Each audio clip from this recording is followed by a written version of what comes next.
Yo, what's going on, chat? Appreciate the resubs. Sky with the 22 months, 10 months coming in from Sunny Games, and 52 months coming in from The Lock. When is the next Monopoly stream with Chip? I have no clue. I don't know if we'll ever do one of those again. Maybe someday. Never say never, I guess. What's going on? How's it going, though, chat? I'm back finally from a little bit of a Christmas vacation. Back to streaming. Gonna get back to YouTube tomorrow. That's gonna be one of my goals. I say this so often. I say it like too often. One of my goals for next year, I guess, try and be a little bit more consistent with content, because I definitely can be. But yeah, it's gonna be one of my goals going into next year, I guess. I mean, it's starting like now. It doesn't have to be next year, but I guess it's like constantly one of my goals. Appreciate the 5 months there, Pistachio, and the 20-month resub there, Salami Bear. Yo, what's up, newbie? So today we're just gonna be doing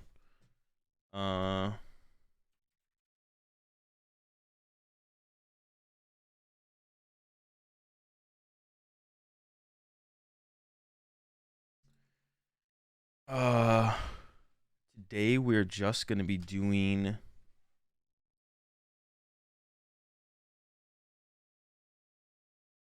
we're rewatching. Yo, appreciate the 100 bits there, Lock. We're gonna be rewatching Dallas Regionals. We won't get through all of it today. Just gonna get through as much as we can. Yeah, gonna be rewatching Dallas Regionals, or VOD reviewing Dallas Regionals, whatever you want to call it. So that's the plan for today. Gotta add a puke to your schedule for consistency.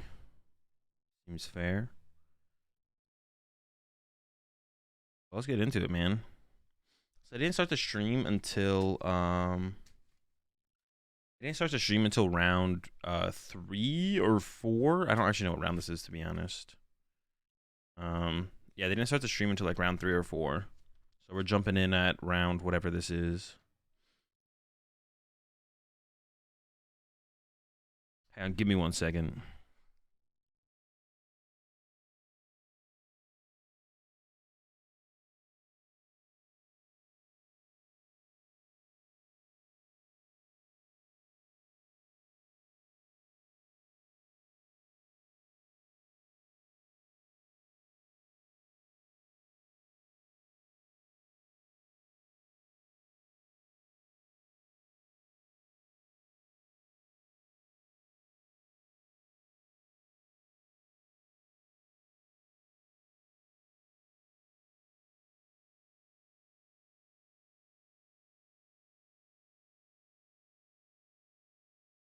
All right.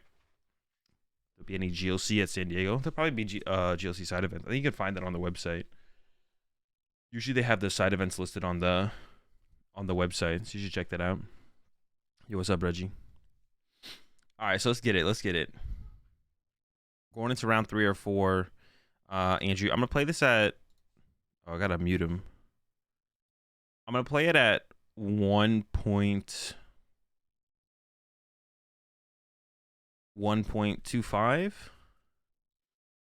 maybe 1.5. We'll start at 1.25 and see how it feels. It definitely gonna go up a little bit. All right.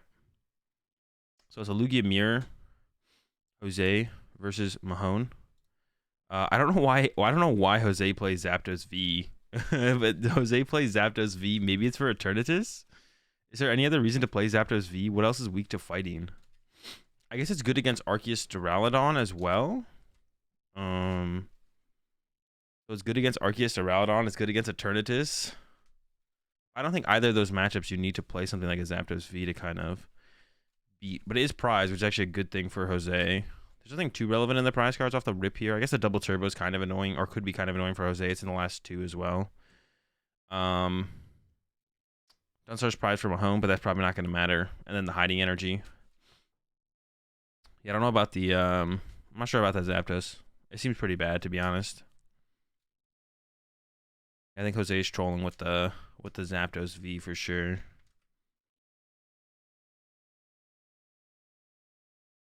Gotta check for the BDIF. I guess. Yeah, I can be okay against that. I guess it's like, oh, it's okay against Mew as well because you can put a choice belt on it and then KO a Genesect. Like, I don't know, but I don't think it's good overall. All right, here we go. Getting into it. Looks like Jose won the flip. We'll be going first. Open the Stoutland into Andrew's Guru, but there wasn't any. There was no powerful energy prize, so Jose can go for like a turn 2. Jose can go for like a turn. Oh, Jose plays double hiding energy. I think I saw double hiding energy in there. Jose maybe actually has double Yveltal. I think Jose does play double Yveltal. Did I see that right? I think there was double hiding energy in Jose's list right there. No hand cam, so it's hard to tell. Comes an Ultra Ball. Jose can actually get... Jose's actually setup is kind of insane here. I don't know about giving up the Quick Ball, though. Because you maybe want to use the Quick Ball. No, you want to use the Ultra Ball to get the Lugia V-Star. But yeah, Jose can get double Archeops in the discard pile off the rip here. Does have to give up the last double Turbo, though, which is not great. I don't think I like this. Well, we'll see what actually Jose ends up doing here. No, I guess the sequencing is fine. I don't think Jose is gonna go back in. I think Jose is gonna wait for a top deck. But I don't know. Maybe I would maybe just commit because you have to. That's weird because if you wait here as Jose, you're I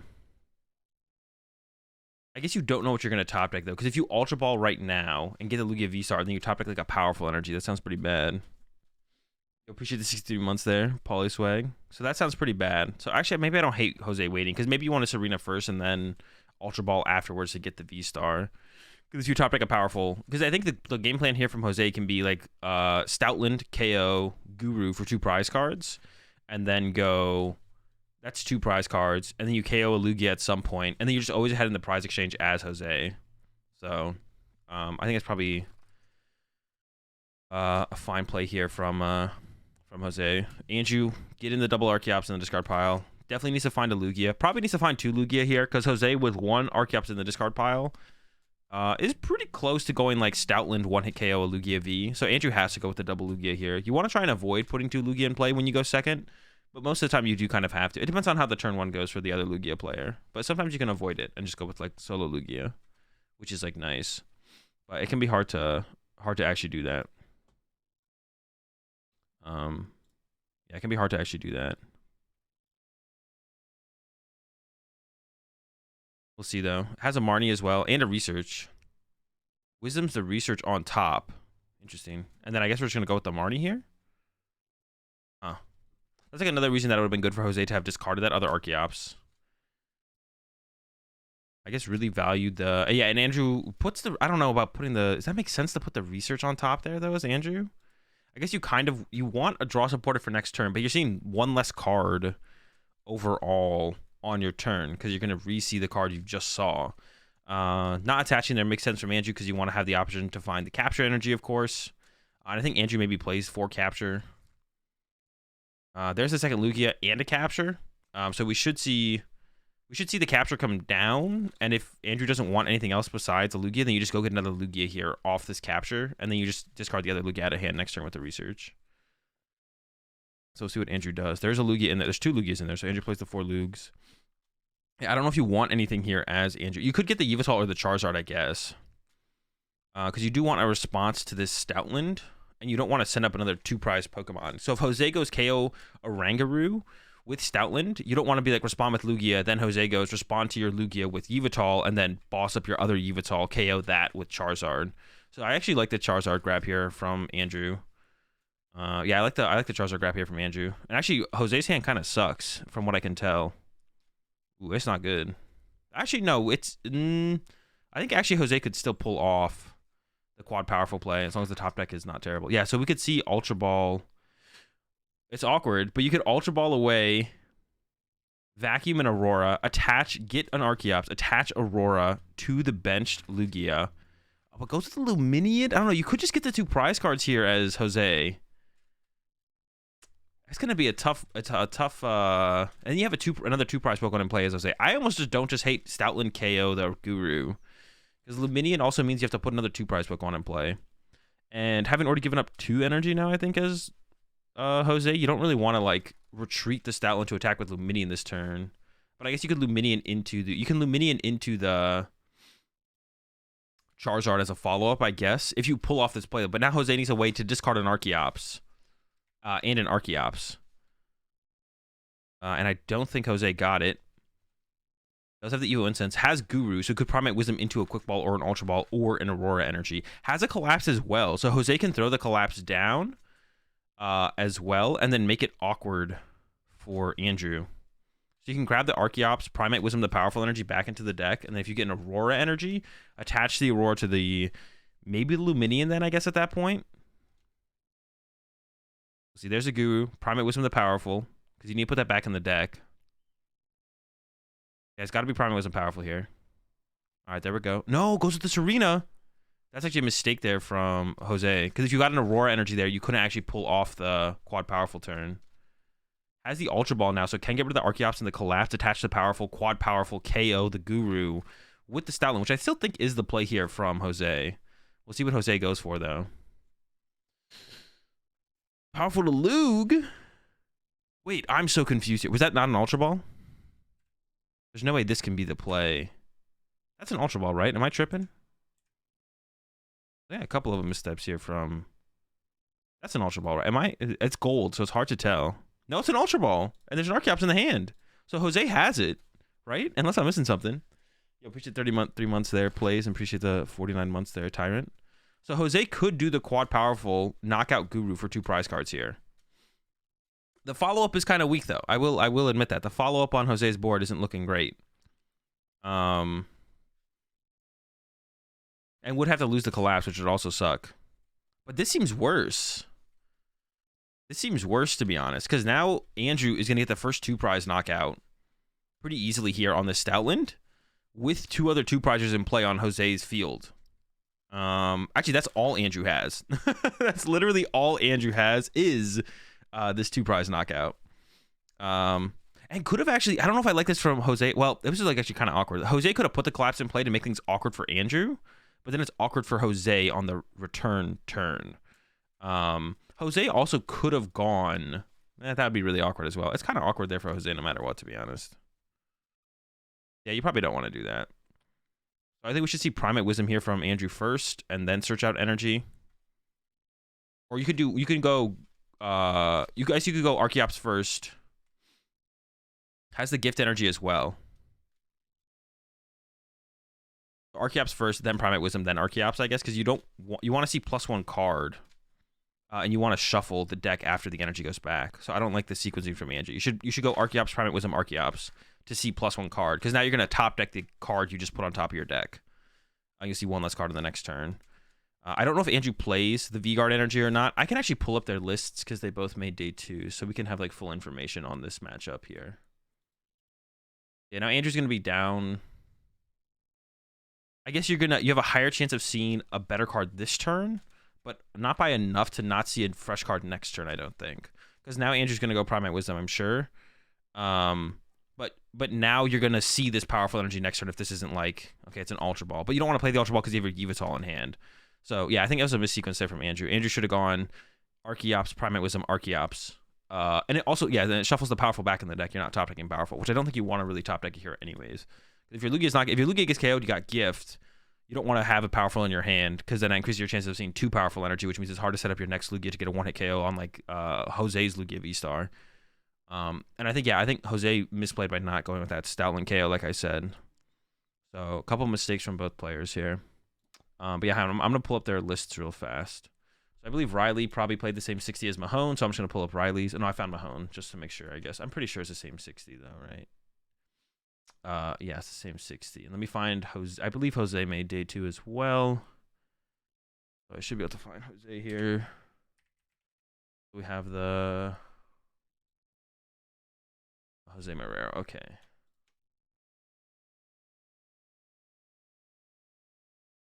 Oh, Jose has... Yeah, so Jose has double Yveltal, Espeon. Dude, Jose is trolling for this one. No Charizard? Bruh. No way. There's no Charizard in this list. Espeon, double Yveltal, double Hiding, and a Horror Energy, because you can put that on the Espeon VMAX. But Jose's got to be troll. Jose plays no Charizard. No choice belts either. No choice belts. So it's a no choice belt list. So no Charizard with no choice belts makes a little bit more sense. I don't know if that makes enough sense to not include it. Andrew has no V-Guard. Going with triple capture, not the quad capture like I thought maybe. Has the gift. Hiding over heat for Aurora. 2 vacuum, 2 choice belt. Pretty like yeah, Andrew's playing a pretty standard safe list. The Dunsparce and the Manaphy. I don't know if Dunsparce for Jose. Here comes the Ultra Ball now from Jose, but Jose is just going to be a knockout behind at this point. It's going to be really hard for Jose to get back into this. Jose, of all people not playing Charizard, is funny. That is true. Yeah, Jose is a big Charizard fan. You can even see, I don't know if you can see Jose's Charizard tattoo on the stream or not. I think that's it right there on the left hand. Okay, Ultra Ball coming in from Jose. Gives up the Collapse Stadium. Collapse would be like, oh yeah, a Collapse wouldn't be great here because then Andrew could get rid of their Lugia V, so you don't want to do that. Yeah, as Jose here, I don't even know what you're like looking to set up. Eyeing up Dunsparce, eyeing up Drapion, eyeing up Archeops. I don't know what that last card in the hand is. Goes with an Archeops. Is it a Research? It is a Serena, okay. V-Star coming out. Archeops are online. This gift energy is about to do a ton of work here for Andrew. Yeah, I think Jose should have been way more aggressive on that last turn.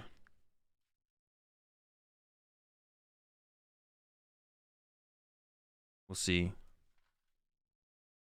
Mahone critiqued his camera placement earlier on his stream. Wait, my camera placement?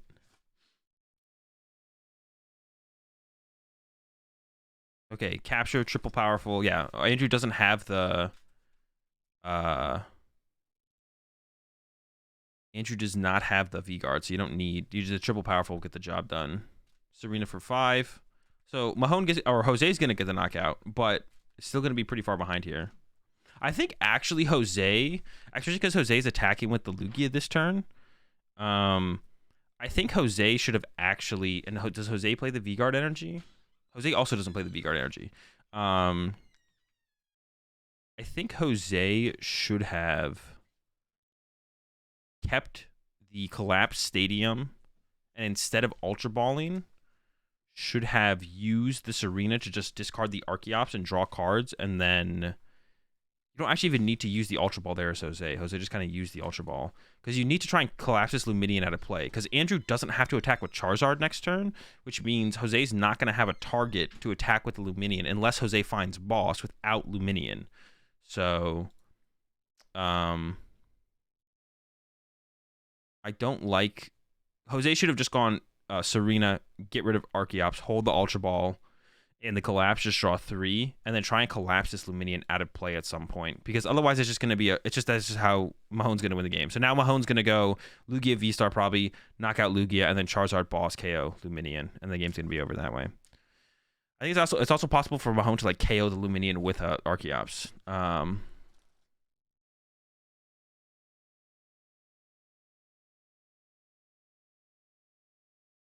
There's the knockout. 2 little boxes on the left, but it's usually on the right, and you're facing slightly off screen instead of into the middle. Yeah, it's just kind of how my setup is. When I change my setup, I plan to change that. When I change my setup, I plan to change that to make me look into the gameplay. That's what Lorelai said to me as well. All right, so Mahone's got a pretty nice hand here. Has the Ultra Ball. Gonna get rid of that. Get the Lugia V-Star. And just needs to get triple powerful plus another energy this turn to get the knockout. I think the Lugia V-Star is in there. You appreciate the 24 months there, Del Cookie, and the 29 months there, Jake. Got the Lugia V-Star. So now, once again, we should see... I don't know why Mahone's shuffling. Archeops 1. Grab, powerful. And then we should see... Now, this is where, once again, Mahone should go Primate Wisdom, and then Archeops 2 here. So there's Archeops 1. Let's see if Mahone fixes the sequencing mistake from last turn this time. And now we should see Primate Wisdom and then Archeops 2. And it even has the Boss in hand. So Mahone just like kind of has game pretty much set up here. All right, once again, I think another sequencing mistake. Should Primate Wisdom and then use Archeops 2. Because you want to see the extra card on the next turn. You don't need to see... Oh, I guess... No, actually, in this situation, I take it back. Because you actually just want to Primate Wisdom Boss on top of the deck here as Andrew. You actually don't want to shuffle the deck this time. Last time you wanted to shuffle the deck, I think. This time, actually, though, for Andrew, you just want to Primate Wisdom the Boss on top of the deck because you just win the game with the Boss next turn. Yveltal getting benched as well. I actually think Andrew maybe should have put a Aurora energy on the... I guess, yeah, Andrew just has an attach return. You could attach the Aurora to the Yveltal as long as you have enough Auroras left. Discard the Dunsparce. Puts it on the Charizard. I don't think I like putting it on the Charizard. Does it matter if it's on the Charizard?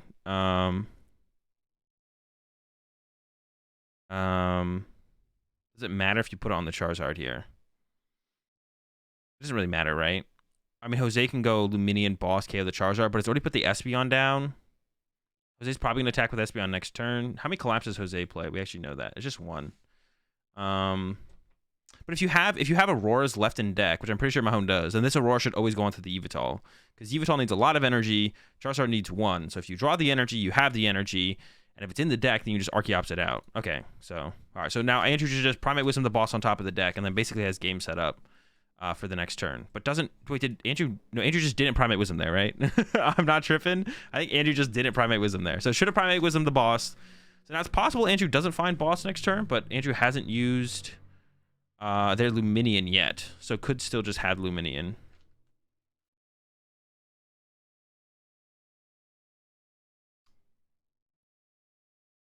Saves an Archeops use where one on Yveltal doesn't. I mean, it depends on what you draw off the Marnie, though. Because you know, if you don't get Marnied, you win the game as Andrew. So you know your only way to lose is to get Marnied. So if you need to use Yveltal for some reason after you get Marnied, which you probably wouldn't, to be honest. So maybe it just doesn't matter one way or the other. All right, I think we see the Yveltal coming out here for Jose. Needs a lot of energy, though. Might have enough. I don't know.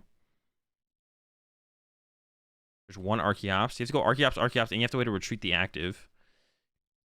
Archeops 2 happening. And then we know, because we know what Andrew's hand is, we know Jose needs a Marnie as well. Or a Roxanne, but I don't think Jose plays the Roxanne. No, just 2 Marnie.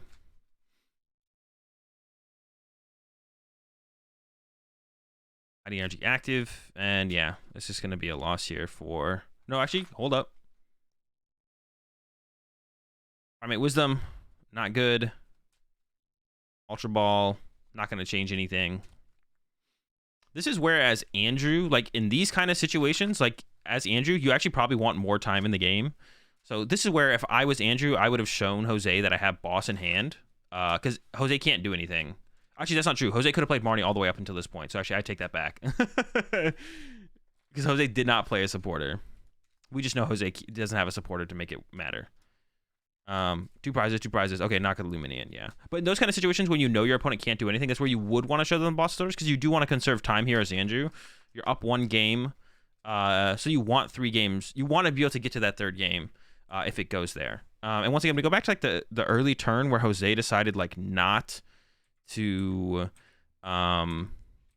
not be aggressive on that 2nd turn, which, like, I mean, it was then just Andrew had such a good setup. I don't think you could take the risk from Jose of being like, okay, maybe I can wait a turn, play a little bit more conservatively, and then hope that my opponent doesn't also have the turn 2 play. But yeah, Jose should wait to see if Mahone boss is the right thing before scooping. Sometimes. I think in that situation, it's best to go the other way. Sometimes that's correct, or sometimes that's wrong. So, pretty bad prizes here from Andrew. A Yveltal and a Charizard prize. The Charizard's also in the last 2 prize cards, which is pretty bad. So if Mahone just draws into like a hand where you can't use the Yveltal, which can happen sometimes, gonna be pretty awkward from there. And, of course, Jose will be going first. And open Luminion. So a lot of things that could go wrong are going wrong here for Andrew. Really good Tech Attacker's prize. And Andrew did draw one of those hands where if Andrew top picks a Research or a Serena, you're going to have to give up a lot of your energy, your non-colorless energy, your Auroras and your hiding. You 2 Aurora and a hiding in hand here for Andrew. So really bad hand for Andrew. Pretty good start here so far, it looks like, from Jose. Has an Ultra Ball away, and Archeops. Probably going to grab another Archeops. Thinking about Lugivi, but you don't want to put another Lugivi in play. It's basically, especially when you go first, you never want to do that. Thinking about Guru, actually. But has a Luminion, so I don't like the Guru pick here. Because this is going to lead to another cluttered board for Jose, where you're probably going to have to Luminion next turn anyways, it looks like. So why not just grab an Archeops here and then go Luminion for Research next turn, and then just research away the Archeops, and then find a V-Star and just go from there. And just try and get ahead, stay ahead. unless that is a supporter in the hand. And, of course, Jose gets a research off the Primate Wisdom. But would have got that anyways off the top deck. There's the top deck from Andrew and Concede. So I like the... I would have waited one more turn here as Andrew, though. You have enough time. Like, there's 30 minutes left. So you have enough time for Andrew to be like, okay, Jose played a Quick Ball or an Ultra Ball, didn't get Luminion, so maybe Jose's Luminion is prized and Jose's hand is dead. Like, it is possible. So I would... if it depends how much time you have left. Like, if there's only like 15 minutes left, then I agree with Andrew scooping there. But with 30 minutes left, I don't actually agree with Andrew scooping there. Because you could have gone Evolution Incense, you go get your Archeops, you Aurora attached to your Luminion, you discard it, and then if you top deck a Marnie, and then, or I don't know, top deck a Lugia V maybe, and then Jose is still dead drawing, then you can possibly win. So actually, I don't agree with Andrew scooping there. You have enough time where you don't need to concede there. And you can hope that Jose... I actually would need 2 turns because there's no Lugia V down that turn for Andrew, but you do have... I think you actually have time there for Andrew to go one more turn for sure. And that's why it's important to, like, you know, be aware of how much time is left in a round. You see both Jose and Andrew are both wearing watches, so I'm sure they are both aware of how much time is in the round. And 2 Evolution Incense prize for Andrew. So, I mean, less out tier evolutions, but probably not super detrimental. I don't think we haven't seen Jose's prizes yet. Andrew will, of course, be going first, which hasn't actually been the biggest factor in this set so far. 2 Lugias and a V-Star prize for Jose. So this could be bad. Jose does play. How many does Jose play? Jose's on the 4-2. Okay. So it still has 2 Lugia Vs to potentially set up. Capture off the rip here from Andrew. Probably want to grab Guru.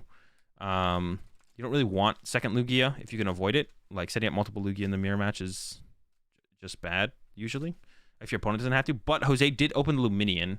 So, Jose did open Luminion. So there's already, like, an extra 2 prize Pokemon in play. So it would be, like, fine for Andrew to honestly have put, like, second Lugia V in play. Or it's, like, a little bit more... It won't hurt as much to put a second Lugia V in play here as Andrew.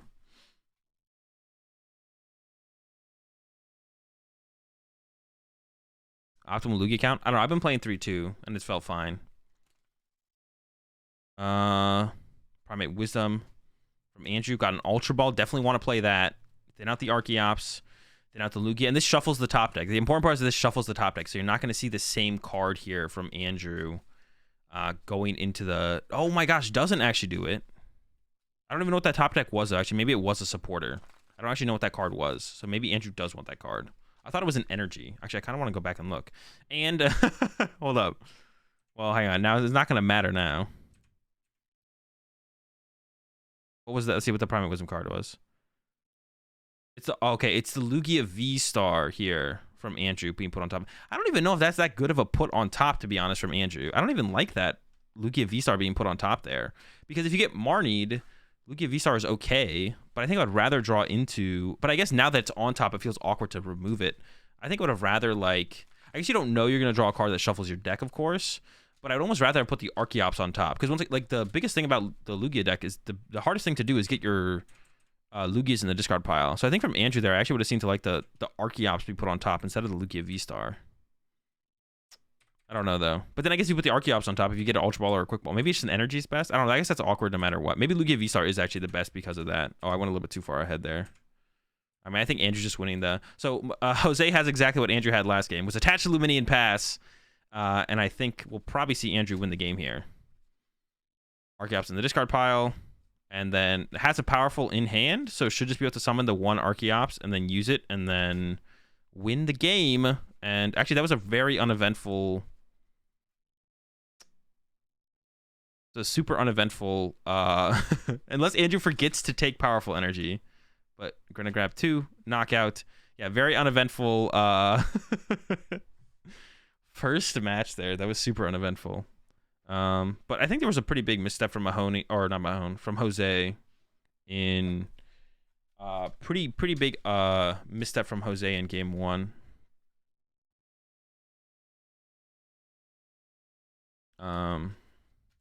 Where he just like didn't attack with the Stoutland for 2 prize cards. All right, let's go to round 4, I think. All right.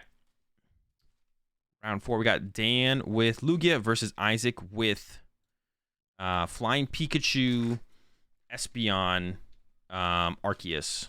Or Arceus, Flying Pikachu, Espeon, I guess. Yo, what's up, Smugger? Yeah, I'll be in Knoxville.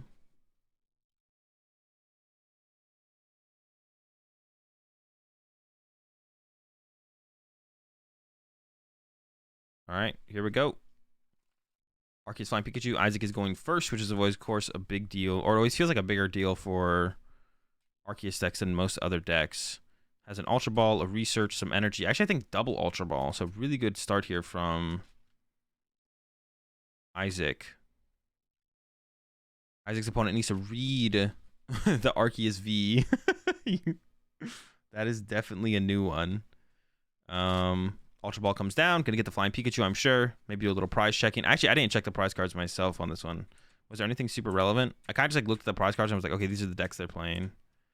So Luminium prize for Isaac. The Espeon VMAX is probably the biggest prize card here out of all of them. A lot of supporters actually prize for Dan, so could definitely hit some mid-game dead draws off of some Marnies from Isaac, because there's not that many supporters in the deck, and 4 of them are prized. There's usually like what, 7 draw supporters? We usually have like 3 to 4 Research, 2 to 3 Marnie, 2 Serena.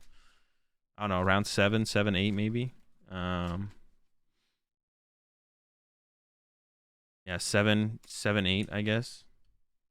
All right, peak for Isaac. Like I said, there's a draw supporter in hand. There's another Ultra Ball in hand. There's an energy in hand. So everything Isaac needs is in the hand off the rip here. The Espeon VMAX is prized, unless Isaac's playing a 2-2, but I don't think Isaac's playing 2-2. I think it's just a 1-1 Espeon VMAX for Isaac.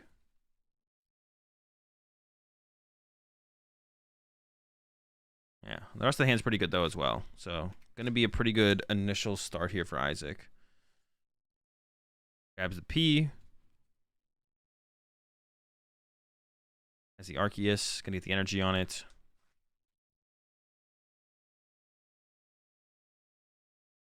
Probably go with Psychic, yeah, because if you get Marnie, then you'd want the Lightning back in the deck. Actually, did Isaac have 2 Ultra Balls? No, actually it's Boss and Lightning. Oh, okay, never mind. The Boss Keep's a little bit weird, but I guess depending on... No, the Boss Keep is a little bit weird. All right, Dan needs to read the Flying Pikachu again. Yeah, pretty good hand for Dan. Yeah, it's not bad.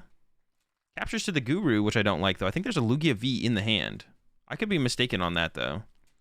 So there is it is possible for Isaac to actually boss KO a solo Lugia V. No, there was Quick Balls. Okay, so I think I would have liked to have seen... Yeah, and Dan's playing a Quick Ball anyways, so you should have definitely Quick Balled for Lugia V and then captured to the Lugia V. So already a mistake here from Dan. You definitely should Quick Ball for the Lugia V and then capture to the Lugia V. Putting 2 Lugia in V, I don't know if, like, it's okay. Like, I guess Isaac could have, like, Crobat. Like, Isaac's 3-card hand, 4-card hand, could that even get the Choice Belt Goon combo for the KO? It'd be tough, right? Yeah, and then Dan actually could have even gone with a... Yes, it's really bad from Dan, actually. So Dan could have even gone with... Going with the Primal Wisdom now, but could have gone with a... Could have actually attacked with Lugia this turn as well. Could have gone like Birdkeeper into Lugia with the capture and then attack with Lugia to... Attack with Lugia with the Read the Wind and discard an Archeops maybe or something. So... As the Birdkeeper. Going with Luminion, so probably going to grab a Marnie here. We don't know if... I don't know if Dan plays. I can see if... I know Isaac made day 2. So let me look at Isaac's list.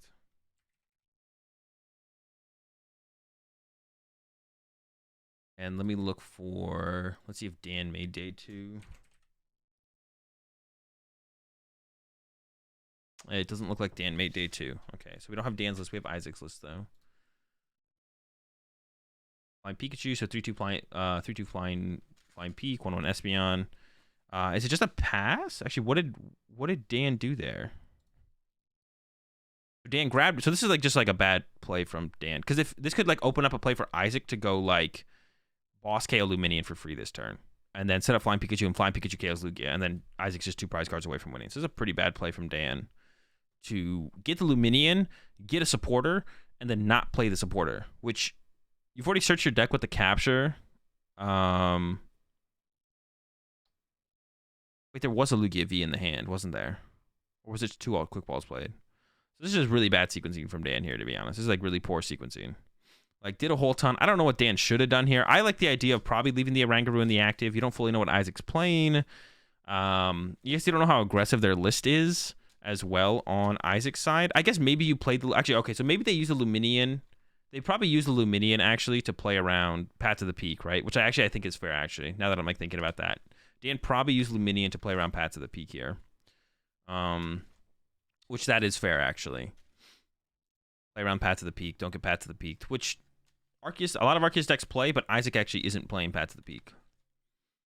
So we'll see the Starbirth here. Grab a double Turbo Energy, and then probably just bench a bunch of Flying Pikachus here from Isaac. I don't know, has 2 more in the hand. Has an Ultra Ball and a Quick Ball. Does play Crobat. I don't think it has much draw supports besides that, though. Quick Ball and Archeops. I mean, there has to be an Archeops in their hand to Quick Ball away, but there isn't an Archeops in their hand to Quick Ball away. Yeah, I guess the Luminion's fair to play around Path. That one's actually fair from Dan. I would have liked to have seen. I would have like. I don't know. Maybe just you could have. Couldn't Dan have Primate Wisdom to Lugia V-Star and then played the research though? Why are we playing this turn so slow here from Dan? There's no reason to, right? I was like, okay, we get the support because we don't want to play the research, but why not? Oh, because we Primate Wisdom before we Luminion. But what do we Primate Wisdom on top of the deck? Yeah, what did Dan Primate Wisdom on top of the deck there? I would have to go back and see that, actually, to be honest. I wasn't fully paying attention. So Isaac's lining up to play for the turn. Looking like Starbirth for the DTE and a Pikachu VMAX. So it doesn't want to play the Ultra Ball to get the Pikachu VMAX. There's Double Turbo. There's the Evolve. I like the extra Flying P making its way to the bench. You know that Dan just used Luminion for research, which actually that also just gives a ton of information to your opponent. So Isaac can pretty safely play around not getting boss next turn. I actually don't like the... I don't know, Starbirth for the VMAX feels weird when you could have Ultra Balled forward here as Isaac. Unless Isaac... Yeah, I don't know. That just feels weird here from Isaac. I don't know why you would Starbirth for the VMAX when if you know your opponent's not going to boss on their next turn because you saw them use Luminion to get research, which means they could still have a boss in their hand, but they have 0 Archeops in the discard pile with a 4-card hand, so they're probably not going to have the boss play. Then as Isaac, you could have just gone Starbirth. I mean, you need the double Turbo Energy, but you could have got like anything else and then like Ultra Balled away the Arceus plus one of the Flying Pikachus, get the VMAX. But maybe you just want to save the Ultra Ball for next turn to get the other VMAX, which I guess is also fair. We do see a Quick Ball coming out here. I think probably going to grab the Espeon V, which we definitely want to set up the VMAX as soon as possible. Unfortunately for Isaac, though, the VMAX is prized.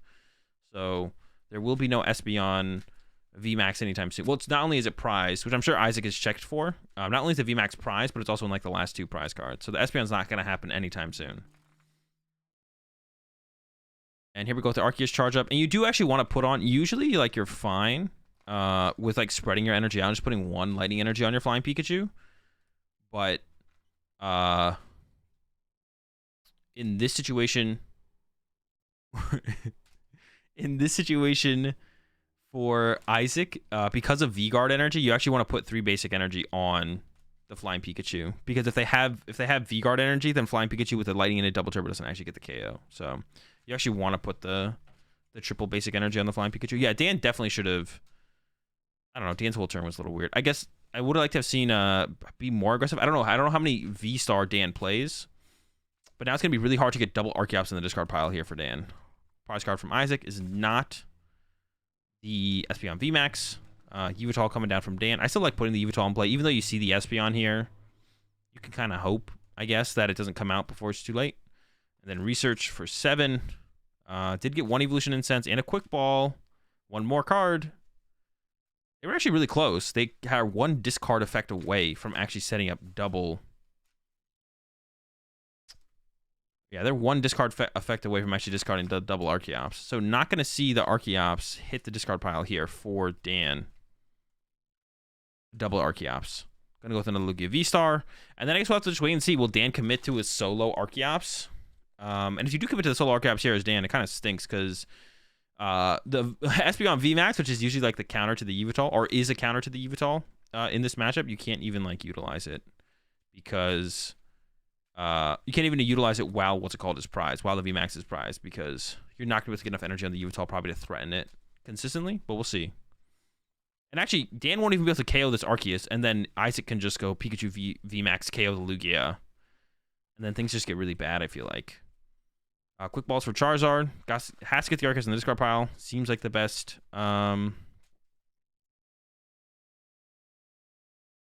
Play. Has a collapsed, has a vacuum. Has no draw support in the hand. And, I mean, I would almost consider conceding and going to game 2 in this one, to be honest. Like, you're not getting the KO. You're not getting the KO on an Arceus, and then you're going to get bopped by a Pikachu. And then, I mean, unless Isaac just throws from there, I don't feel like you just don't have a chance. Oh, that's right. You can get the Guru. Insane. Broken combos. You have Collapse now as well, so you can collapse away your Lugia, which is nice. Oh, not your Lugia, your Luminion. I mean, neither are great, but I guess you could get rid of Lugia, and then you could Luminion KO the Arceus later. I guess that would be fine. Going for the Primate Wisdom. Do an Archeops on top. I don't know, you don't really want to draw into Archeops if you get Marnie, though. But I guess it shuffles. I guess you want to keep the other options around. I guess that makes sense. And then double turbo. And now you'll see, this is like why you want to go like, before your last Archeops, you want to use Guru, because now for your top deck return will be different than what you put on top, but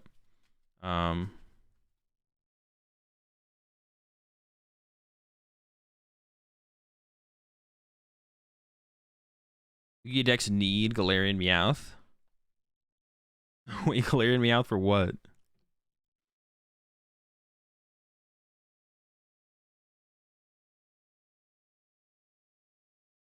Alright, there's a punch. Not hitting very hard. Doing minus 40. Is it 2 powerfuls? I don't know why. Oh, no, it's a capture. So 1 powerful. So we're hitting for 200 damage. Alright, 200 damage. Yeah, so this game's basically over. So I would concede here if I was Dan. I'd concede this game. You might not have enough time. If you continue this game out, you might not have enough time for the full game. So, like, even though the Espeon VMAX is prized, we know that. Dan doesn't know that, but you're never going to set up Yveltal anyways with 1 Archeops. So this game is basically just over. Quick ball for Mouse, so you can discard your other Archeops. That actually is pretty genius. Or they could play Primal Altar. You could also like rip an Archeops on the top of that. You could Guru an Archeops. You could Guru an Archeops on top, and then Primal Altar discard it.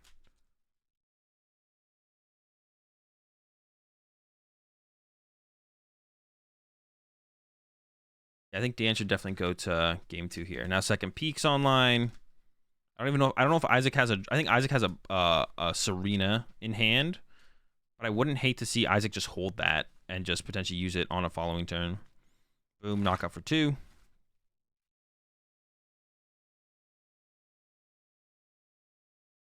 No VMAX yet for Espeon, which I'm sure Isaac isn't going to be super happy to see, but in this situation, it doesn't really matter too much. Guru and then Trekking Shoes, easy. Yeah, let's get it. All right, there's the Luminion send up from Dan. We could see Dan go for Boss on the, or could have potentially Gust KO the Archeops, which is like one way to get. I don't know. Is that really getting back into this game? It doesn't feel like it. But we could see what we could have seen from Dan is if we can get a Gust effect here off the Guru. You have a quick ball in hand, so I would actually like to see, yeah, I like to see the Archeops first. Archeops to the Luminion. Wait, was that even KO? Were we doing 80 damage? No, that would just KO. Okay, yeah. So Dan should get double turbo plus Aurora here. Put them on the Luminion. And then we need to see Primate Wisdom into Gust. Gust up the Archeops. Gust up the Arceus. KO the Arceus. Have Isaac.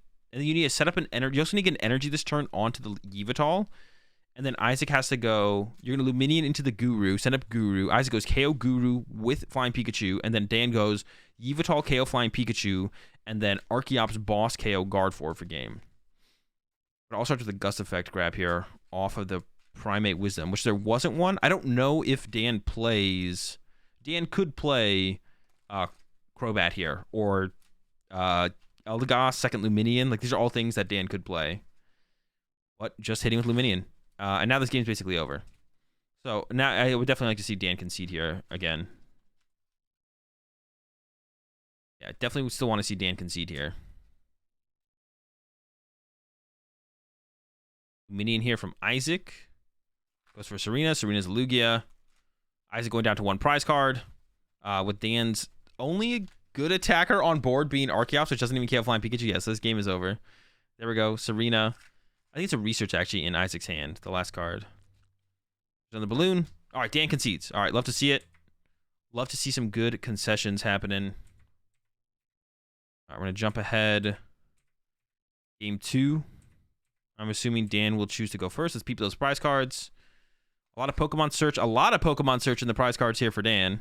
2 Ultra Ball, 2 Evolution Incense. Powerful being prized is kind of actually problematic, actually, because if Isaac sets up the Espeon before you can use the Yveltal as Dan, then you end up in a situation from Dan where you can't actually... you can't want to KO a Flying Pikachu. But if you have the 4 powerful, you can want to KO Flying Pikachu with 4 powerful plus Choice Belt. As long as Dan plays Choice Belt. But we saw a lot of people cutting Choice Belts at this tournament. I see 1 Choice Belt. No, 2 Choice Belts there for Dan. Okay. Dan's got the belts. As Yveltal. Capture for Guru. Pretty classic turn 1 play.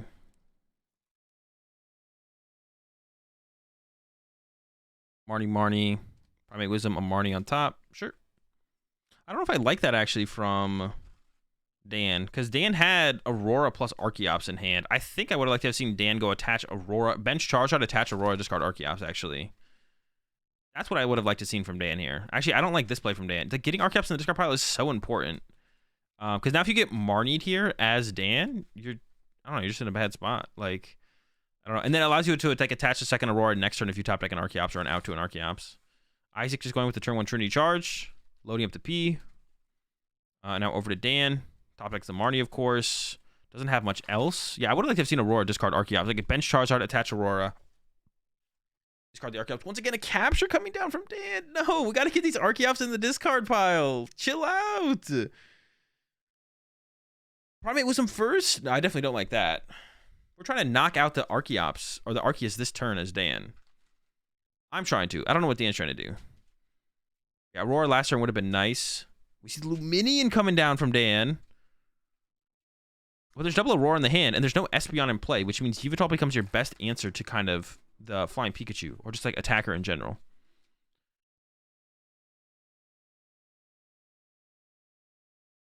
And okay, I actually watched this part on stream. Actually, we're about to see Dan decide, oh wait, I can't get rid of all this and then play the Marnie anyways. I still think we should see the Aurora come down on the Charizard though and discard the Archeops.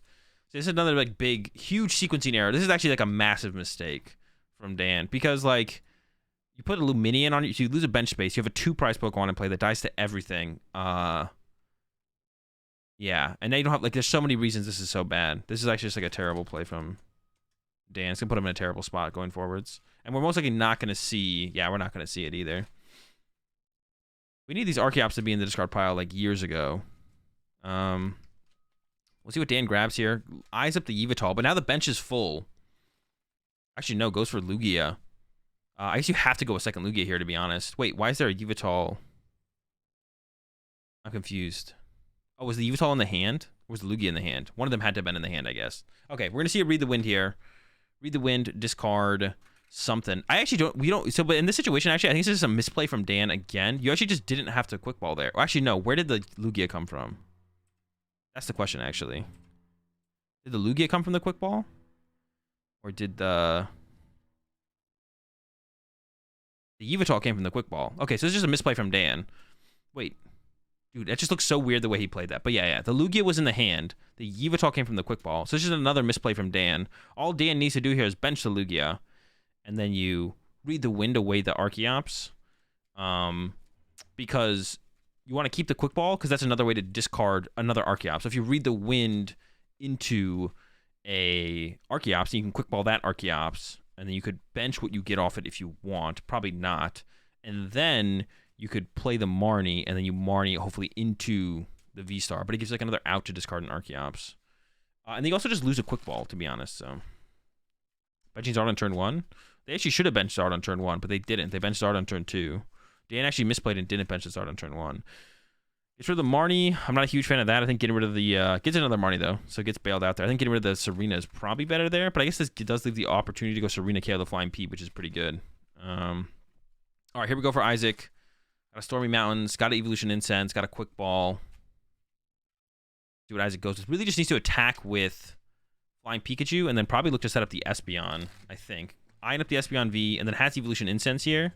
Ideally, I think you want to keep this energy on the Arceus. I assume Isaac plays... Yeah, Isaac plays 2 Air Balloon. So you could Evolution Incense for... Actually, I'm not sure. I guess you should Evo Incense here for as Isaac and just get... like... Air Balloon Research? No. You could get like Flying P plus Research. Actually, I'm not sure what you want to get here, to be honest. Let's see what Isaac goes for. I remember watching this on stream while I was at the venue as well. I think Isaac messes this up. Yeah, I think you just go like Research plus VMAX. And that's what I would go for here is Research plus VMAX. Okay, maybe I'm wrong. Maybe Isaac doesn't mess this up. Okay, gets the Research and the VMAX, yeah. Yeah, gets Research, gets VMAX. Because even if you whiff everything else, you're still probably in a decent spot. We'll see. There is the possibility for Dan to, like, knock out Isaac's Flying Pikachu next turn, though.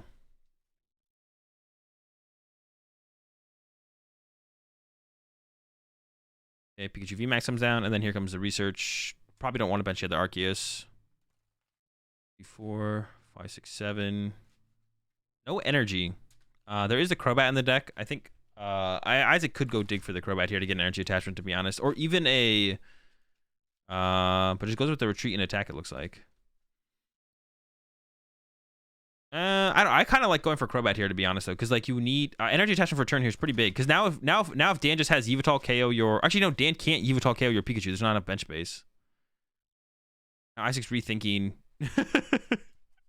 This is the part I remember watching on stream. Isaac like rethinking the retreat, but like, yeah, I think you're just fine to just attack here actually, because they can't Yveltal. Dan can't Yveltal you, so you're fine. Yeah, I like overthought that for a second, but you can't get to unless Dan plays Scoop Up Net, and Scoop Up Net's the Zard of the Orangaroo.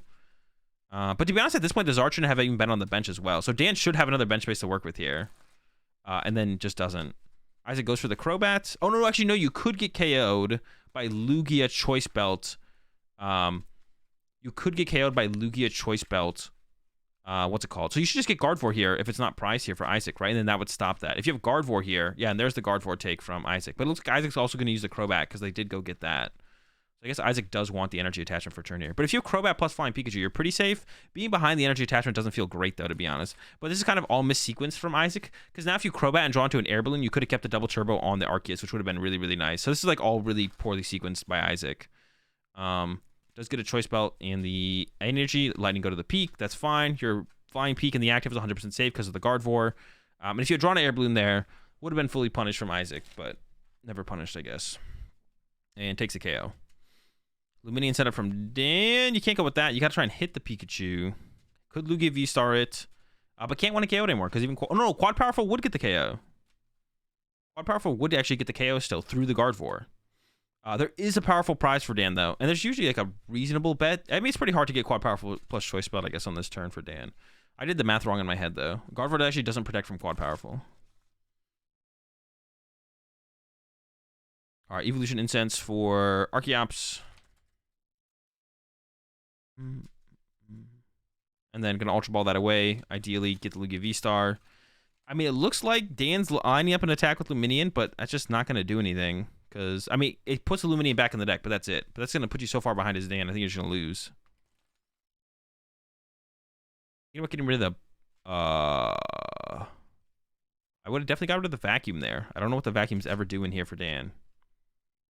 Yeah, I have no clue what the Vacuum is ever doing here for Dan. I don't know why Dan did that. Dan went Ultra Ball.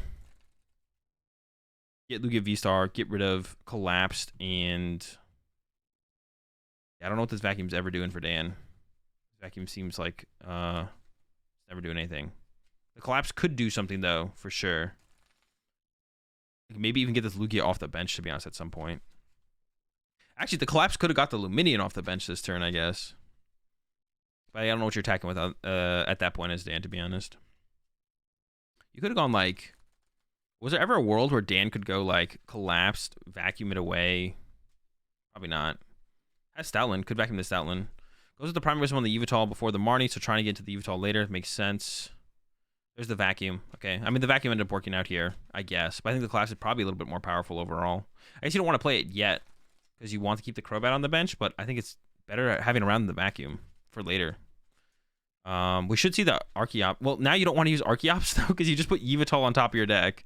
So there's another miss sequence here from Dan. We should have seen Dan use, unless Dan was like looking for, maybe Dan was looking for boss, I guess, which is fair. I guess that's fair. Maybe Dan's looking for boss to try and go with a boss knockout, which definitely seems better than going Luminion into Flying Pikachu here.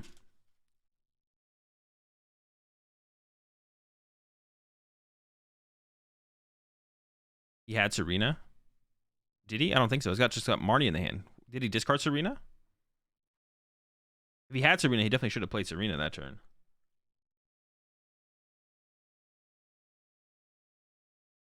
He Ultra Balled it away? Oh. Well, we definitely should have gone with the Serena play then.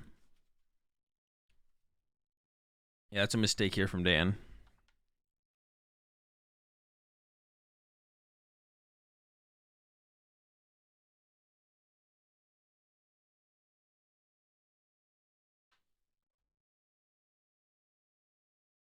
Now we see the Lugia getting loaded up from Dan.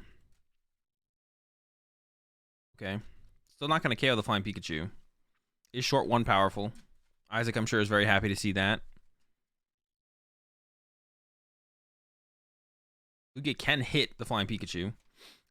Dan does need a way to retreat the Luminion, but likely to draw an energy here off the Marnie. So we'll be able to punch the Pikachu. But that is about it. Archeops will be able to clean up the 2-hit KO, but Isaac's going to be super far ahead at that point. The question is, Aurora, double turbo. Goes with the Aurora discard. A little bit costly, especially with a quick ball in hand. Not sure I like that, but I guess the double... But you could have got rid of the hiding energy there, I feel like. Yeah, getting rid of the hiding energy there makes more sense. So there's the punch.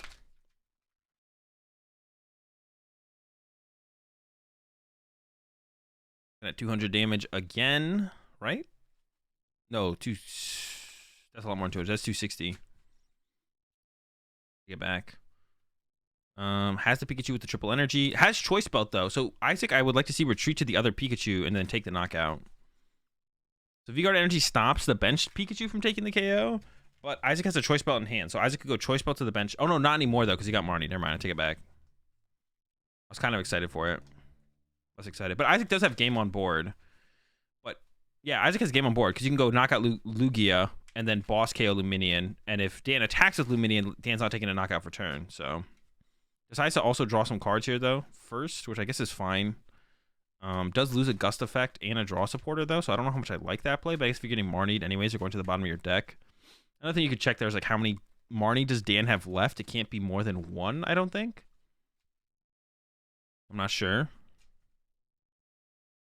And just going to take the KO. There we go. Yeah, so Luminion can't KO the Flying Pikachu.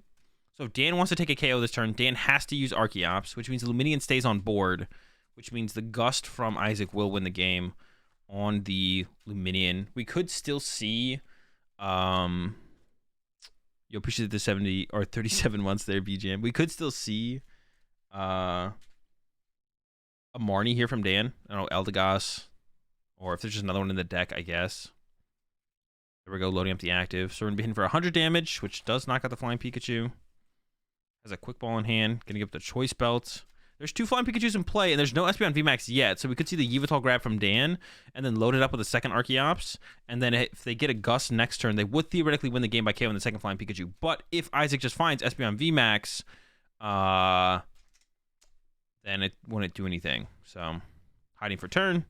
It'd be cool to see the second Archeops get used here to load up the Yveltal, because I think it's your only win condition here as Dan. But yeah, Isaac just wins with Boss, and Isaac has Boss in hand, so Boss, KO, Luminion. Happening now. There's the 3 prize cards for Dan, but it's going to be a little bit too little too late. Isaac just doing the math real fast. Has the Boss. There's Luminion on the bench. All right. Boss, Luminion, and swing. And that's round 4. Yeah, I think a lot of mistakes from Dan. Definitely inexperienced in the matchup for sure. And I didn't know what some of Isaac's cards did because they definitely had to read some cards. I was playing pretty clean from Isaac, but the matchup's definitely like, I mean, Arc Peak in general is generally less to think about, less to do. And there was no Dunsparce, I don't believe, from Dan, which also is going to make that matchup that much worse. Because if you can't win a KO the Lugias, that's a lot more tough. But yeah, definitely some big mistakes from Dan. Dan definitely seemed inexperienced in the matchup. Had to read a lot of Isaac's cards, so definitely probably newer to the game more recently. Because Flying Pikachu was a deck not that long ago. Not really a deck anymore. And even though Isaac played, I don't know if it's still a deck, to be honest. Actually, I did kind of want to watch some of those interviews, to be honest. I wanted to see how cheesy they were. Okay, we got to keep going. I don't know where we're stopping.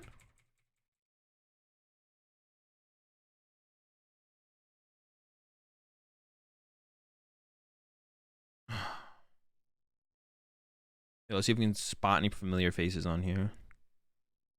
See anyone?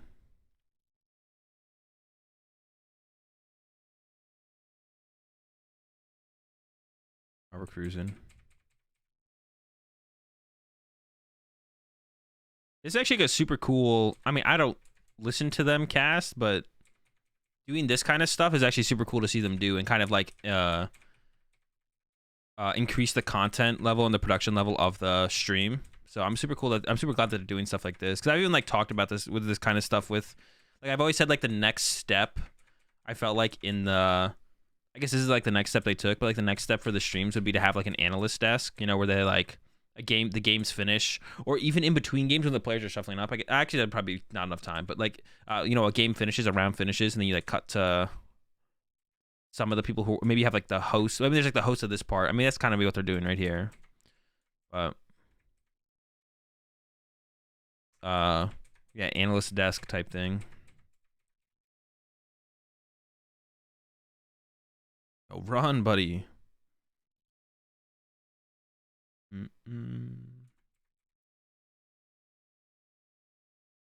Get there eventually. If I'm analyst desk one, that's what I'm saying. All right, we got Pram versus Matthew Hammond. So we got Lost Box on Pram's side versus Reggie's. So this is going to be a pretty bad matchup for Pram. I wonder why Pram plays a Path to the Peak. What is that for? Why is there a path in there? Yeah, why is there a path in there?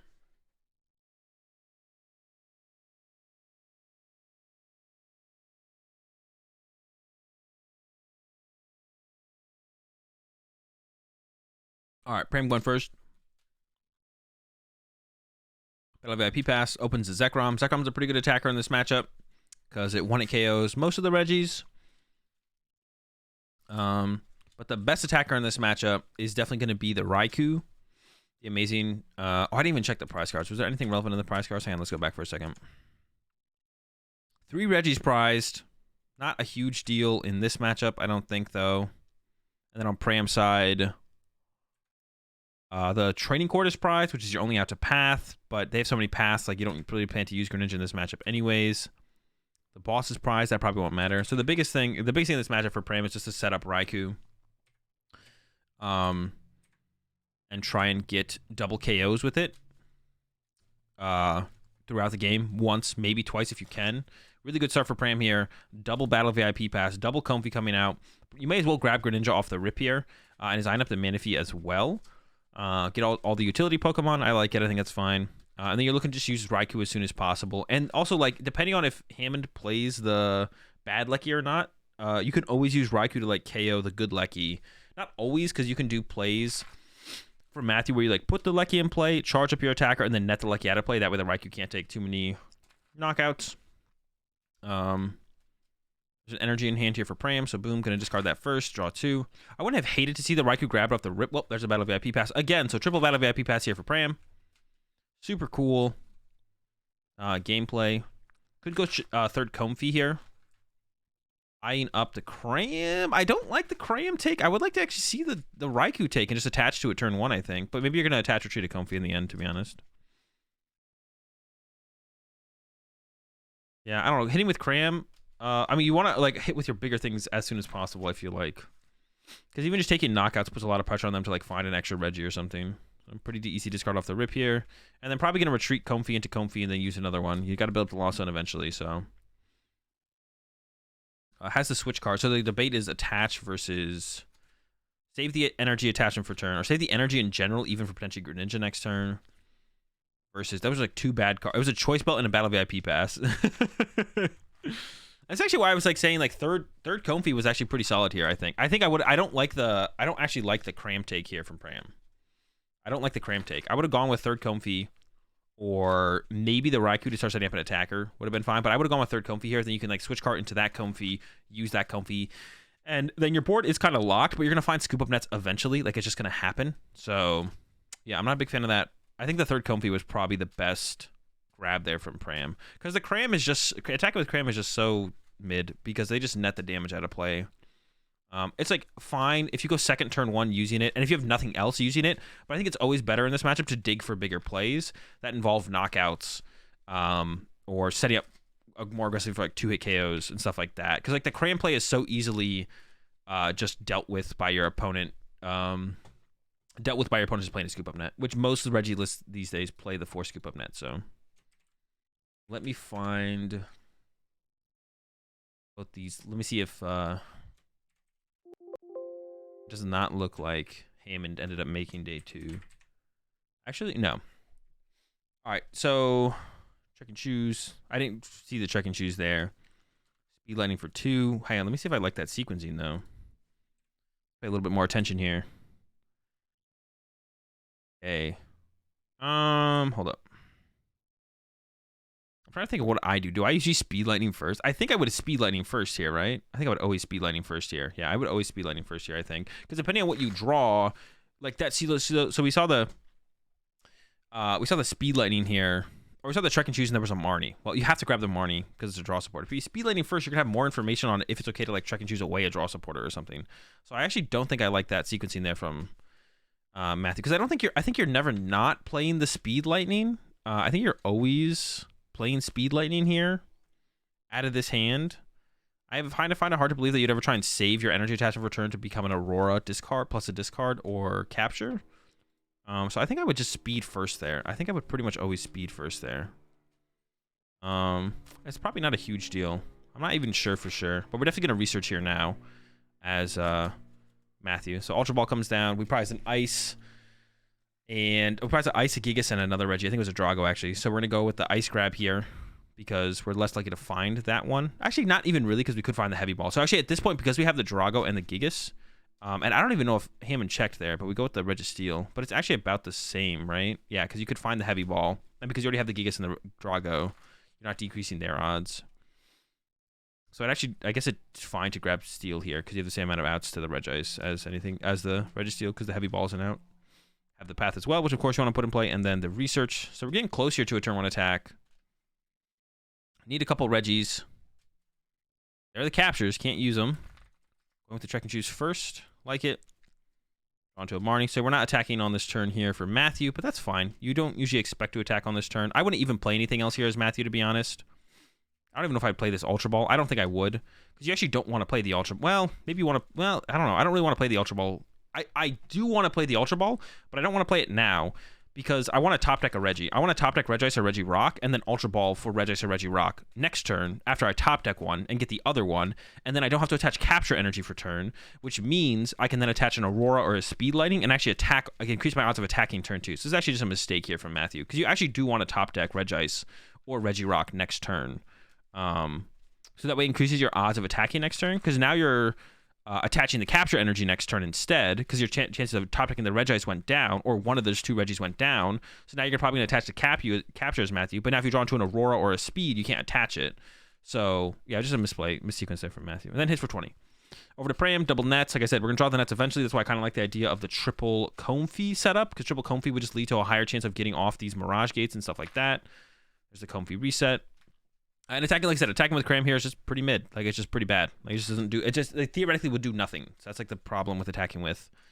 That is the problem with attacking with Cram here. It just might just do nothing, which you don't want to do. Doing nothing is generally not advised. Thinking about going for another Comfy use here from Pram, I like it. You got to get to the Colruses eventually. You can't wait too long. There's a Colrus. It does involve another Scoop Up Net hitting the Lost Zone, but got to do what you got to do sometimes with Lost Zone. We are going to get to 7 here as Pram. So we could look for a potential KO with Zekrom, but I don't think there's a Lightning Energy in hand. So you'd love to get a KO here and not just settle for a Cram Punch. But I think Cram Punch might be what Pram has to settle for here. We'll see. You don't want to do it. Sometimes you got to do it. The energy to retreat, I guess, just doesn't make the most sense here. And yeah, there's just a Cram Punch. You don't want to do it, but you got to do something. You want to do something here, so. Okay, Registeel top deck from Matthew. Not a great one, but it's fine. But that's what I was saying. Like, if that could have been the Regice if you had left the Regice in the deck as Matthew, and then you Ultra Ball for the Regirock, and now you play the Marnie, because you don't want to play a Research and lose another Ordinary Rod, I don't think. And Marnie's really good. Against see, there's the Capture has to come down. I'm actually waiting for the Punish here. I'm ready for Matthew to draw into a Speed Lightning or an Aurora, and then just not be able to attack this turn because of it. So I'm ready for the Punish. I do like the Marnie here. I definitely like the Marnie here. I actually maybe would like to have seen Pram play the Mirage Gate last turn, to be honest, just put 2 energy on the Zekrom. It thins out the deck of the energy, which is good, because energy, you don't want to really draw into energy here as Pram. You want to draw into you Colruses and utility cards like more Mirage Gates and stuff. Oh, got the Quick Ball alongside the speed. Okay, so I was almost right. We almost got him. Not quite. So fortunate for Matthew, got the speed and a way to discard it. The Reggie is staying in the active with the energy, though. Or with the damage. So this will let Pram's Cram be able to work with the damage that Pram had built up. So this is where Pram wants to actually use Sableye. This is the turn to use Sableye, because you get to KO the active Lecky, and then you get to set up damage on all the bench Reggies, which sets up for other Sableye knockouts. You could also set up damage for Greninja knockouts, but you really just need to set up for other Sableye knockouts or potential Cram knockouts, and then also you can set up for the Raikou KOs as well, and you won't need the Zigzagoon. So this is like, Pram wants to dig really, really hard here for Sableye. Sableye is insanely good here. And did get a Colress to start it off from the Marnie, so it'll be a good spot. Yo, appreciate the raid there, Yoshi. I see Psych. Ooh, that's a lot of good cards. Pram's like, why is there so many good cards here, man? That is a lot of good cards. The Gate is almost a must-take. Gate's not as important when you get the Sableye play off, though, to be honest. So the what's called is not as important here. Thinking about, definitely has to get rid of one of the energies, and goes with the Escape Rope. I almost kind of like trying to keep the Escape Rope, because that's like another Comfy use, which seems pretty important here. I think it was Colress and Colress there. So we actually, does Pram even have a way to get a knockout? Can Pram even, you don't even want, yeah, you really want to knock out this Lecky with the, what's it called, like I said. I gave Snorlax, but Snorlax into this thing is so bad. That's actually insanely awful. You could punch with Manaphy. No, I don't even think Pram plays Waters. Yeah, it's not good. You could use the first attack of Zekrom here, I guess, from Pram. Yeah, no, the Sableye attack was just so good here. There was a Sableye on the bottom of the deck, though, because it did get shuffled to the bottom. Yeah, and we could have already had some of these energy. Like I said, we could have thinned out the deck a little bit more aggressively on the previous turn, played that Gate out of hand before you potentially get Marnied as Pram. Yeah, taking the knockout like this is just so bad.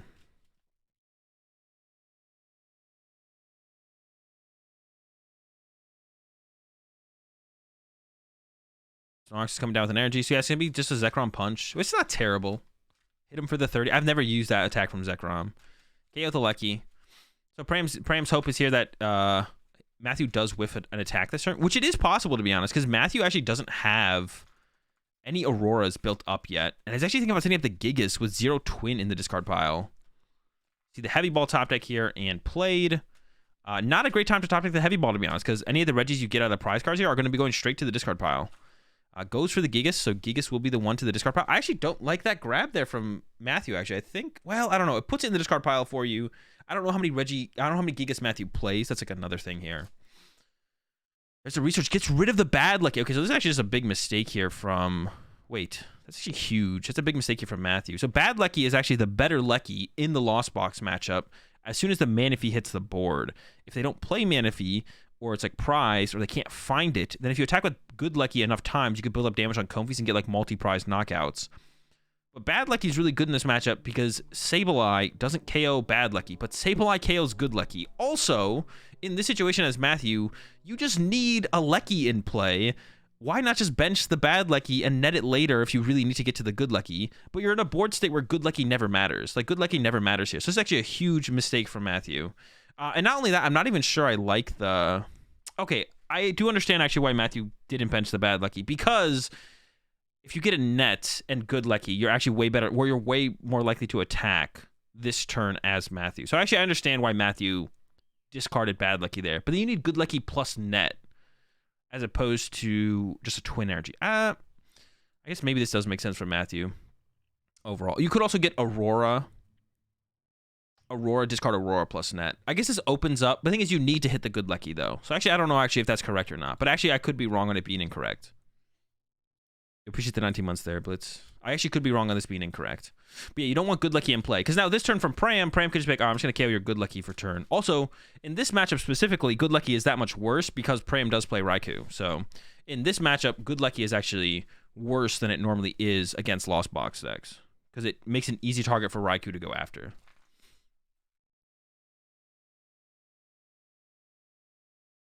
All right, did get the twin energy, did get the good lucky.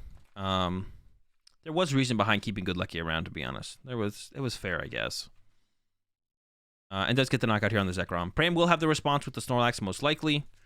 Does need to find a Mirage Gate, but there's plenty of those left. There was one prized, but I'm confident Pram will probably be able to find one. Let's see. Here we go. Colress. There's a gate. Got to get rid of Guru and Choice Belt here. Guru is really good, though, actually. I could see getting rid of, instead of Guru, I actually think Pram should maybe get rid of the net there. You already have the air balloon set up, so you have like a ton of flower selections coming your way from the free air balloon. I actually like... Guru is like insanely good at making your flower selections more efficient and just setting up around Marnie, which you never really know how much the Reggie player plays. Like, Reggie's play like 2 to 4 Marnie, depending on the list. So I actually think Pram should have given up the scoop up net there and kept the Guru. I actually think that was a mistake. Guru's insanely powerful up against decks that play Marnie in Lost Box. And it's just really good. The card's just really good. The card's just insanely good. Oh, Sableye and Raikou. Well, you have to keep the Raikou here as Pram. I'm sure Pram will realize that. And I think Pram does play 2 Sableye. I can pull up Pram's list real fast. So you have the second Sableye in the deck for later. It's not even really a question here. You have to take the Raikou. I'd been very disappointed in Pram if Pram had taken the Pram had taken the other one there. Yeah, you don't really have a choice. You appreciate the 31 months there, Fink.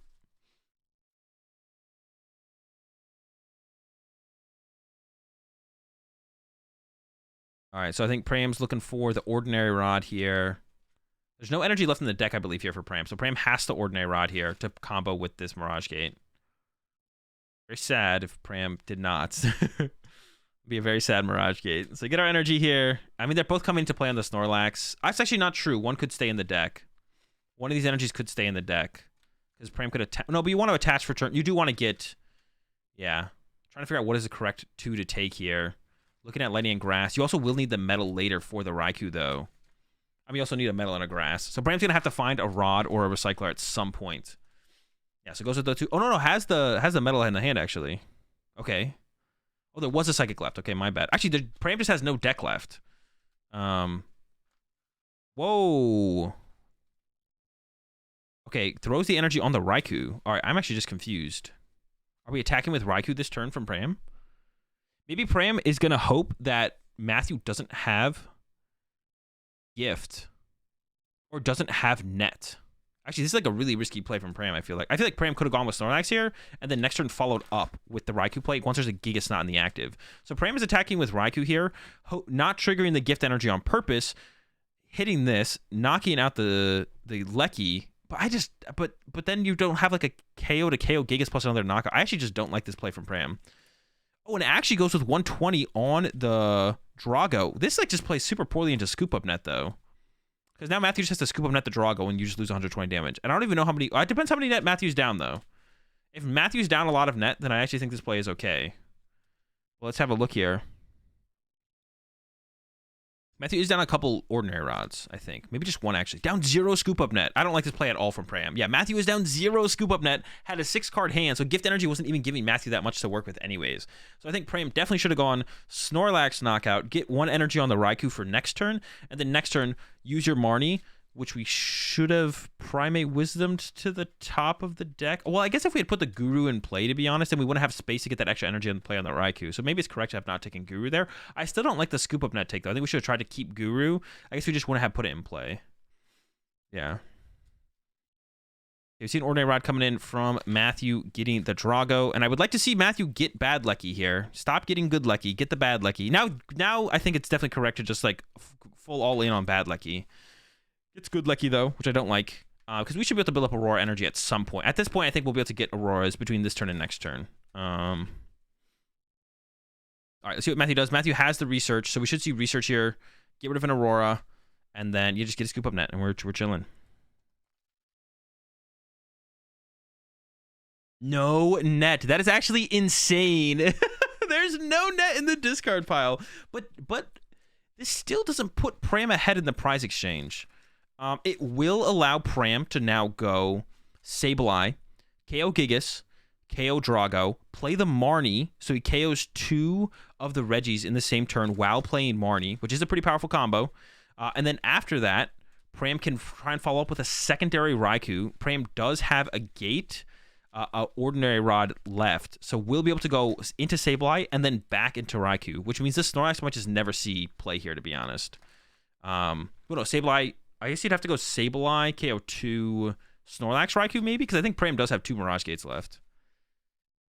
You see, Matthew's retreating the Gigas, and this is also, I think, a mistake here from Matthew. Is this a mistake? It just doesn't seem like it matters to retreat. Oh, but if you're going to the Regidrago, I actually don't hate it. Oh, especially if you could still draw a card for turn, actually. And maybe find a Scoop Up Net. Okay, we can still find a Scoop Up Net this turn, actually. It doesn't even go for it, though. I don't like that from Matthew. I definitely want to see it. We could have played the Quick Ball, got rid of probably the Path to the Peak in hand. I think there's a Path in the hand there. Yeah, I don't like that at all. Yeah, so we should have dug for a net here. Yeah, Quick Ball away the Path to the Peak. Say screw it at this point. Dig for a net. Maybe get rid of one of the Reggies. I would have been fine with that as well. All right, Pram Sableye is online. Has the Marnie as well. So we'll take 2 Reggies out of play plus Marnie. So being a little bit disruptive as well. Yeah, see, there's that net still in Pram's hand that's just not going to see play here. That's why I didn't like the net take. But I think with the way the board state ended up, there wouldn't have been bench space for Pram's Guru anyways. The net at the end of the game could still be useful as well to chain like 1 Comfy out. What's it called would be really good here on the bench, Guru, but you're unlikely to get it. Oh, the Goon goes. No, we have the Sableye to set up the damage, so it shouldn't be too big of a deal. We can see the Rod hit the play right now, and I think you want to play the Rod now. You want to recover Raikou because you need to draw into it, and you also want to recover the double lightning energy so you can draw into one of the lightnings, and the recycler recovers the grass and the metal. But it looks like Pram's going to play it a little bit slower here and actually not use the Rod yet. I think probably wants to recover the Sableye alongside the Raikou, to be honest, and that's why we're not seeing the Rod get played yet. Because you do need like another attacker. So we got 120, so 1-3, so we're down 4. Pram's going to put 1 on each of the Reggies.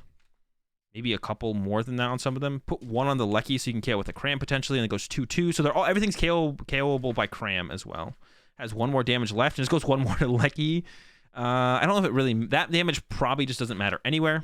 All right, so the Marnie combo. Missed the gate off the prize cards, which isn't good. Did get the boss. There's a Marnie in the hand here, though, for Matthew, but all of Matthew's Reggies are on the bottom of the deck now, which is going to make it hard to find. Thinking about the Lecky send-up, that's fine. Quick Ball top deck is great. That shuffles the deck. The Quick Ball top deck is actually insane here. It shuffles the deck. You definitely want to go with the Regidrago, though. Yeah, gets the Drago. Nice. And I also want to see this net get used here from Matthew. Net the Lecky, go into the Drago. Maybe even attach the Twin. It depends if there's capture energy left or not. That's like a big deal. Once again, this Lecky should be a bad Lecky. It sucks that this Lecky is a good Lecky. You really want the bad Lecky here. You really want the bad Lecky here. Attaches the Twin. Yeah, once again, I don't know if there's any capture left. Dude, if we had a good Lecky on the... Good Lecky is just so much better than bad Lecky here. Okay, we should be able to find the... What's it called here? Has a net. I think you just burn this net and you reset some of this damage on one of these Reggies. It depends how many net Matthew plays. Yeah, I like the... Oh, what? No, but that's less damage. Wait, what? That is actually so bad there from Matthew. So you just reset... Does that matter? I guess that does take away a 120 HP Pokemon off your bench, but you have 3 other 110 HP Pokemon on your bench. So I think that's just incorrect. Especially once you know the Goon is gone. You know Pram can't use Raikou to 1 KO the active. Once again, I would say that goes back to just Bad Lucky should just kind of be here anyways. Like, Bad Lucky is so good in this matchup. It's actually insane. But Bad Lucky should have already been here. You get the net reset on the Bad Lucky. And then you net reset another thing. And then you have 2 less damage in play. So not putting Bad Lucky in play more aggressively is really stacking up here against Matthew now. Got the quick ball. Got a trekking shoes as well. I would almost like to see the trekking shoes get played first. That way you could quick ball for whatever Reggie Pram potentially KOs on the following turn if you combo that with like an ordinary rod. Because Pram still has the Snorlax, so Pram could just like KO your active here, and you might need to find the Drago. So I wouldn't hate to see trekking shoes first here, to be honest. If not, quick ball away path, I think is also fine. It's pretty close. Gets up the Lecky. But does have another Lucky left. Has 2 net left too, so had 2 more net left as well. Good is bad, bad is good. You appreciate the 3113 sub there, Fink. I don't know if I mentioned that earlier. So it's just Reggies and nets left for Matthew at this point. Reggies and nets. So you don't need to dig with the trekking shoes this turn. All right, here comes the Gigas. Throw some energy on the active. Maybe want to make it a pivot as well, so you might put an extra energy on there. Already has 1 energy on there. Oh, it's a choice spell. Actually, my bad. It's not energy. Okay, and there's a swing. KO the Sableye. All right, Pram's turn. If Pram can draw a prize card this turn and then 2 prize cards on the next turn, could be in a pretty good spot. Goes with the Comfy first. There is the Mirage Gate, but doesn't have the Raikou. It doesn't have the Raikou. Could just take the knockout with Snorlax. I think there's the other Drago in the deck, so then you'd be hope. Actually, I don't know if there is another Drago in the deck, actually. I take that back. I'm not sure if there is a Drago in the deck. Pram, both players are pretty close to decking out, but Pram's not too worried about it because Pram does have an Ordinary Rod and... No, it looks like the other Drago is in the deck here. The one thing that's not... The one thing that Matthew is out of, though, because Matthew did quick ball away the Lecky, is Matthew's out of Leckies. Goes with another Comfy, so he's still digging for something. Found the boss, but also found an Ordinary Rod. Ends up getting rid of the boss. Okay. That's getting super sketchy here. What even becomes the play? Here comes the Ordinary Rod. I assume Sableye, and I don't even know if you go for the Raikou here. Does Raikou even make sense here at this point? Maybe you go for the Zekrom just to have another big hitter. Goes for the Raikou, though. I mean, Raikou will be able to KO one of the smaller things off the bench, I guess. Has a Lightning in hand. It's another energy at this point. Gonna go for the metal. I feel like both of these are being Mirage gated into play anyway, so this might not actually matter which energy Pram grabs here.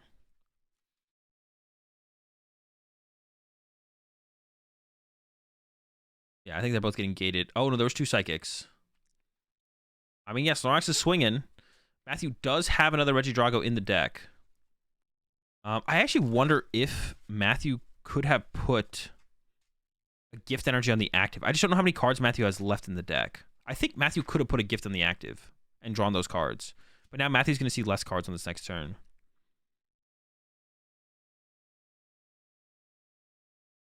Thinking about Regirock.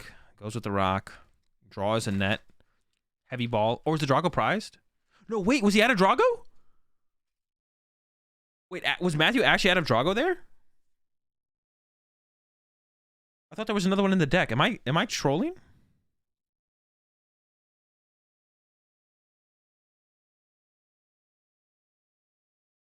There wasn't. Oh my gosh. So that was the only Drago in the deck. So then Matthew definitely needed to go. Oh, Matthew actually just trolled then here. I didn't see one in the discard pile, so I thought there was... So Matthew needed to go play Trekking Shoes, get Scoop Up Net the Drago, attack with literally anything else besides Regidrago to KO the Sableye. Instead, Matthew was like fine with the Regidrago commitment. So definitely some missteps there from Matthew. I think Pram could have played a little bit cleaner as well. Is that 1.25? Okay, didn't feel like it.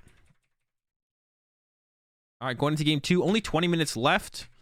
So if game 2 goes as long as game 1, then probably won't finish. A couple Reggie's prize. Nothing too big on either prizes, though. And actually some pretty good last prize cards here from Pram. If you're going to prize a Battle VIP Pass, you want it in the end. Same thing with the Path to the Peak. That's pretty much useless. And does have a Battle VIP Pass plus Comfy start. So pretty good start here for Pram. Trekking chooses into the Heavy Ball. Going to be pretty happy to probably see these Reggie's prize. Should go for the Regirock here. And does get the Regirock. Yeah, I want to see Matthew... Well, yeah, I want to see Matthew more aggressively set up Bad Lucky. Good Lucky's fine early game. If like Pram doesn't have the Manaphy down immediately and you think maybe they can't find it, then actually Good Lucky is good, but Bad Lucky is better. Yeah. For the twin. Has a Marnie. I don't even know what the other card in the hand is there for Matthew. Pass over to Pram. I don't even know if... I actually don't even... I think I agree with Matthew benching anything here. You do know Pram plays a Marnie because of the last game. Usually Lost Spike plays no hand disruption. But one thing that Pram definitely plays is Escape Rope. And way more likely to see Escape Rope turn one and use it than a Marnie. So I actually don't like Matthew actually benching anything here. Because now if Pram plays an Escape Rope turn one, if you don't find a Scoop Up Net... it's possible you just whiff an attack here as Matthew because of that. So I actually don't like Matthew benching anything here. I think it's probably a pretty big mistake. So eyeing up Comfy and Manaphy. Pram being really aggressive with the Manaphy. Has a Quick Ball as well. Get rid of that Zamazenta. And I think probably going to go ahead and grab the Greninja. Yeah, you may as well use it. Like if you have this much basic search on your first turn, like grabbing the Greninja. I actually don't know if I love the Manaphy grab here though from Pram. Maybe trying to find that later and then like actually grab third. I like third Comfy pretty often, to be honest. I'm a pretty big fan of third Comfy grabs on the initial draws, because depending on how you draw, if you just draw a bunch of switch cards and you're like retreating with energy and stuff, then the third Comfy will actually get used. But like as you play out the turn, like if you ever like see a Comfy on the top of the deck, you can almost never take it over the other cards. So getting it out aggressively, I don't know, usually feels pretty good. We'll see. That is so bad. Pretty bad. Yeah. That's pretty rough. That's a lot of good cards. I think I've only ever had like one Colress be that bad before, where it's just like, this is all good. I like all of these cards. Goes with the Quick Ball. So I think definitely looking for that knock or that hit with the Cram here. Sableye and or Zekrom and Energy, my bad. Yeah, you don't really need the Zekrom in this matchup. It's okay, but if you have the Snorlax, you'll be all right. You need something that can like take one hits, usually most of the time. I do like the Quick Ball on the Goon. You can recover it later with the Ordinary Rod. And you want to keep the energy around. Gotta retreat, and then like if your hand sticks, then and Pat doesn't make its way to play, then you need some extra energy for the Greninja as well. So we'll get the Cram hit here. Like I said, it's pretty... I don't know, hitting with Cram is like pretty meh, but you do want to do it because then you force your opponent to have the net. If they don't have the net, then you can actually start to get ahead with the Sableye play on the next turn, and then that can kind of snowball. If you can go like Cram into Sableye, that can kind of snowball pretty fast in this matchup when you have something like a Raikou or like the Kyogre or whatever to draw double prize cards at some point. And specifically, the Sableye damage like matters that much more in this deck for Pram because of the Raikou, whereas Kyogre will always draw 2 prize cards. Raikou needs a little bit of setup damage. Yeah, punch for 110. Maybe it sticks. Maybe Matthew just draw passes. Who knows? Research top deck is pretty good, though. So here we go. Off to the races here for Matthew. 7 cards. Got a Twin. Got a Lecky. I think we got everything here. Got a Quick Ball and a Capture. And it's Bad Lecky. So this time Matthew doesn't have a choice, and Bad Lecky has to make its way into play. Yeah, Matthew doesn't have a choice this time around. Definitely want to see the discard on the Twin here and keep the Capture energy for a Reggie on the next turn or coming up turn. I don't know why. So these are the kind of situations where like the time is against Matthew here, because if this goes to time, it's a tie, and they're never finishing game. They're never finishing game 3. Game 3 is not happening. So Matthew needs to like. These are the kind of situations where it's like I kind of always talk about like it's like fine to like think through that much of your turn and try and play perfect when you have the time to. But when you don't have time to like take those extra couple seconds to think about actions. You just need to know. You have to like play in a way where you just like know you have to play faster, and even if you make misplays because of it, that's fine, because your goal isn't to your goal at the end of the day is to maximize your chance to win the match or win a game, not your goal is to maximize your chance to win a match or win the game, not to play optimally, right? There's like a balance to it. If you want to play as optimally as possible, because if you just play super sloppy all the time, you're not going to win any games. But when you have like, when you're coming down to the wire in game 3, or you lost game 1, and you're trying to win game 2, like this game right here for Matthew, like who cares what you quick ball away there? Just quick ball something. Like, who cares what it is? Probably avoid quick balling the draw supporter. And the twin energy is the optimal discard there, I think, for sure. But spending, 10 extra seconds to think about, oh, do I quick ball the twin energy or the capture energy, which is 100% like legal and fine play. It's like fine to take those 10 seconds if you want to as Matthew. But if your goal is to win the match, who cares? Just quick ball something. You just have to like play the game at a suboptimal pace of play. Like, which is like unfortunate, but like you kind of have to do it to give yourself a chance to win the game, because you're never going to game 3. You're never going to game 3. So like you're never finishing game 3. You might go to game 3. You're never finishing game 3 here as Matthew. So your only option is either lose or tie. So when you're in this situation as Matthew, this is why it's important to wear a watch and be conscious of time, so you're not so you're knowing when you're like, all right, I might be playing sloppier now, but I've got to go, and then you just go. You see the Raikou from Pram. Pram does have 7 in the loss zone, but can't actually attack with Raikou for 2 prize cards here, because there is a bad Lecky on the board. And Pram did give up the Goon earlier in the game. So thinking about hard retreat. Actually, Pram's only way to move this Comfy is hard retreat. So it looks like it's going to be a back-to-back cram swings for the KO here, which is fine. Playing 1 prize card behind in Pram's position is usually fine here. The draws from the gift energy for Matthew. Tons of Lecky action happening. I believe we have double Aurora here for Matthew. Actually, I'm not 100% sure. Goes with the Drago setup. There might not be double Aurora set up here for Matthew quite yet, but we do have a research, so we can just ditch this whole. Once again, Matthew's just like taking too long. Like if there's not 2 Aurora in the discard pile here, you just play the research. If there is an Aurora in the discard pile here, you attach the Aurora and you just play the Marnie. Is that an Aurora? If that's an Aurora, we should just attach Aurora. Actually, you might just play the research anyways, because you do need to find the Gigas. You just gotta go.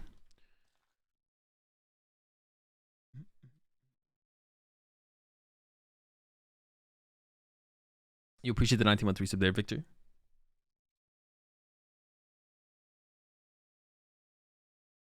Capture to Regice. Okay, so we have the research, so we can capture the Gigas and then research, discard the Aurora, and then we have the other Aurora in the discard pile. Which means we'll have 2 Aurora for the Drago.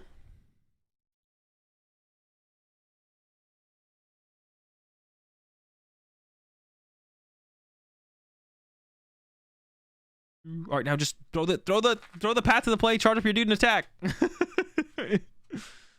That's what I mean by like I said, like sometimes you just have to stop thinking and just literally just play actions. And that's what we need to see more of here from Matthew. And you're going to play worse. You're going to put yourself in a worse spot to win the game if you had guaranteed enough time to play out the game. But that's the thing with the best of 350 minutes is you sometimes will end up in a game where you don't have enough time to actually complete the game fully for sure. And then you just have to play the game. Comfy to the loss zone. Does have the lightning in the hand now, so we could see Pram attack with the Raikou if there's a way to move. But actually still has the training court, so a couple more cards. Net can get to the bench. Then there's the Marnie. There's the Raikou. We have the energy for it. The one thing Pram is missing is the Zigzagoon, which could be ordinary routed back into the deck. But then you'd want to get net for it, because you don't just want to goon ping. You want to like get the double KO, which is why this is so much harder to set up. Oh, has the escape rope actually, so we get to keep the net, but we don't have an out to the goon. For Pram, actually has 2 nets in hand. That's actually like bad because you want them in the deck here. Once again, Matthew is way overthinking this. You just ship the Gigas and just go. It's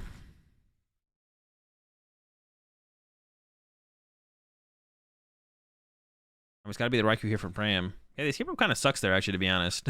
Because hitting Gigas sucks here. There comes the Recycler. So Recycler already being used. Not going to be great.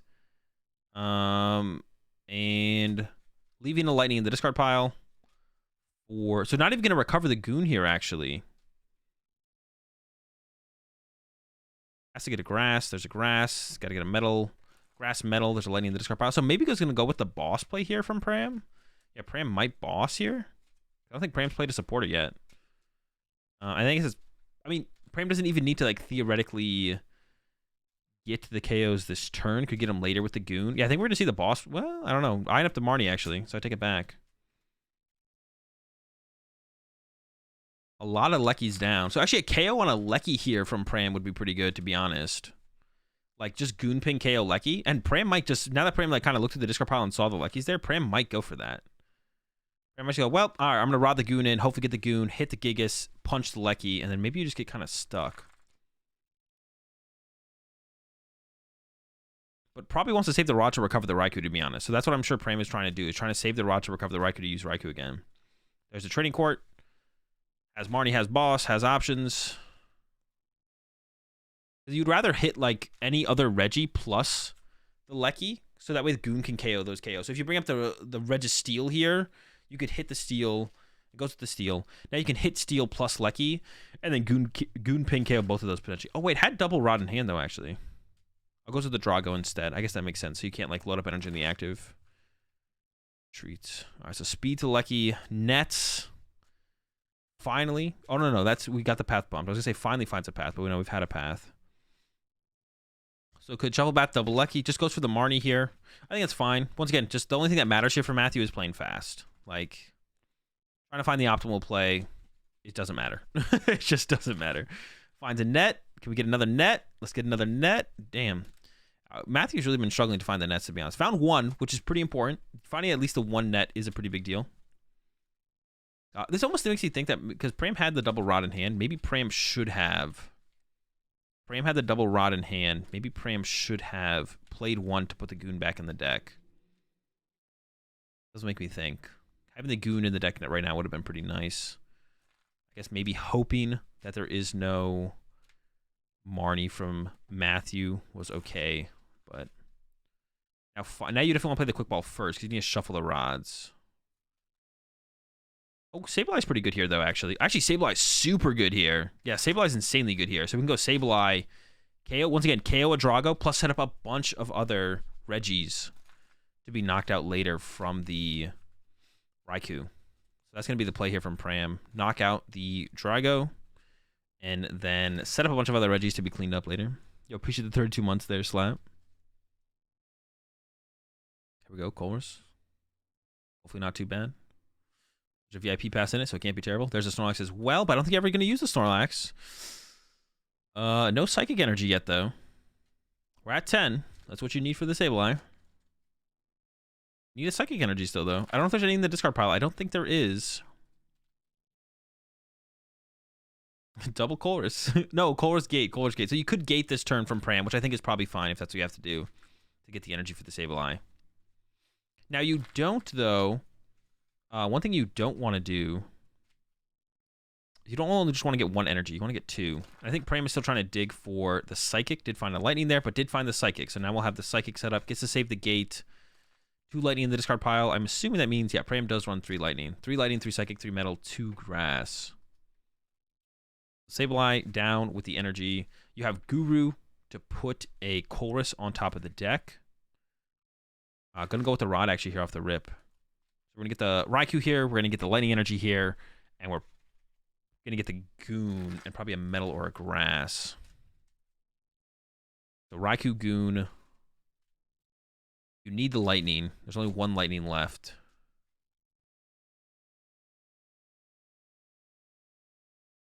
And does have the net in hand to move the Comfey. Okay, Raikou, Lightning. I don't know about the Metal of the Grass. I don't know what's left. Definitely needs to get the Goon. Yeah, Pram doesn't know either. Okay, so I don't think it matters. I think the Metal and the Grass... Well, actually, I don't know if any are prized. I don't know if Pram knows either, to be honest. I don't know actually how much Pram checks his prize cards. Hey, what's up, Thar? Has a gate in hand, but I don't think we're going to see that. We should probably see Primate Wisdom. Went with the Mirage Gate on top, I think, instead of the Colress. No, went with the Colress, it looked like. Actually, was it a Colress? Actually, I think it was only a Mirage Gate. And then has to net, which you don't want to net the Comfey there, but you have to. Chooses not to bench the Comfey back down, saving the bench space for the Goon and the Raikou, of course. And we're going to see 1 on the Drago. And then we're going to see 1 on each of the Reggies. So that's just going to be... All right. Pram's touching Reggies now. You need some on the Gigas. A little bit here, a little bit there. A sprinkling, a smattering of damage. So what do we got? We got 6, 7, 8. So Pram's got 4 left. So I think you maybe just go with 1 on the steel, 1 on the ice, 1 on the rock to close it out. I don't think it actually matters too much. Ends up with 1 extra 1 on the Gigas. So you can KO the Gigas with Cram here, I guess. All right. Nets would be nice here for Matthew. Yeah, Pram setting up for the Raikou play on the next turn. See it. Regirock up. So Regirock's the attacker. I think Pram... Well, I guess no, because you want to be able to cram... You want to have the potential to cram everything. You can't have the potential to cram everything because there's bad lucky in play. Every Reggie can have a little damage as a treat. So Marnie coming in. This is actually good for Pram that the Marnie's happening because Pram doesn't have any of the Raikou stuff besides the gate. But now Pram has almost all of the... Almost. Not quite. Almost all the Raikou stuff. Once again, Matthew is taking way too much time. This is like super... Like, Matthew just gotta go... You just gotta play... You gotta play cards. And now you should just load up the Regirock and attack. Maybe net reset the Gigas. So we could go like... Oh. Net reset the rock. Well, we could just attack with rock there, right? I think you could Gigas, load up the rock, net reset the Gigas. Capture coming down. You should definitely hold this capture because you might need to get another Drago at some point. Oh, you have an Ultra Ball though, so I guess that's fine. Shoes. 40 seconds left. So Matthew has to attack before the time expires. Rock back to the active because it does have another rock in hand. Makes sense. Reggie rocking out here. Loads up the rock. Knockout. All right. Comfy up from Pram. Okay, so Matthew is in a spot to be able to win this game now. Has 2 turns left at the very least. Probably will be 2 turns left. Most of the stuff Pram needs. The only thing that Pram's missing is the Raikou here, to be honest. So I wouldn't hate to see Pram just try and hit it. And just go like Guru something on top of the deck. And then, yeah, I think Pram should almost go like... You actually don't even want a Goon here as Pram. You want to go like leave the Regirock in the active stuck and KO the Lecky off the bench. That's why it would have been good for Matthew to reset the Gigas and set up 2 attackers. Because the way Pram can win this game now, I think Pram should almost go like Primate Wisdom, the Psychic Energy on top, and then hope to get the Raikou, attach, use it to the Raikou, net the Comfy, play the Marnie. Don't knock out the Regirock, but hit it, and then knock out the Lecky. So that way there's plenty of whiffed attack next turn. I have no idea what just happened. Pram's going with the Mirage Gate. Use the Mirage Gate here. Okay. Gonna make things tough to pull off the next... Well, no, there's a Rod in the deck, actually. So Pram can just draw into everything. Pram can still do it. Probably want the Metal on the active. I'm gonna get the Metal on the Psychic. So you want to put Metal on the active, Psychic on the Guru, I guess? I don't even know.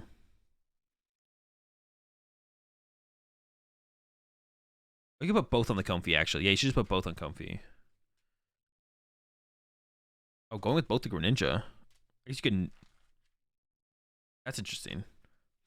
You could net the Comfy and then send up the Greninja, but why wouldn't you just retreat the Comfy to the Greninja? Or retreat the Comfy to the Raikou? It means you burn the net as well, but I don't think burning net does anything, really. You just play the Marnie? No, you gotta... Okay, I think it's just a mistake from Pram. I think Pram definitely should just put both on Comfy and then Marnied. And now Pram's looking to get Lightning, Rod, Gate, Raikou. And has a Primate Wisdom to work with as well. And it's drawing most of the cards, to be honest. And has Primate Wisdom, so... Gate, Net... Oh, but can't get... Oh, but still has Comfy left, so you could go Primate Wisdom first. So Pram can go Primate Wisdom, the Choice Belt, then retreat to the Comfy. Retreat to the new Comfy. So yeah, Primate Wisdom first. So Pram can still get there. This is Raikou. No, it's Rod. I was close. Now you can retreat to the Comfy, and then use Comfy, Lost Zone the net. Oh, wait. You got a bunch of fresh Comfy. No, what are you doing? What's happening? Haven't you already used that? Wait, has Pram not used that Comfy? Oh, maybe Pram hasn't used that Comfy. I could be wrong, actually. I actually don't know. I just assumed it got... No. Hold up. I thought it got used. He net? He didn't? Oh, okay. I'll just chat on this one. Did he use it and then net it? Okay, so Pram should have the Raikou attack here. I think... Actually, maybe not. I don't know what's in the discard pile. There's no lightning or grass, so I'm just going to go ahead and assume that there's lightning and grass in there. Okay, cool. It works. Just Gate, then Marnie, I think? Okay, okay.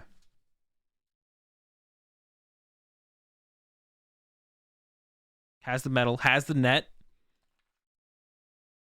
So the Regirock can't currently attack, but Matthew could have set themselves up on the last turn to be able to deal with this exact play by setting up 2 attackers by net resetting Gigas. And going... KO's the steal over the Lecky. Interesting. Is there more Leckies in the deck? I actually don't know what the deck looks like here for Matthew.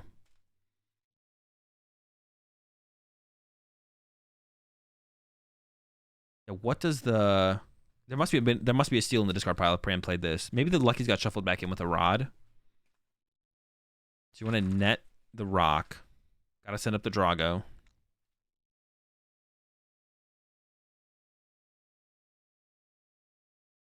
There's a Quick Ball and an Aurora Energy.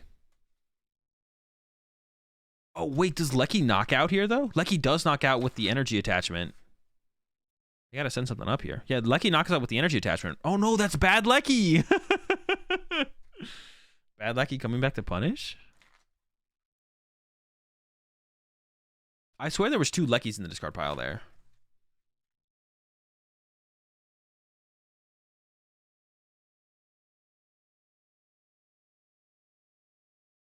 So I thought Pram would just KO the Lecky there. But it doesn't matter because the Lecky can't attack. Wait, but then maybe there's also a steal in there then, I guess? Wait, if there's not steal here, though, Pram just trolled by not KOing the Lucky, right? If there's a steal here, Pram was just trolling. Okay, there is a steal. There must be 2 steal in the discard pile. So I think playing the Quick Ball here from Matthew is... that seems incorrect, because you could save the Quick Ball. Maybe it's not worth saving the Quick Ball. So you could, like, play the Aurora, thin out a card, save the Quick Ball. But we're probably going to see burnt... So we're going to burn all the cards. The Regice. 1. They got a Quick Ball, but needs a net. No net! Oh no! I think Pram's got it then, or close enough, because now Matthew just can't win the game because Matthew had 2 turns left, and now Matthew has 1 turn left to draw 2 prize cards, which is impossible for the Reggie deck.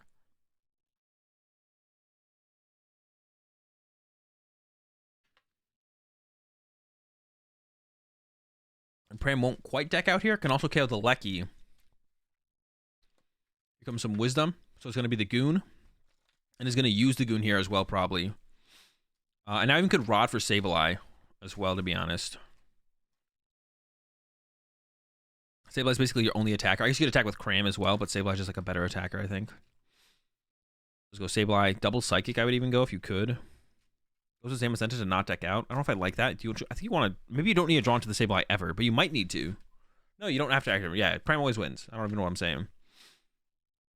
Do they not have like a turn counter to like show whose turn it is? That's what they need to add. It's like the next thing. They've added like the Lost Zone counter at the top under the player's cams, but now they need to add like a... They need to add like a turn counter. All right, double knockout. Goes after the ice. Oh, there is 2 ice in this card pile, so that makes sense because yeah, like he can't attack. Making Sonar, I guess. Oh, the Rod was the next card. It's so close. Okay, let's go back and review this turn specifically then. I think it'd be good to review this turn. Once again, I was like kind of going both ways on this. Like I think Matthew did misplay here, but I was talking up like Matthew does need to play fast, right? It's super important that Matthew played fast, so that was also pretty important. But let's go back and review this turn specifically. I think this is like the turn where Matthew could have won. Was it this turn? No, it was a little bit later. I went a little bit too far. I should have just done this. The VOD is so long, like if I click anywhere. It was the turn we attacked with Regirock here, where we chose to attack with Regirock as Matthew. It's coming up. So it's this turn here. So Matthew needs to attack this turn, take a knockout. And then the problem, though, with this turn, though, is it's possible for Pram to not KO the Regirock. Right? Pram can not KO... Oh, no, it wasn't this turn, though. It was the turn after. Oh, no, wait. Because Matthew resets the Regirock for Pram, actually. So, yeah, this is, like, the problem here for Matthew. So the problem with this play is if Matthew just leaves this Regirock in the active, it does give Pram the knockout, but you don't really care if Pram gets a knockout. Pram's not going to create 2 more Raikus. Pram can do 1 more Raikou. And this is why it's important to like check your opponent's discard pile and their Lost Zone and like know exactly what they can do. Like Pram only plays 4 Mirage Gate, only 2 Ordinary Rod. Like these are things you can like make good judgment calls on. Some of them are impossible to play more of, like Mirage Gate, but you can make a pretty good judgment call and be like, all right, Pram probably plays 2 Ordinary Rod. I saw the Recycler in the last game. There's no way they're playing 3 Ordinary Rod and a Recycler, unless they're just like, you can't account for I'm like trying to invent a word right now for someone being a bozo, right? Like if someone's a bozo and just plays a really bad list, like you can't always account for people playing terrible lists. So you want to play around what is like expected, right? So if Pram whips out a 3rd and a 4th Ordinary Rod, well, oh well. Like you can't play around someone being a bozo, right? And just playing a terrible list all the time. You want to when you can. You want to play around that POW pad in the Lost Zone deck, but or I guess that's not even that unreasonable.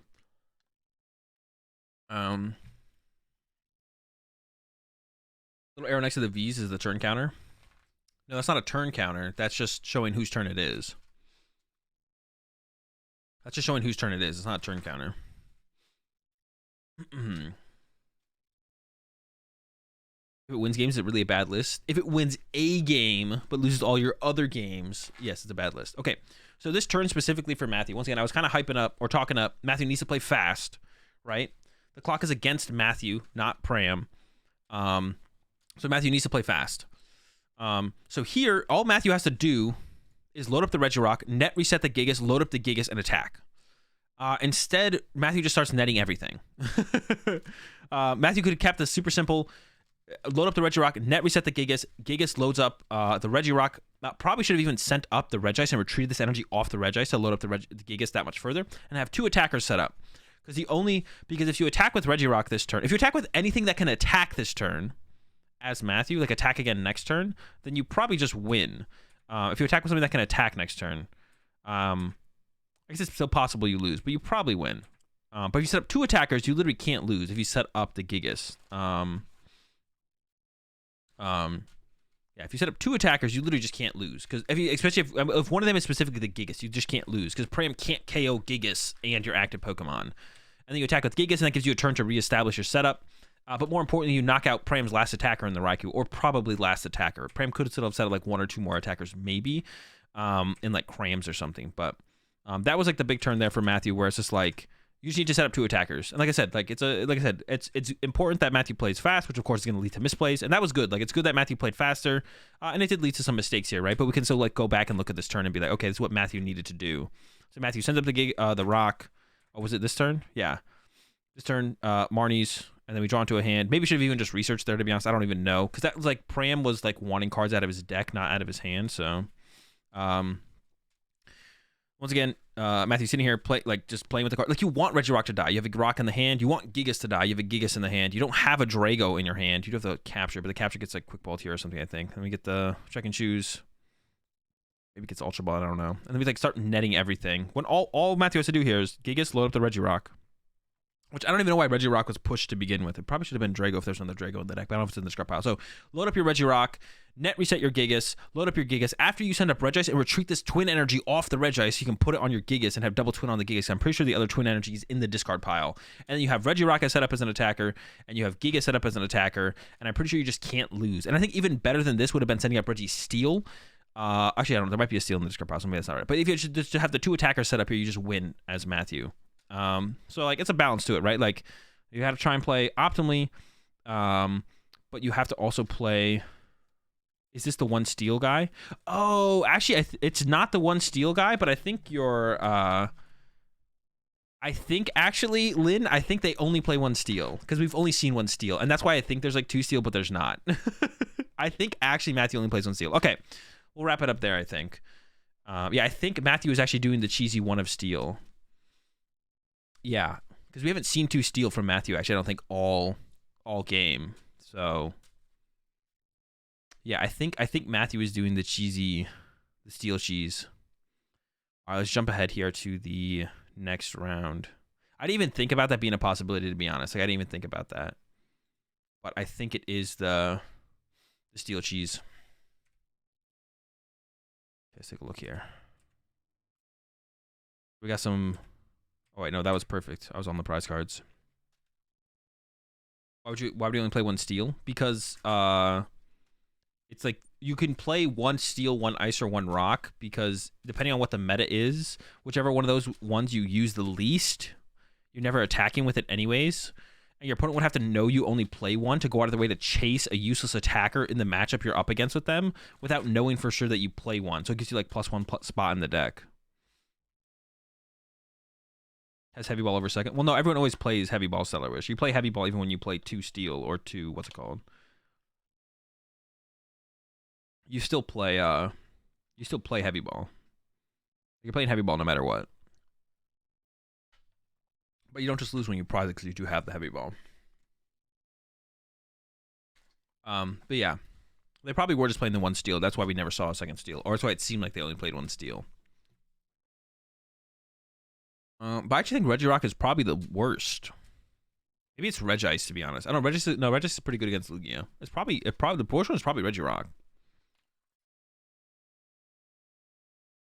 Maybe it is steel though. Maybe it is steel. Velocity knock out the one on Reggie. Yeah, but how are you gonna know which Reggie is their one of Reggie, and how are you gonna know for sure that they only play a one of that Reggie? You just don't. Rock okay into Stalin? I mean, they're all okay into some things. Like, Registeel's okay into Mew V. Registeel 1-hit KOs Mew V, but Mew is also the only deck that plays Lost City consistently, so... they're all okay into things. Alright, so, what do we got? Round... Actually, I don't know what round this is. Tord with the Lugia. We got Tyler with the Fusion Mew. Does play Lost City, but Lost City's not relevant in... what's it called? Guess until you win, and you're doing a lot of losing then. Maybe at the 03 tables, you'll finally catch that one Reggie player with a one of one of their Reggies. No one was expecting one. Pram maybe was. That's maybe why Pram went after the steal in that situation. Like if they're gonna play one of, it's gonna be the steal. Also, it's not like a new. Drew did it at Baltimore Regionals. It's not like a new thing. I'm pretty sure Drew also did it at this tournament as well because Drew played Reggies. All right, we got Fusion Mew up against Lugia. I do think... Actually, I don't even know, to be honest. I don't know. I think Lugia is just, like, generally favored against Mew in general. I think it's just kind of always favored.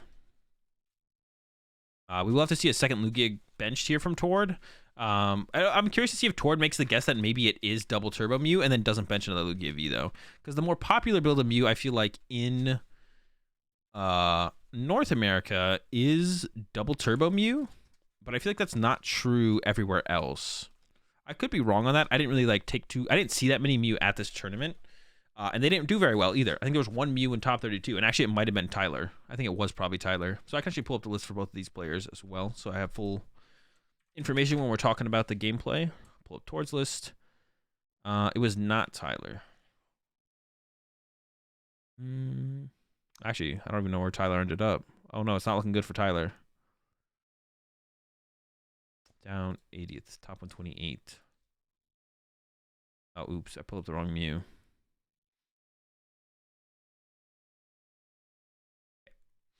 So yeah, Fusion Mew, Lost Cities, no path. It does play catchers. Yeah, there's the Guru from Tord. Like I was saying, could this come back? All right, here's the Primate Wisdom. So we're not done yet. Gonna throw our research on top. Very cool. Quick ball. All right, bench a second Lugia. Okay, because if you know it's not Fusion Mew, I think most of the time you just want to rock lone Lugia, to be honest. One Lugia if you go first, but maybe Tord knows it's not Fusion Mew, or probably better safe than sorry. It's probably close to 50-50, to be honest. It's probably close to 50-50 of Fusion Mew and non-Fusion Mew, to be honest. I'm not an expert on the Mew counts, so or the what Mews play. This opening hand is pretty stinky for Tyler, though. It's not looking like a turn 1 attack. That's for sure. But you never know. Mew can always just kind of pop up out of nowhere. So let's see. Could go for an Ultra Ball. So the thing is, Ultra Ball is actually a little bit better here than Battle VIP Pass because you get to draw 2 cards. If you go for Battle VIP Pass, you get to draw 1 card here as Tyler. If you go for Ultra Ball, you get to draw 2 cards. That's actually one thing that I feel like a lot of people miss. Sometimes when you get like a turn 1 cram, or now when you're using the what's it called here, and you're like, oh, my goal is to find Pokemon, you always just default for Battle VIP Pass. I'm pretty sure Tyler can't play any of those cards in the hand. I could be wrong, but I'm pretty sure they can't. So goes for the Battle VIP Pass here, and it's obviously Tyler still wants to be aggressive here because Tyler's going for the Battle VIP, uses the V-Star power before using the Marnie, right? So obviously Tyler's still looking for the turn 1 KO on this Lugia, but Tyler could have, instead of going for Battle VIP Pass and just drawing 1 card off this first Genesect, could have got Ultra Ball and showed 2 cards off the first Genesect. You would have to probably grab another Genesect in that scenario off that Ultra Ball, which does make your follow-up Genesect weird, but you're already hoping to hit like a Battle VIP Pass off that first Genesect anyways, so I think Tyler should have grabbed an Ultra Ball here. Unless they're going to attach the V-Guard energy, which I doubt. But actually might play this Arena? Is like eyeing up this Arena. No way. We're definitely drawing with Genesect for 1. Yeah, so we should have gone with Ultra Ball here. Fusion. Yo, we're getting close. Fusion to Meloetta. Genesect again. If you get Sparkle here, you're not getting the knockout. So you need like an Ultra Ball here. Got a catcher. All right, so I think we're going to see a Marnie here from Tyler then. Maybe we see this Arena, but I think we're going to go with the Marnie here. I don't like the idea of the Serena, so I like to see the Marnie here from Tyler. And if Tyler was content with not pulling off the turn 1 Meloetta attack, which I don't think you're ever content with, looks like going with the catcher actually instead, probably going to try and bring up the Guru. Not sure I like that actually, to be honest. It just seems kind of like a waste. I think I would like to have seen just Tyler put the catcher back in the deck and save that for later to chase up 2 prizers. There's the Marnie. Yeah, if Tyler was content with just chilling and playing this slower, then you would have seen the Marnie before the V-Star power. So Tyler was still trying to be aggressive there. But once again, if you're trying to be aggressive, I think you just want to go with that Ultra Ball first. Has an Ultra Ball now, so we could Ultra Ball away the Double Turbo and the Vacuum. Keep the catcher, keep the fusion. Get rid of the catcher. I don't like getting rid of these catchers. Why are we getting rid of catchers? Catchers are good. That's a good card. I don't like that catcher get rid of. Definitely want a Genesect, draw some more cards. I could see you going for a Mew here, but I think you just want a Genesect. I think you should, we're just trying to draw cards here again. I don't like burning all these catchers though. That's some good card. You know what I'm saying? I don't like that. You appreciate the 29-month resub there, Dave.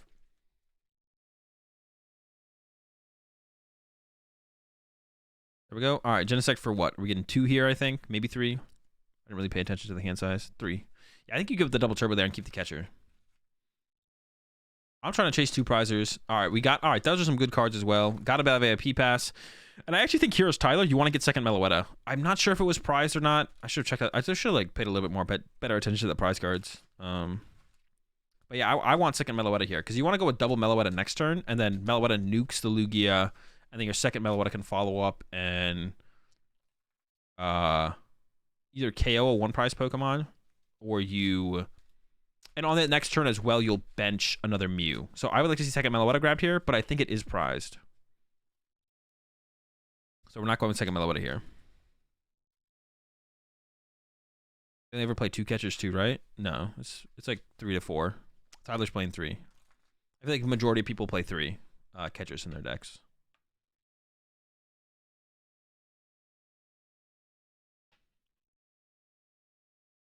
Yeah, so I would like to have seen second Meloetta there. I think it is prized, but I would like to have seen it not been prized just to see what Tyler does. Really good draw from Tord here. Has the Research, has the Archeops, has the Evolution Incense. The question is, probably Primate Wisdom first and put the Powerful Energy on top of the deck. And then capture out your follow-up attacker. Save the Evolution Incense because you wouldn't mind drawing into the Lugia V-Star here because then the Evolution Incense can grab an Archeops. Pumpkaboo is fine. You don't mind losing that. I guess you're maybe like slightly worried about running into a late-game path and not being able to use Luminion. And Pumpkaboo could go like that, but it's probably not a big deal. Not something you're really actively like too worried about. Get the Lugia V-Star, and I believe Tord's playing the 4-3 still. Yeah, 4-3 Lugia V-Star still.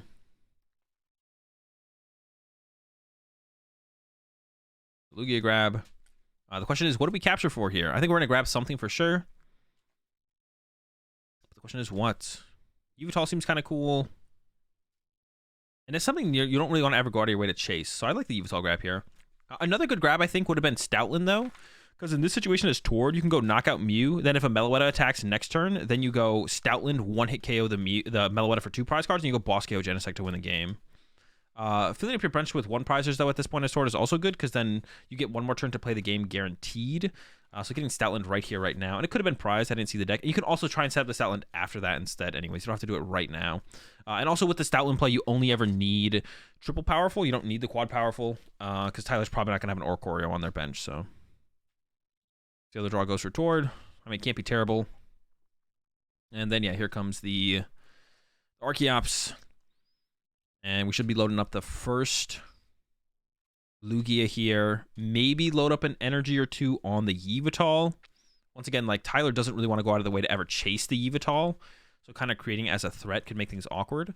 Now, Tord probably doesn't know for sure that Tyler plays the Parasol. I think it's in Tyler's hand right now. Tyler hasn't shown it, though, yet, so...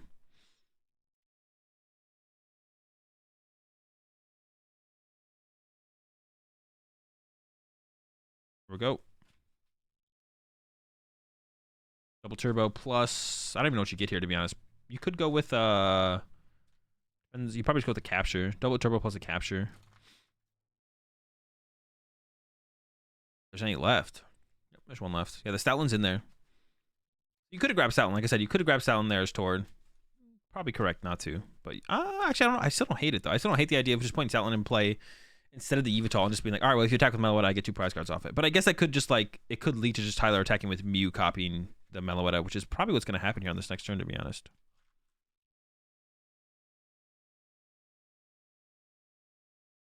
What do you want, a Primal Turbo first? No, because Tord had to get the other Archeops in the discard pile.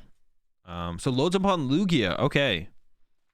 Going with the Lugia load up, and I think can protect it as well with this Ultra Ball. It's going to get weird for Tord, though, if that Lugia gets KO'd. It's pretty unlikely to happen, especially with Tyler burning that last catcher, but it is possible, even if this Lugia V becomes a V star, that Tyler could go catcher heads, knock out the Lugia V star off the bench with a Mew V Max with a Parasol. That is quite a bit to get for Tyler, but it is possible. It's pretty safe. It's kind of safe. I don't know. You can do some stuff. We'll see. We'll see how Tyler's turn goes. Has a double turbo in the hand as well, so could commit to the double turbo route. But the board state's looking pretty good for Tord. Knockout.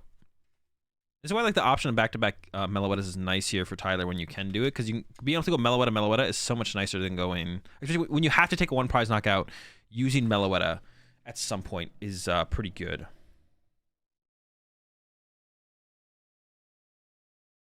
Ball's away a Power Tablet. Probably going to go for another Mew here. We'll see. Can't imagine you're going to grab the 4th Genesect. The Power Tablet discard was interesting. It makes me curious as to what Tyler's plan is here, actually. Yeah, this makes you curious as to what Tyler's plan is. Return. Has the Parasol. Puts on the bench Mew, though. Curious. Fusion to the bench Mew. Okay, so the plan is definitely attack with Meloetta. For sure. 100%. Gotta find themselves a Sparkle. Found a Mew VMAX, but you don't really want to evolve a Mew V into a Mew VMAX. I don't know why this Parasol didn't make its way onto the active Mew V. Because you might end up evolving it to a Mew VMAX. Which it looks like what is Tyler's probably going to do here. I'm actually curious how many... Actually, I can check that. How many double turbo does Tyler play? Just 2. Okay. Ball went away. Gonna fail it. Once again, both fusions are in there. But if you draw into them before the Sparkle, you're just not doing very much damage this turn. You're just not doing very much this turn. There was a couple different ways to like play out this turn. I don't like this choice from Tyler. I think you maybe should have even just committed the tablet down. Yeah, you shouldn't have quick balled the tablet. You should have played the tablet and quick balled the double turbo from Tyler for sure, I feel like. And then maybe just thrown the fusion on the active with the Parasol. Because now you can't evolve this to the VMAX, and now it looks really bad for Tyler. Another quick ball. Gets rid of the Battle VIP pass. I would hate to discard Serena there instead, to be honest, because you can recover it with your Pal Pad, and then you have the Battle VIP pass in the hand as a cram target, but now you don't have a great cram target in Tyler's hand. You see, now you just, once again, you can't evolve the active Mew V to a VMAX. I mean, you can, you just don't want to. But if you put the Parasol in the active, you could have. Genesect, last Genesect for 2. If there is a Sparkle here, I still think there is some hope, but... Oh, got the cram, but now you have to cram. Like, is what I was saying. See, I would like to see the quick ball get rid of the... What's it called instead? Tails on the cram. All right, go game 2. There we go. All right. I like the scoop from Tyler, though. That was good scooping. I think quite a few mistakes. I think a poor choice of game plan for the turn into some poor sequencing. Tord played it pretty clean. I think there was like room for Tyler to get like a punish on Tord there if Tyler had been able to boss KO. Like I think once Tord commits the double powerful to that benched, Mew, I think Tord should have just been like, all right, I'm gonna go KO that thing and just like commit the double turbo to the active Mew V, put down the Parasol, play the tablet, look for the boss or Serena, plus tablet and plus tablet, and then just KO that Pokemon, KO that Lugia with the double two powerfuls on it, and then Tord has to find a setup Yveltal plus their one of Vacuum. Of course, Tyler doesn't know Tord only has one Vacuum, but you know Lugia decks never play more than 2 Vacuum. So if Tord has 2 Vacuum, or if they have 2 Vacuum, they probably have 1, and they have to find it in combination with setting up the Yveltal on the turn, so not super likely to happen. So I think Tyler should have just been like, all right, well, you committed 2 powerfuls in play that I can remove from play. I'm just going to go try and KO that thing. And you had the Parasol in hand, so you just go KO it.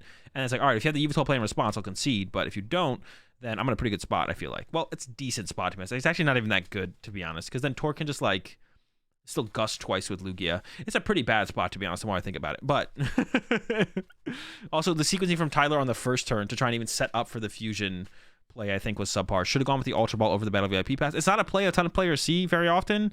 Usually you're like, oh, if I can get Pokemon on my first turn from a Cramomatic or the V-Star power, I should go to Battle VIP Pass. That gets 2 Pokemon. I want Pokemon. It gets 2. Kind of makes sense. So a powerful prize here for Tord.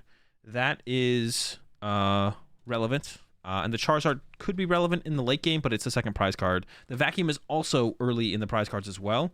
And it's almost like better for it to be in the prize cards, I feel like, early than it is to actually be in the deck.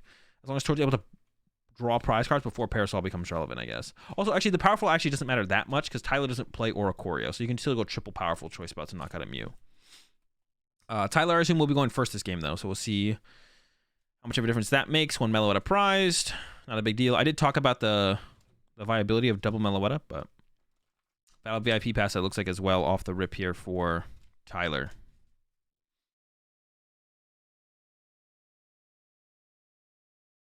They must have cleaned up. That's what I just noticed that as well, Squeezel. Like, it's pretty dirty. It is pretty dirty.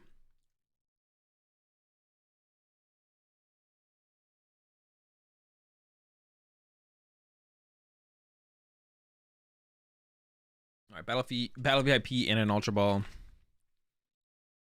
Genesect in the Meloetta. I think in this matchup as Tyler, because you do play the Parasol, I feel like you want to attack with a Mew with like Quad Fusion in play with the Parasol, ideally. And Mew is... Oh, this hand is sick. Mew is pretty good at drawing cards, like drawing the cards it needs when it wants, especially now with the 4 Seal Stone and all that jazz. Pretty good draw. Yeah, I think you'd rather commit to... I just don't want to... I don't like the commitment to the Meloetta that much, to be honest. I don't know. It's not terrible. I haven't played enough of this matchup recently. I have too strong of an opinion. But because you play the Parasol, like if Tyler next turn just goes... Wait, did we just not draw with Genesect?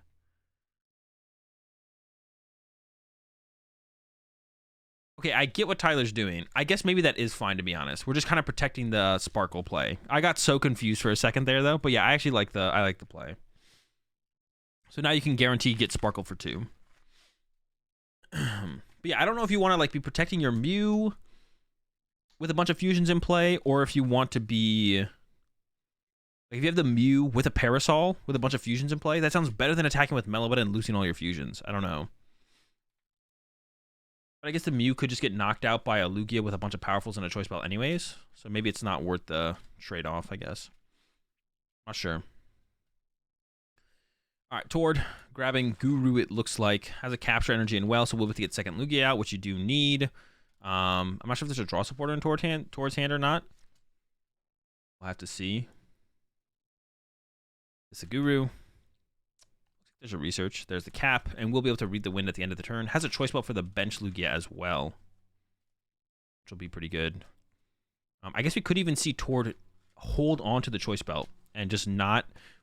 I think there's a research in the hand here for Tord, but I actually think we're probably going to see Tord not do that. Or I guess you could... No. Oh, it's a Marnie. Okay. I don't actually know. Maybe I think Tord probably should just hold the hand. It feels like, because then you have the guaranteed choice belt next turn. I guess you know you're getting responded to by a Meloetta though, so maybe it doesn't matter. Yeah, I guess you know you're getting responded to by a Meloetta, so it doesn't matter. And I guess against Meloetta you can just attack with like a Rangaroo or something to KO it. Because in this prize trade, you don't really want to use the Stoutland to get 2 prize cards, because you're going to be able to go KO Meloetta, KO Mew VMAX, KO Genesect. So you don't need... But I guess if you're trying to KO the Mew VMAX, you probably don't. If you're going to KO the Mew VMAX, you probably don't want to commit a powerful to an Rangaroo. So how do you actually want to KO the Meloetta then? Do you want to use... You could use a Lugia, though. They go KO Lugia, you go Lugia, KO Meloetta, they go KO Lugia. Then you go Yveltal, KO Mew VMAX, fill your bench with 1 prize so they can't Echoing Horn you. Commits the choice belt, though, and then goes with the Marnie. So this opens up like a vacuum from Tyler to remove the choice belt or boss KO on this Lugia specifically. And it does make the choice from Tyler to not dig more on this turn a little bit worse for sure. There's the Wisdom. The rest of the hand from Tord, not great, but does have Read the Wind still, and also has the double Archeops in the discard pile already. So yeah, the choice belt being on, putting the choice belt in play already. I guess when you know Tyler chose to pass like that, you definitely want to Marnie them though. Like when Tyler chose to just like pass when they could have drawn more with Genesect, you probably want to Marnie them. Yeah, you probably want to Marnie them. You don't want to leave them with that hand. All right, Fusion to a Mew. Quick Ball, Battle VIP, and then and you should probably play the Stadium and then Quick Ball. You can save the other Quick Ball for later. There was a Sparkle on the bottom. Goes for a Mew. Actually, this is fine as well. And Quick Ball the other Mew and then play the Stadium. That works as well, actually. I don't know why I didn't think of that, to be honest. All right, so looking for Sparkle. And actually, no. We should probably just use the V-Star power on the Genesect here. Okay, and they are, yeah. I forgot about that. I was like, wait, hold on. We could risk drawing with Genesect, or we could just go get the Sparkle right now and just guaranteed quad fusion. Now the question becomes, where should the fusion energy go? And I guess you're just, I mean, it's going to go on the active and the Mew. I guess it should be, what should you attack with, actually? Okay, now we're splitting them up. Oh, Tyler does play the V-Guard energy, actually. You can go V-Guarded energy Mew V with Parasol, and then Lugia can't KO you, and the Yveltal can't KO, which is like super cool. So we're going to commit to like Meloetta first. Oh, we're not playing the Lost City. I guess you want to keep it as an answer to Collapsed. I guess that's fair. Should you play the catcher here to bring up the bench Lugia? Probably not. I don't think you're that scared of that Lugia when your setup is what it is right now for Tyler. I would try and draw some more cards here, though, so I think we should try and thin out the hand. I would play this. I would play more cards here. I would do something. I'd play the Cram and then just draw more. Because if you whiff the Cram, then you still get to draw +2 cards. If you hit the, if you go next turn and then whiff the Cram, then it's gonna feel bad that you didn't draw the extra cards now. So if I was Tyler, I would have played the Cram, got a card for the setup on the next turn, probably, or you could just grab a Quick Ball there and then Quick Ball away the Sparkle if you get heads, and then just keep digging with Genesect. Because now, if you, I'll go into this next turn as Tyler. If you play the Cram and you get Tails, you just are -2 cards on the turn. Or it's more than 2 cards, because you could have drawn more cards you would have played. Well, if you got the Quick Ball, if you got the heads on this turn, you could have the Quick Ball away that. But now if you get the Tails, it just feels bad. So Tord's going to commit to this Lugia with the Choice Belt, it looks like. Like I said, Tord could have gone attack with Guru, but that feels pretty bad. So it looks like Tord's going to go all out here and just load up this Lugia. Yeah, Tord's going all out and just loading the Lugia up. See, this is what I was talking about. Like, if you attack with a Mew here instead as Tyler with... If you're able to get the Mew VMAX with a Parasol attacking, it feels like so much better, it feels like. Well, actually, not really, because you could get KO'd. You would get KO'd here, actually. Maybe it doesn't feel that much better. Maybe I'm just trolling. Yeah, we're committing everything here as Tord. And so Tord is basically going to commit the Powerfuls. There's a cap. You want to keep your bench full here as Tord so you don't get Echoing Horns. So you got to grab Snorlax or Pumpkaboo here. Probably the Snorlax, yep. And you have Pumpkaboo to fill up your bench later. Charizard's prize, but you're going to get off the prize card soon. Comes another Archeops. Probably grab another capture for the active. Maybe you may as well just commit the third powerful, right? What are we saving the extra powerful for? I guess it lets Snorlax KO a Genesect later, so maybe you're saving it for that. You don't need it this turn as well. You don't need any powerfuls, to be honest, right here either, but you do need to save other energy for other plays later, so you do have to put some energy here, so I guess just commits 2 powerful. You're 1 powerful away from the KO. Seems fine, I guess. The powerful aren't going to be that much useful anywhere else anyways. Like I said, one powerful on the Snorlax later is kind of cool. And there's a Serena in the hand here for Tord, so Tord could KO a Mew V. Oh, actually, Tord is going for the Mew V KO. Okay. So Mew knockout here from Tord. Tord isn't going to be able to Gust, though, in this situation, so I think you're going to have to go through the Meloetta at some point anyway as Tord, but it doesn't change up your prize exchange too much. Maybe Tord is just favoring getting the prize cards here. I don't know. This opens up Meloetta as an attacker this turn, though, so now Meloetta can once again just go punch. You can, like, now you can go as Tyler, you can go, like, Meloetta KO Lugia, I guess, and then maybe Psychic Leap KO Guru. I don't even know. Yeah, I don't know what the play would be. You're definitely trying to get Parasol on this Mew VMAX, though, and then trying to get the V-Guard energy as well from Tyler. And you might just commit to KOing something smaller off the bench here if you can pull off a lot of that as Tyler. You could KO the Yveltal here as Tyler. Or an Archeops, I guess, would maybe be better. As long as you can get the V-Guard energy, because otherwise the Lugia is just going to come up and bop you. So... Or you could commit to just Meloetta KO the Lugia V-Star as well. Opening with the Silene. So I think committing to the active KO here for sure. I don't know how many heads that was. Oh, gets back to Fusion. Oh, wait, that's just like, that's so good. I didn't even think about that play. I guess it's like another reason. That's like another reason. I think we should have seen the Cram first then, right? Because then you want to draw into the energy. Well, now this is like awkward. That's awkward. So I think it's a misplay from Tyler here, actually. Tyler should have gone Cram first. Yeah, you should go Cram first there. Get another Mew V on your bench. And then play the Silene. Get the Fusion energy back. Draw into it with Genesect. This just felt really awkward and really inefficient. Of course, you don't know for sure Silene's going to hit 2 heads. But I think you can make a pretty fair assumption. We could put down the other Meloetta now as Tyler and attach to it. Because then if Tord goes knockout Meloetta, you could Silene again and attach to Meloetta and then attack Meloetta. So that'd be interesting here from Tyler. Just loading up this Mew feels pretty bad, though, to be honest. If Tyler loads up the active Mew with the next Fusion energy. See, this is why maybe Tord should have just KO'd the Meloetta, though. It's because of Silene for Fusion energy. He's going to commit it to Mew. So now if Tord has another Gust, though, this like creates a perfect target for Tord to chase. I'm not a huge fan of this play from Tyler. It would have been nice to try and see these energy get split. But is this going to be a retreat and swing and that's it?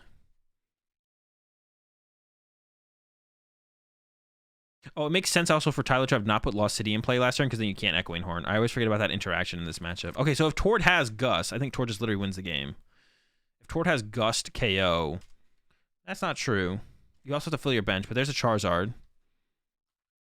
All right, no Gust top deck, but I think Tord's probably going to play for it with the Oranguru. Because if Tord has Gust KO Mew, I feel like Tord's in a really good spot. Because then can commit the Luminion down on the next turn if he gets one of the pieces for it. And if not Snorlax KO the active into KO the Mew is still a pretty solid line. This doesn't let Tord, though, win the game by going knock out the active and then Gust KO Genesect, though. And Tyler's at 2 prize cards now. So now Tyler can go like KO Yveltal or KO an Archeops and take away the Yveltal play on the Mew. So even if they got the Parasol, if then Tord got the Vacuum, it won't even become a play at that point. And the Vacuum is in the hand here from Tord, so I feel like that's what's going to be Primate Wisdom tier. But I guess, no, Tord knows about the Parasol now. So, and we're just going to see the Yveltal start to get loaded up. Yep. But now you can just chase the Yveltal here as Tyler. You go knock out Yveltal and then knock out something else and you just win the game. So that's all Tyler has to do to win this game now is knock out Yveltal. Can you ever hold the hand here as Tord? I guess you maybe could. You don't have to research. Yeah, Vacuum to the top of the deck. Bench the Charizard. Probably research then at that point. I don't know if you ever need the choice buff or anything, so. Put on the Zard, though, I guess. Why not? Better to KO the Meloetta. That's what I'm thinking as well, Perfect Pizza. Like, looking back on it, it feels like just KOing Meloetta is probably more efficient. Because like, you have to go through the... Especially with the hand Tord had. If you look at the hand that Tord had, Tord is almost always going to have to attack through the one prize Pokemon. Go. Double Archeops has 2 Quick Balls in hand as well. Oh, another Evolution Instance. Okay, perfect. Love to see it. Ball now. Gonna grab Luminion. Not gonna need it this turn. Maybe next turn. And yeah, but now all Tyler needs is Boss KO Yveltal and the game's over. Basically. I guess it's not for sure over, but it should put Tyler in the win.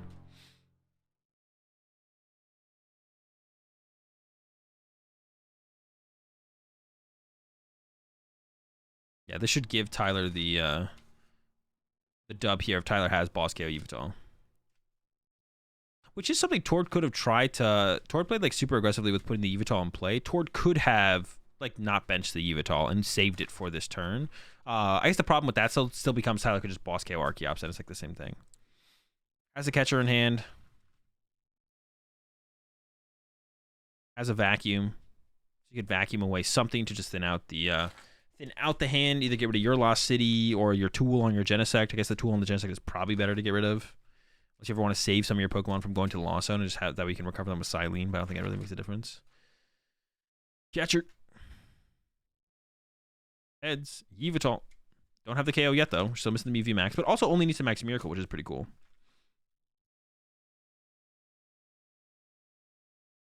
If Tord does KO Yveltal, that does that make triple tablet leap KO without evolving optimal? Not on that turn, but a future turn maybe. Oh wait, Tyler had a...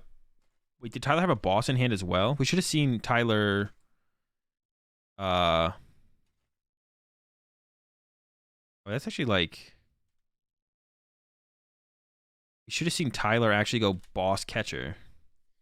Well, no, I guess that takes away the option of drawing with Serena or drawing with... I don't know, Tyler could definitely whiff here. That does take away the option of Tyler being able to draw with Serena or draw with... I don't know, what's the other card? Okay, catcher again, and then boss it back up, I guess. You gotta play some of these cards. 2 more. I guess we can Psychic Leap KO now, but then you need another MUV on the bench. You don't have to shuffle back into the deck, though. You can Psychic Leap KO and bench a MUV, and that's fine. There's the VMAX, though. That's what you want to see. Doesn't have a way to reset the Mew yet, though. That's like something that could become a problem if you don't get another MUV here as Tyler. So it can commit the V-Guard energy to the active.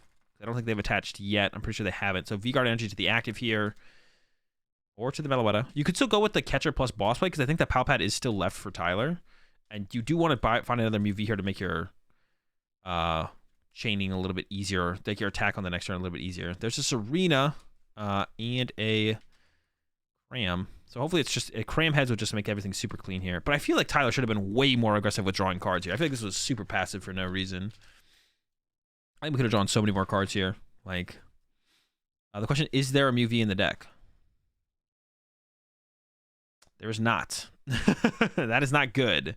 Because Tyler is down their switch. They are playing the Meloetta build, so they probably play 2 switch cards at least. So probably... Actually, I can look up their list. They played 2 switch and an escape rope. Okay, they played 3 switch cards. Very cool. So they should put...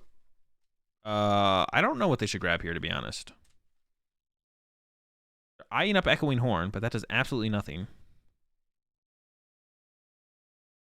They have a 4th Genesect in the deck. They could just Ultra Ball for Genesect. They have their other switch in the deck as well, I think. Did they take Choice Belt?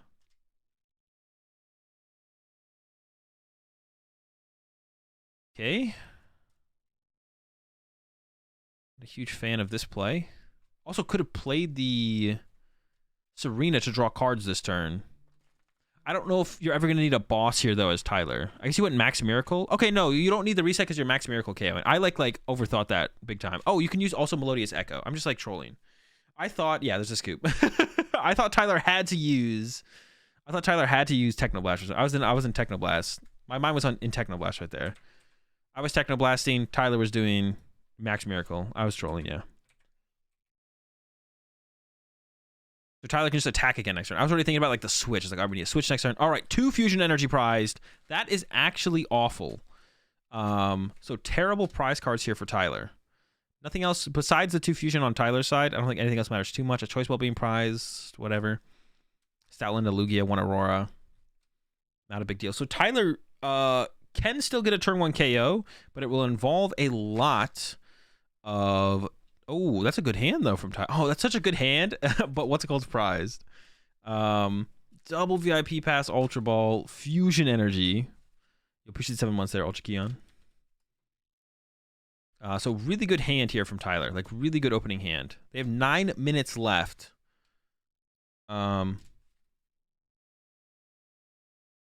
the hand here from Tord is not great.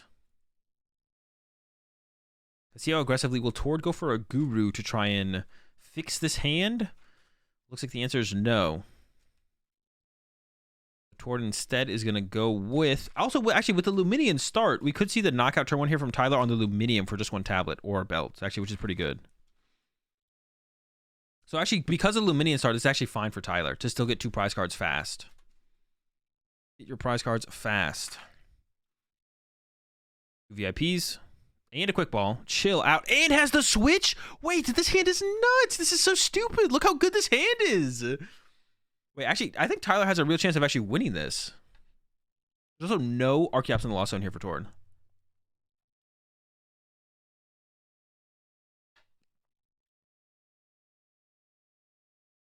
And I like how Tyler's playing fast here. Not, like, overly checking the prize cards or thinking about anything too much. Just like, I know what I... Ooh, why are we not drawing 6 here, though? Let's play the tablet. We need the tablet anyways. Oh, I don't like that from Tyler. I would definitely just play that tablet there. We're going in. Yep, get rid of the pal pad. Love to see it. Love to see it. Going to be a little bit disappointed here for Tyler, though, when they realize there's only 1 fusion energy in the deck.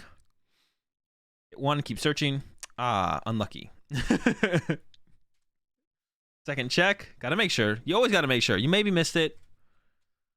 Nope, just unlucky. All right, that's fine. Yeah, I think you play the tablet there as Tyler. I don't know why we're holding the tablet off the rip there as Tyler. I don't like that tablet hold, to be honest. It's cringe, but it's okay. Boom, boom, boom. Ugh. All right, the hand got a little bit gross, but we're chilling. Retreat and Mellow smacking. Else is the hand. No, that was the Marnia. All right, so another fusion energy into the hand, and like I said, Tord's hand actually sucks. We did get the Charizard top deck, which is nice, but I think you got to favor that powerful energy here from Tord. The question is, where should the powerful go? I do like it on the bench one. That's what I was about to say. I think I'm gonna like it on the bench here. Loses 2 Auroras and benches the Charizard. So we could look for a KO on a Meloetta, KO on a Mewtwo Max, and then Charizard to close it out. It's possible. 1 Archeops in hand. This is looking real bad for Tord. Yep, not even going to be able to attack this turn. We'll have to go with Read the Wind. Wait, hold up. I take it back. Guru. The magic of the monkey. To get back into this one. So we're going to need to go Guru, put something on top, get a Lugia V-Star. Lugia V-Star for 1 Archeops, and then Lugia V-Star knock out the Meloetta, and then hope that Tyler's game kind of falls apart from there a little bit, to be honest. So here's the Guru. Here comes that Wisdom. Primate Wisdom. Lugia V on top. It's an Aurora. That's not going to cut it. So some Wind Reading is on the way. Everyone's favorite attack. Read the Wind. And it looks like the Keeper is biting the dust. That's why I was a little bit curious about putting the Lugia V on top there from Tord, when that's probably the best card to get rid of. Immediately from Tyler, slams the Fusion Energy, slams the Power Tablet. Looks like an Ultra Ball is being played. Doesn't grab anything. Probably still want to, yeah, I like that. Protect your squad. Lost City. Yeah, that's fine. There's still a 2 prizer in the discard pile. And I actually would like to see the Echoing Horn bit played here from Tyler. Yeah, it's in there. Oh, I guess you maybe don't want to... No, it doesn't really matter, though. If you already have Lumini in the discard pile, Reading a Wind to Lugia V is the same thing. Just like for 1. So now as Tyler, you're like, all right, not only do you have to, like, KO this Meloetta, because I could get my 4th fusion off the prize cards, you also have to, like, find Collapse Stadium if you play it, or I'm just going to Gust KO your Luminian. Now... Tord does not play, and Tord is like now playing around that specifically. Luminian. Oh, actually, that is just a mistake then to actually put Luminian in play, right?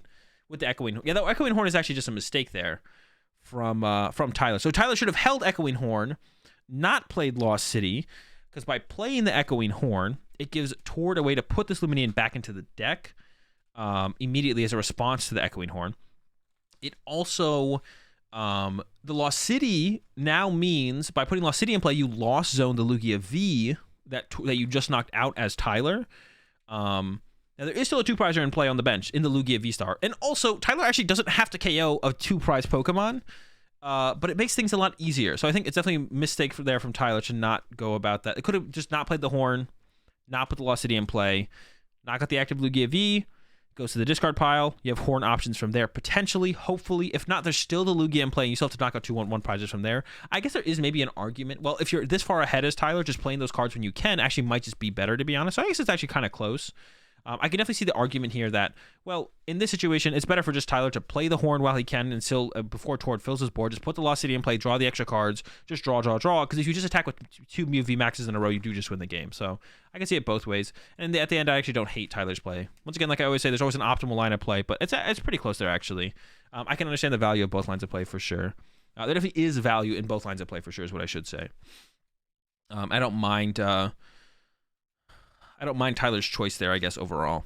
All right, some more powerful energy. I think the Yveltal is still an option here for Tord. These energy on the Luminian, of course, are going back to the deck. So I think the Luminian is still an option here for Tord, but it's not looking good. Like I said, Tyler can literally win next turn with KO on Lugia.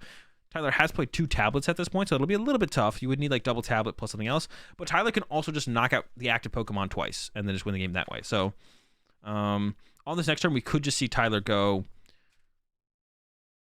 I mean, you could punch the Lugia, you could Gust KO an Archeops, you have the V-Guard energy now in the hand as Tyler as well, so Gust KO Archeops is pretty good here because then Yveltal can't KO you, so if you can't find the Parasol, you got that going for you. I see in the hand here for Tyler, they have the Forest Seal Stone, so that's +1 any card to the hand, so we could go for the 1-hit KO on the Lugia.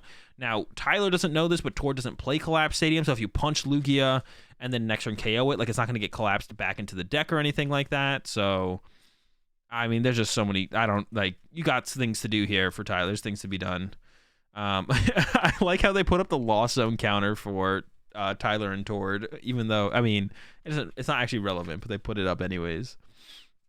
All right. Yeah, we got options for days here. The V-Guard's making its way into play. Okay, so if you KO an Archeops here as Tyler, you eliminate any way for this Mew VMAX to get KO'd.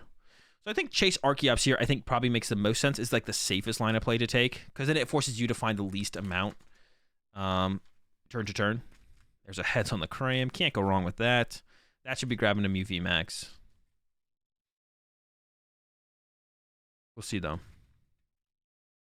No way. They're not all gone, are they? Okay. I was like, there's no shot. I thought there was none in there at first.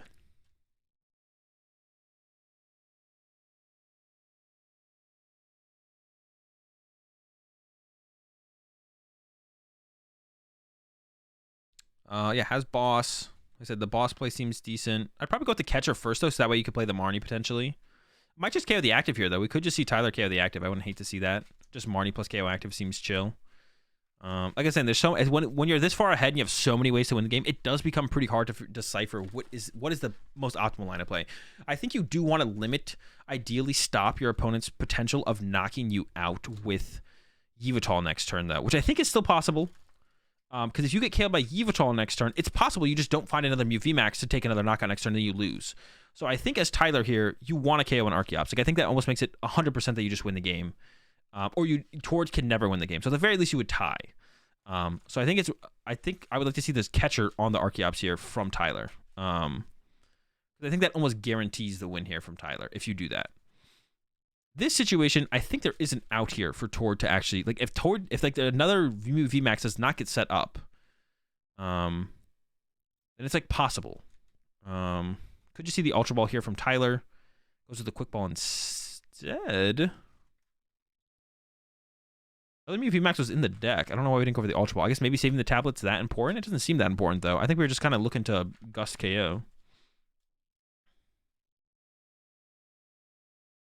Yeah, I think you just go Gust KO. We'll see. All right, Genesect for 4. Yeah, I think no Genesects have been used. The Force Seals tablet is still around as well. So now I'd like to see the Force Seal Stone be used. Maybe just like Ultra Ball away both of the... Nah, probably not still. Catcher, though. Can we get a catcher on an Archeops here? One time. There's the knockout. I don't think it's going to matter. Like I said, I don't think it's going to matter. Yeah, I think the out here for Tord is... I mean, attack with Lugia is fine. I was talking about attack with Yveltal, but I guess attack with Lugia is just... No, because Lugia can't KO because of the V-Guard energy, right? Yeah, the V-Guard energy makes it impossible for Tord to get this KO, so it has to be Yveltal now. I think Tord's hand is dead. I could be wrong on that. But there is game in the hand here for Tyler. But Tord could have had like Marnie plus knockout, so I would have liked to have seen Tyler like establish the board a little bit more. I don't know. I feel like there could have been, you could have been a little bit more aggressive here as Tyler to just play down the line of play of just like Gust KO one prize off the bench.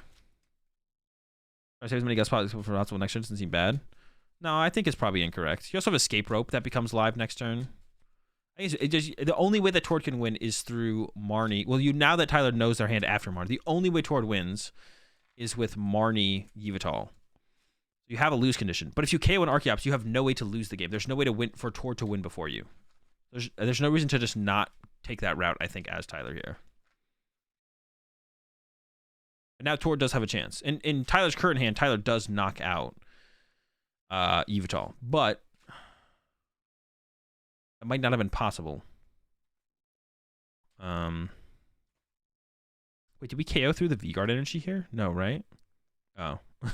So this is just not doing anything. All right, so no option for Yveltal now. I think Yveltal was even in hand there from Tord, but Tord did not have the energy to attack with it. So Tord's just hitting really, really hard. Yeah, Yveltal was in hand. I guess we just didn't have the energy for it here as Tord. All right, looking good, looking good. I think Tord is basically conceding at this point. I think there maybe was an Aurora prize, which made it impossible for Tord to actually get the knockout on the Mew VMAX's turn with the Yveltal. Yeah, I think there's an Aurora short. Yeah, V-Guard doing work here. I mean, not really.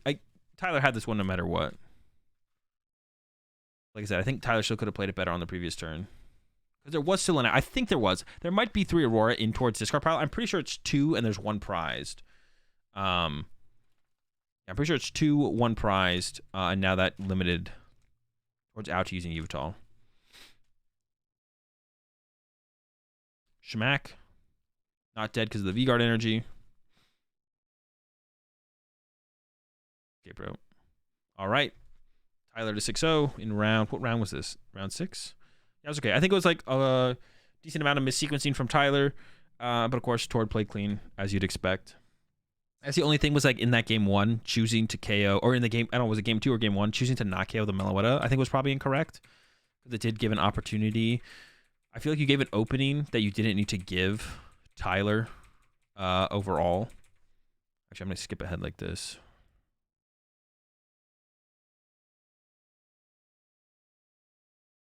Okay. All right, so we got Kreckler with the cheese. Yeah, we got a little... Oh, we got some more cheese here with the Heroes Medal. Alex with the Vikavolt Aerodactyl deck versus Alex with the Mew deck. Definitely going to be an interesting one. I'm curious to see how the Vikavolt, Alex or Kreckler chooses to pilot. I'm gonna call him Alex and Kreckler. I'm curious to see how Kreckler pilots this one up against Mew, actually. Like, if he actually goes aggressively to set up Aerodactyl to actually shut down Genesect, or if you just kind of give up on that and just, like, go the Drapion plus Raikou route, and then piece together one more prize card somewhere in there at some point. We'll see. I'll be right back, though, chat. I'll be right back, and then we're going to get into this next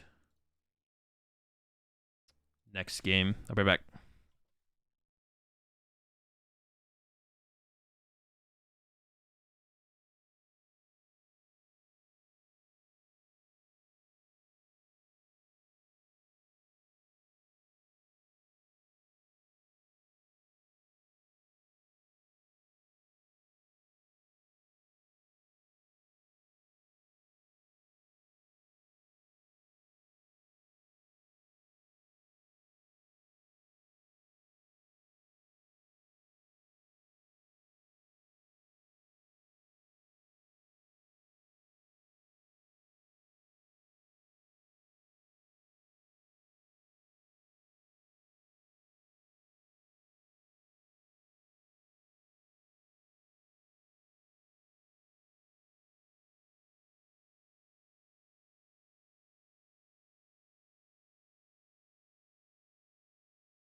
All right, chat.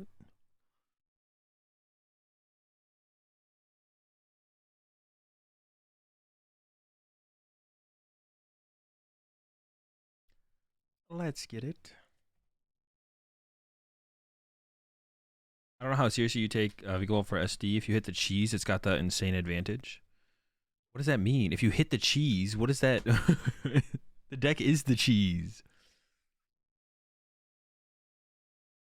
If you hit the cheese, it's got the insane advantage. What does that mean? All right. Let's get into a chat. Back into it. Get some cheese. We got the Vika Vault cheese from Kreckler up against the Heroes Metal cheese from Alex. Both players are 5-0-1, so got a win it in. Got a win it in going on here.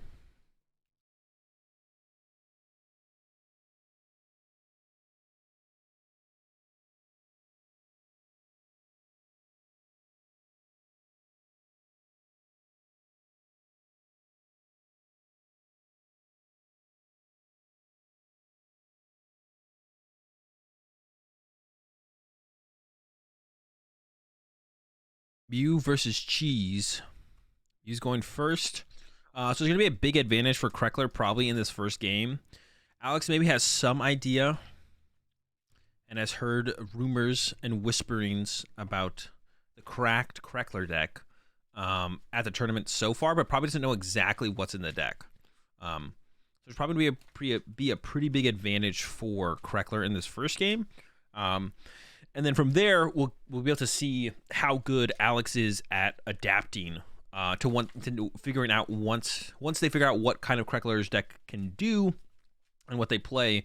We'll see how good Alex is at adapting to that. That'll be interesting.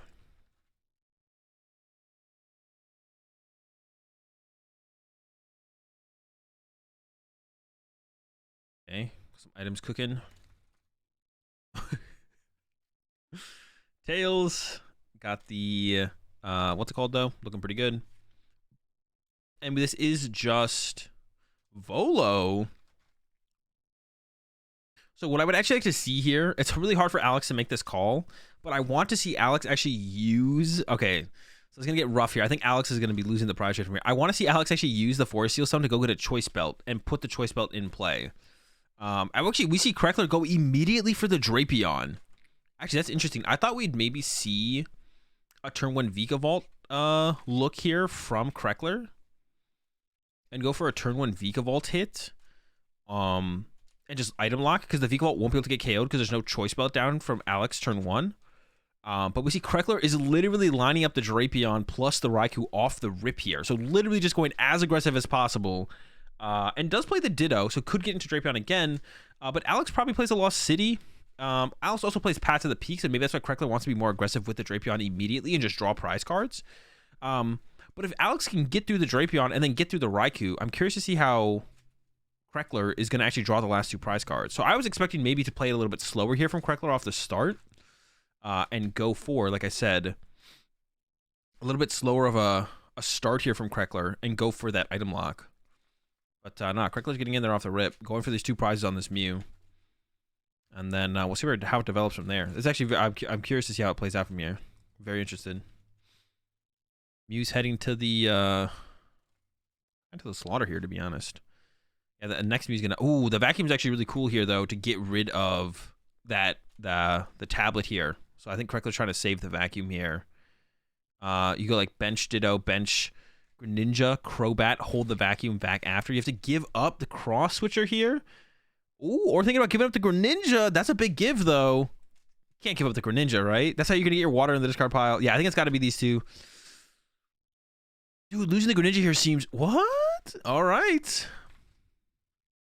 Then he's going to vac the Mew. So trying to... But you could have just held the vac as... I don't like this play from Kreckler because maybe Kreckler's trying to save the bench space. But you could have held the vacuum and just draw 1 less card off your Crobat. Like, what are you trying to draw that's so bad off this Crobat?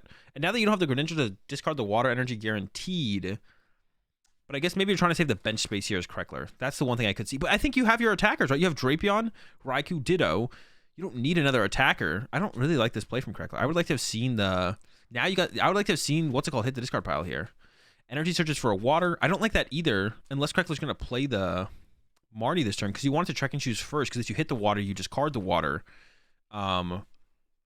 If you hit a water energy, you would have discarded it as Crackler. Off the Trek and Choose. Now you're less likely to see a water energy. Discards the Aerodactyl and gets Speed Lightning. Yeah, so I don't know. That was weird sequencing from Crackler as well, because if you see a water off Trek and Choose, like, that's like fine. And once again, if you had Greninja, like, I don't know what else. Okay, the Zapdos comes down and goes with the Marnie at the end of the day, which seems fine, I guess. Does Zapdos' math matter for Raikou at all? Yeah, Alex went out of their way to like put the Zapdos down. That felt weird to me, to be honest. I'm not gonna lie. Might just hold the shoes here. I don't hate holding the shoes here. The 60 punch. Oh, maybe it was for the. You could have put the 60 on the Crobat. It would have been about the same though, right? Yeah, I don't know. What is this? Why is the Zapdos being played here so aggressively? That's like very curious to me. Why is this Zapdos being benched? Now we have like one less bench space to use with Luminion, or to set up a Vikavolt maybe at some point. Because like I said, like if Alex goes KO Drapion, KO Raikou with a Lost City, of course. Now I don't know if Alex plays Lost City, but Path to the Peak also shuts down Ditto, and Alex is down one of their two. Actually, I can pull up probably both of these players' lists. I know Crackler may did too. I actually don't know for sure if Alex did. We'll find out here in a second. Demansky. All right. Cole did, in fact, Meg Day 2. Definitely would kind of expect it. Was that just a concede? All right, Alex must have drawn. I wasn't paying attention, but they must have drawn horribly off that judge. All right. Yeah, the aggressive benching of the Zapdos is very curious to me. And then also, like, getting rid of the Greninja there, like I said, I didn't love that from Crackler either. Okay, so now Cole has a better idea of what is going on. So let's see how Cole adapts. I'll just call them by their last names, to be honest. That might just be better. Crackler and Cole. Let's see how Cole adapts. Now Cole has a better idea of what's going on. Okay, I see what's going on. I see what's happening here. Let's see how Cole adapts to knowing what's happening. Like I said, you want to be aggressive with your choice belts. Get those down early. Going to be going first again here as Cole. I can't imagine you choose to go second. So we'll see how, we'll see how Cole adjusts. I'm very curious to see how Cole chooses to play from here. Let's get it. Just like start. Drapion start for Crackler. So Cole is playing double Turbo Mew and a pretty heavy path build too. 4 Vacuum, 3 Path. So probably want to look for a turn 1 path here from Cole, to be honest. Especially to hopefully avoid the Drapion KO off the rip. We'll see. I did kind of want to see a game where Crackler... We might still get that third game. I want to see a game where Crackler goes first, because I want to see if Crackler goes for like turn 2 Aerodactyl in this matchup. Yeah, turn 2 Aerodactyl would be like interesting in this matchup from Crackler. So Oricorio is actually pretty good here as well, because it stops the Drapion from KOing the Genesect. So I think we want to see the Oricorio hit the bench here from Cole. Nah, you don't want to get rid of it, though. You need that. What are the other cards in the hand? I wish I could see. Get rid of the double turbo. I don't hate that. Get rid of Judge. Keeps the Oricorio. So I think it realizes the importance of the potential of the Oricorio. But what was that last card alongside the Oricorio? It was another Ultra Ball. I don't know. We could get rid of that other Ultra Ball there. I wouldn't hate getting rid of the other Ultra Ball there. But I guess you're trying to like burn through your items pretty aggressively in this matchup, and you want to find that next Genesect, continue the draw. Keeping the Judge or the double turbo. I kind of like keeping the double turbo, to be honest. I don't know. And then just get rid of the other Ultra. It is another Ultra Ball, right? Okay, yeah. Yeah, I kind of like attaching the double turbo to the Mew, to be honest. Oh, what a draw, though. Double VIPs happening. And has. So we're going to get Mew and Genesect here, I'm sure, here. From Cole. And I don't think... Yeah, no choice belts for... There's no choice belt for Crackler, but there's the Zigzagoon. So the Drapion still could KO the Genesect, or what could happen is Crackler could just punch the Genesect. Crackler could just punch the Genesect and then clean it up later with Goon Net Goon. So that's like a possibility for Crackler later on. Okay, so 2 Mew, triple Genesect. Got some cards to draw here for Cole. Got a Path and an Ultra Ball in hand. Drew a Judge, Mew VMAX. Once again, I don't like that Ultra Ball keep from Cole, and I think it's going to come back to bite him here. Has some good Ultra Ball targets now, so that's good. Probably should just fail this one. It goes with the fail, and then we see another Genesect for 4 here. Does have Judge plus Mew V... Oh, no, Path plus Mew VMAX in the hand at left. Maybe a Judge? I think it's just those 2 cards. Might be 3. 2. All right, here we go. A lot of tablets, a couple UV max. Now you don't want to burn all your tablets. Yeah, so this is like another thing that can happen in this situation, to be honest. So I like the path play. I don't know actually if Alex has a follow-up to that path though. Like a way to bump that path. So if you're relying on Alex bumping your path in a situation where if they bump your path, they're getting to do everything they want, then you probably don't want to rely on that situation. I don't know. So Kreckler getting the Raikou. So super aggressive in this matchup from Kreckler. Once again, there's no choice belt, so Kreckler could play this slower. Kreckler could attack with Vikavolt first, which once again, I'm not against trying to see happen here. I wouldn't hate to see Kreckler go attack with Vikavolt here, because the Vikavolt once again is safe because there's no choice belt in play. There's also the path in play. So if you could get the Vikavolt attack under path, there's no way that's happening. Yeah, don't listen to me. But yeah, going for the Raikou, and I think maybe just trying to attack with Drapion here. Once again, lining up the Zapdos. High priority on the Zapdos here from Kreckler every time, it looks like, which I don't understand. Like, I just don't does the Zapdos matter for the math for... I mean, what's Raikou's damage? Raikou does 220 if they have a full bench. So if you take a knockout and then they knock out and they don't fill their bench, you're doing 200, which would KO a Genesect. But if they or a Choreo, you're doing... Okay, so the Zapdos matters in that situation, I guess. Heavy ball for the Zigzagoon here for Alex, so you can look to set up that Goon Ping Goon play on the Genesect for the Drapion. Now, Alex only plays 2 outs to Path to the Peak. It is 1 Vacuum, 1 Training Course, so not a ton of outs. Also has the 4 Sealstone, I guess, though. Actually chooses to not play the Goon even. Just has it in the deck now to use later, potentially. And maybe even wants to like trap the Genesect in the active, to be honest. Gets a Vacuum, so does have the out. Vacuum, the Path. Not going to be able to do too much with that, though, besides just hit, to be honest. There's the hit. And I guess the one thing Zapdos does do is it does create a super nice... one thing that Zapdos does do is a good place to put your Drapion damage, I guess. It's good for that. But you did bump the path here for Alex. Like I said, that Genesect, even though it didn't get KO'd, it's not completely out of trouble. In this one, it's still kind of in trouble. That Goon, like the Goon play, and I think I would like to see Kreckler bench the Goon. You maybe don't have to go Goon plus net, but the Goon there. Oh, but you know what? Actually, Alex has an answer to the Goon potentially chasing that down later. And actually, I think I would like to see the Volo happen this turn from Alex. I would like to. Oh, that was actually been a sick play from Alex. Alex hasn't played a supporter yet. Could have quick balled here, got another Genesect, and then Volo away this Genesect. And then bench the fresh Genesect. Alex hasn't played a support yet. That would have been a super sick play. Now, the other Genesect might be prized, but you still could have gone with a Mew V or something like that, and that would have been fine. We also still need to see... Yeah, that would have been a super sick play. I think we definitely should have seen that from Alex there. This is the perfect time to use the Volo. You're not too stressed to find too much stuff at this point. All right, does have the knockout this turn. Has the choice belt as well, which is actually super sick. So got the choice belt, got the double turbo. Also has a path, a path and a vacuum. So I would like to see the choice belt to the active here. Is thinking about the Volo now, but it's like too late to think about it, feels like. Oh, that feels so bad that they didn't go with the... Oh, they want the Heroes Medal. Have they played a tablet? Appreciate the 26 months there, Mahone. Hope you're having a good one. They are going with the Volo play now. But, oh, they had such a sick play, they could have lined up with the Volo play. And now they still got the play, but it's like so much more subpar. I don't even like this Heroes Medal from Alex, to be honest, because this means the Raikou can knock out your active here. But if you just go with the choice belt and take the knockout, like what Alex wants here is, what Cole wants here is they want Kreckler to not be able to take knockouts. But now Kreckler can go like Raikou KO this Mew VMAX for 2 prize cards.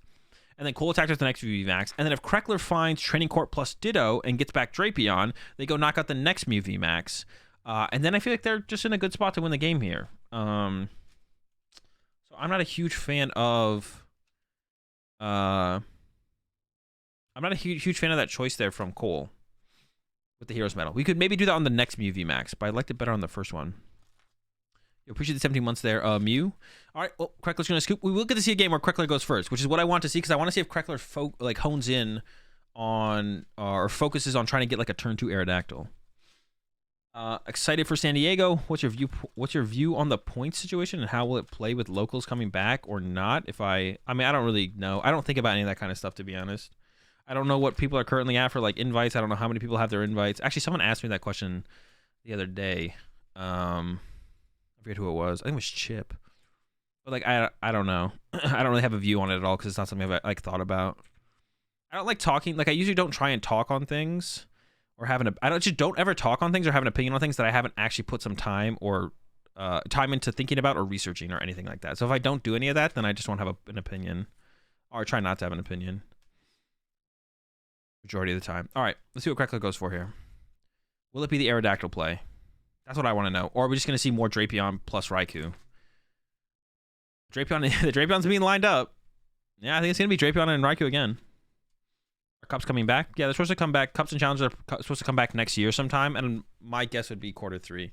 We also didn't see the fleet-footed first from Crackler, which, I mean, maybe they're content with the basics they have in their hand, but I don't know. Maybe drawing into Drapion off of the VIP pass would have been nice.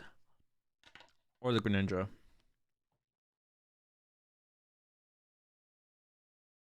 Yeah, I don't know if we should have seen fleet-footed first, to be honest. Attach Mew. So no Aerodactyl. Does not even thinking twice about the Aerodactyl here, and just passing. Yeah, it feels like fleet-footed should have actually been used first there. Maybe not.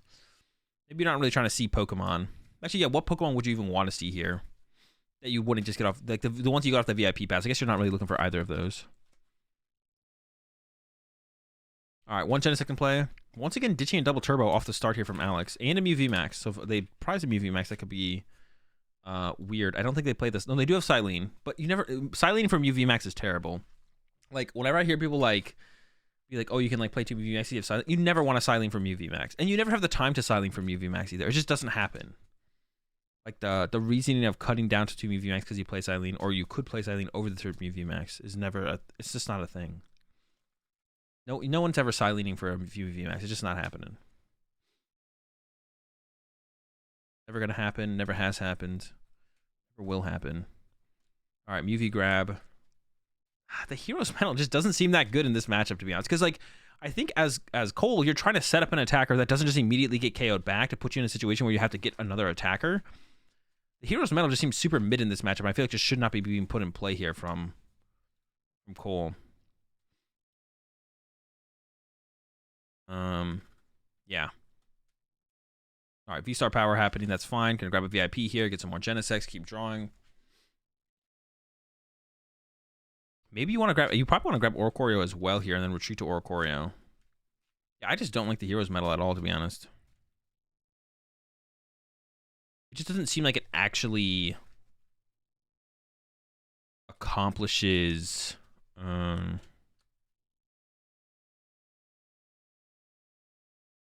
Anything. Listen to your podcasts. My co-host Accent Baltimore. No, they're from North Carolina. You're getting a 3rd Mew V down though this turn, it looks like. So that'll wait. Where's the 3rd Mew V coming from? Wait, what the heck just happened? Oh, it was in the hand. I was so confused there for a second. All right, well, they can retreat to Oricorio. They can put the path in play, and they have an answer to the path, so they should be good. They're actually going with. Definitely keeping that vacuum. I don't think I like that, because you definitely want a path here as Alex or as Cole. Crackler does have the answer to it. You just don't know that they have that. But now you don't have a good vacuum target to remove the path, except for your top deck. So if your top deck's good, that kind of sucks. Oh, you had a Mew V. It could have been the Mew V, actually. I thought that was a VMAX for some reason. No, did not retreat to the Oricorio. That's a big mistake there from Cole, I think. I think you want to retreat to Oricorio there and only give the 1 prize card. Because now this allows like Crackler to go like KO active and then Gus KO or something. So Crackler played really fast and then slowed down. There's the training court. Just get some more cards. Ken Melanie has a speed lightning as well. We can see speed lightning active. Actually, I don't think I like that. What if we went bench Vikavolt, speed lightning to Vikavolt, Melanie active? Isn't that just better? Because then we can get the Vikavolt in range of Melanie plus attach to go double cross switch or KO a Genesect, and then Drapion KO a Genesect or a Mew. We would need our vacuum at that point to take a knockout. I think we want to try and attack with Drapion this turn as Crackler, because Drapion's going to be the hardest thing to attack with the later the game goes, especially having already burned a training court and only having 1 vacuum left as like an out. It is still an out, and you do have Mew to dig for it, but... See, now we're melaning to a... Wait, does that work? Does the energy go with it? I guess that doesn't really... Well, I guess the Ditto can become the Raikou. I guess maybe at this point, Crackler can assume Cole doesn't play Oh, has a double cross switcher actually, so could go for the Drapion KO here instead. Because then if Cole next turn goes to knock out Raikou plus Path, it's gonna make things hard. I almost want to see Kreckler go for the double cross switcher KO here, to be honest, and attack with Drapion. Because if Cole goes to knock out the active plus Path, you could just lose to that and just not have another attacker follow up as Kreckler, which would be another reason to actually set up the Vikavolt, to be honest. I guess the Oricorio still makes things awkward for the damage. We're doing 200 damage here as Kreckler, so we are getting the KO here. There's the Fleet Feet. Probably should have been done sooner. But you guys can get the Goon. Now if the Vikavolt even gets benched, it makes it worse that the Vikavolt wasn't started to get powered up, I feel like. I don't know, maybe not. Well, no, because if you can attack with Ditto, that means you can attack with Drapion. But yeah, now I feel like it's a good opportunity for Cole to actually get back in this game. And if Cole can go knock out plus Path, I feel like Cole's actually not in a terrible spot. Okay, Vacuum, Genesect for 5. And knockout plus Path here from Cole would be pretty sick. Has double turbo, has choice belt, has Mew, has not. Oh, has used their V-Star power though. That's unfortunate. So I think we go. Do we bench the Mew or do we hold out for a third? Genesect is the question here from Cole. Gonna hold out for the third Genesect and draws complete garbage. Well, that is pretty unlucky, to be honest. That's kind of unfortunate. There's a Path, but now I guess you're just retreating to Oricorio and passing here as Cole has a boss. Got the boss on the Vikavolt. But if you're not doing anything for turn, I don't think Kreckler cares. And Kreckler does have the double cross switcher in the hand, so we'll be able to just bring this Mew back up and knock it out. Retreats to the Genesect, though. You definitely don't want to retreat to Genesect here. You don't want to give Kreckler another 2 prize cards. You got to give them a 1 prize. I don't know why. I have no clue as to why Cole is not retreating to Oricorio. Because now because like Kreckler's deck can go for the 2/2/2 at some point if you give him the opportunity to. And the opportunity is definitely here to go for 2/2/2 now. Thinking about the Speed Lightning. Should go on the Vikavolt, right? I don't know what the question is here. I think I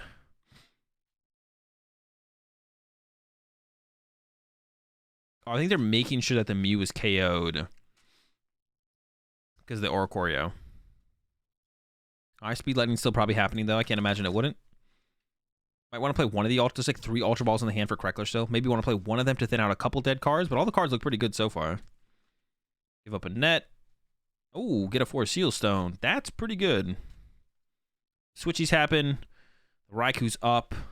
4 Seal Stone to the Ditto. I like it. Maybe actually on the Vikavolt, it might have even been. Well, no, Vikavolt's an attacker that can attack under Path. You probably want to keep that around.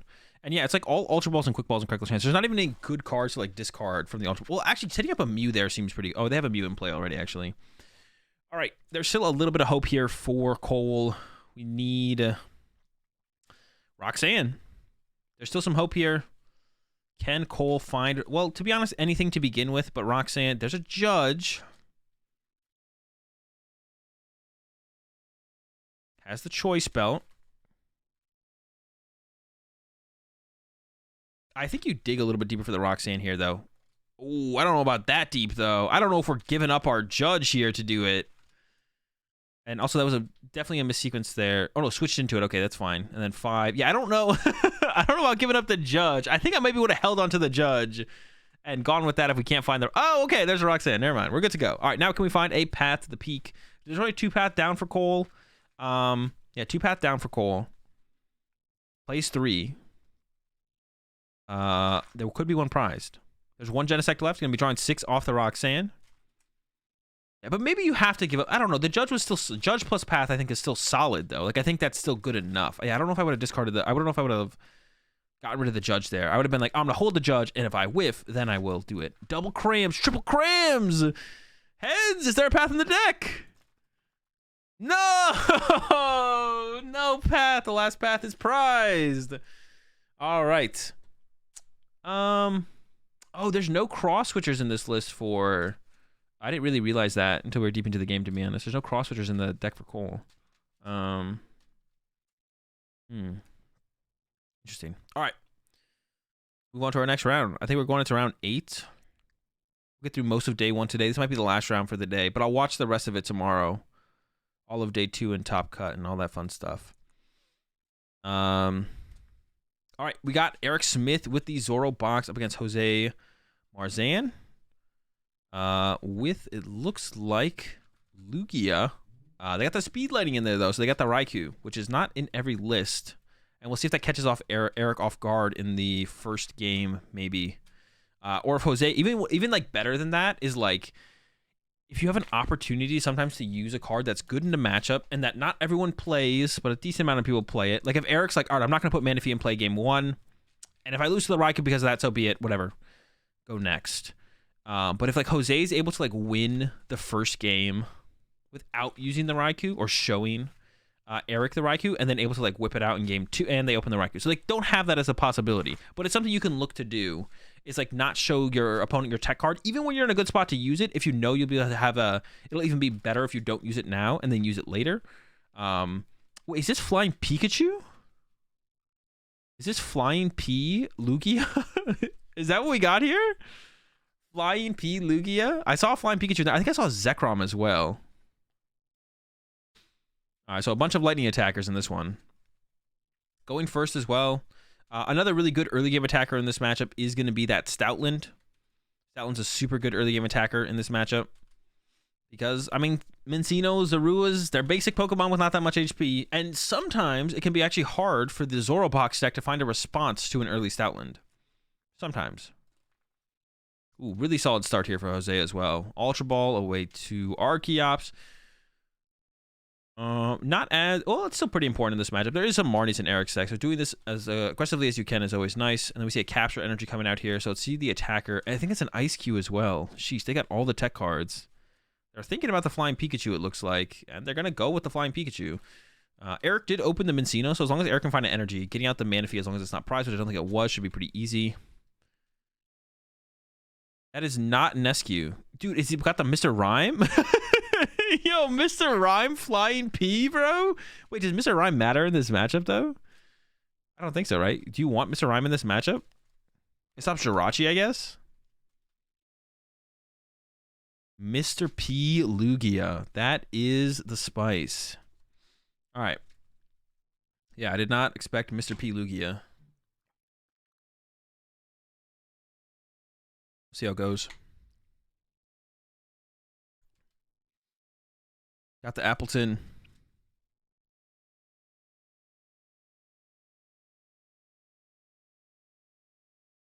Maybe Jose thinks it's control. I guess that's maybe fair, yeah. I'm trying to think if it actually matters in the matchup. Outside of, like, why they put it in play.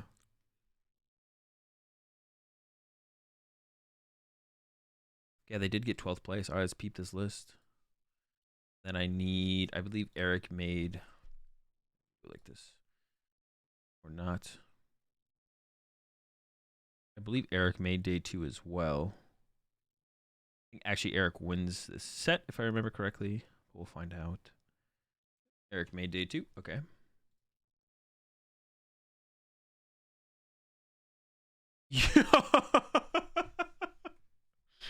Oh, I just saw it on screen as well. Eric plays 3 worker, bro. Let's go. Why play your own stadium card to counter Temple of Sinnoh when you could just play worker to counter the Temple of Sinnoh? Genius. Genius. All right. Eric with the call for family. Gets the squad online. Gets the worker for 3. Does have the Cleavor as an answer. And actually does play the Galarian Zoroark. So the Mr. Rhyme could be coming in clutch here soon. All right. V-Star's online. Don't really want to attack with Raikou here, to be honest. But I don't know. What's Raikou's retreat cost? Is it 2? You could retreat it. Plays the Paralysis Zekrom as well. Do they play the Medicham then? They play Paralysis Zekrom, but they don't play the Medicham. Which... does that even do anything at that point? I'm pretty sure that just doesn't do anything at that point. Like, playing the Paralysis Zekrom, you may as well just play something that's lightning type that one-hit KOs a Lugia, right? So goes with the Raikou load up, gets the knockout. Zorua send up here from Eric. Does not play Dunsparce, which is a pretty big thing to not play, to be honest. Has the Zoroark, has the Evolution Incense. I think has a Serena in hand as well. So Eric's in a pretty good spot to get this return KO. The question is, how many KOs after that will Eric be able to get? I think that's the biggest question at that point.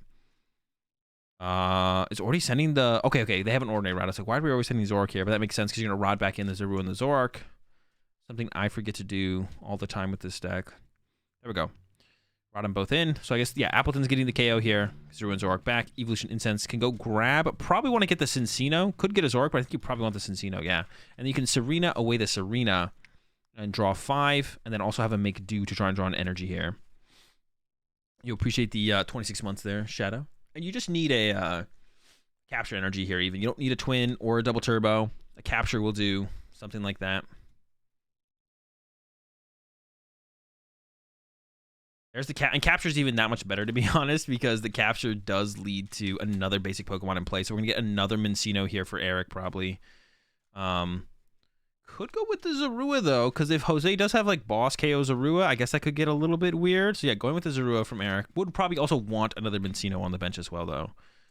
And then we're gonna see the Evo Incense here from Eric as well, I'm sure, to go get another attacking option and then make do that away. So whatever Eric thinks is gonna be the best follow-up attacker, eyeing up the Kleavor, has the Raichu, goes with the Raichu. Kleavor or Raichu seem pretty solid here. It's going to be tough for the Stoutland to do anything next turn. I mean, Jose could have Stoutland plus Boss, but the Appleton would currently KO that, I think, so. Make do for 2. Oof. That hand wishes there was more Mincinos on the bench. There's double Cincino in the hand. All right, knock out the active. Here we go. Could evolve a Zorua to a Zorak. It does play around Marnie a little bit. I think you may as well here. And goodbye, Raikou. Prize card for Eric is the Slowbro. Another great discard target for the Serena or the Slowbro on the next turn. It looks like Jose might just be settling with using Lugia here, which is not great. Lugia is not a good attacker into the Appleton. Or no, just into this deck in general with Raichu already in the discard pile. I guess you could like hope Raichu's prize. That would be like one of your hopes, I guess.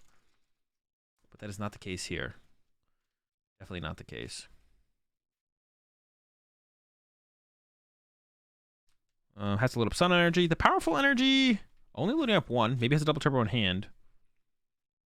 I don't even know, like, what is your... You just don't have any good... You just don't have any good attackers as Jose. All of your attackers just absolutely suck. Actually, Jose doesn't play Stoutland. So, yeah, this is like a terrible matchup. This is literally an awful matchup for Jose. You don't play Stoutland. I think your win condition is Raikou, though. Like, you have to hope, like... I think this game is basically chalked. Almost. I guess it's still possible to win here as Jose. It doesn't seem likely. If Eric whiffs an attack this turn, I guess it's possible. But just needs any energy here to get the knockout. Actually, double turbo actually wouldn't work. Oh, and actually Eric's currently whiffing. It does have the choice belt, so now double turbo would work. Has a level ball as well. So probably going to grab another Zorua. I would actually... No, I probably got to go Zorua here. And it needs any energy. Any energy here would give Eric the KO on this Lugia. But this is just awful matchup. This matchup is terrible. There's no good attacker. Like, Jose doesn't play a single good attacker for this matchup. They're all bad. They're all bad for this matchup.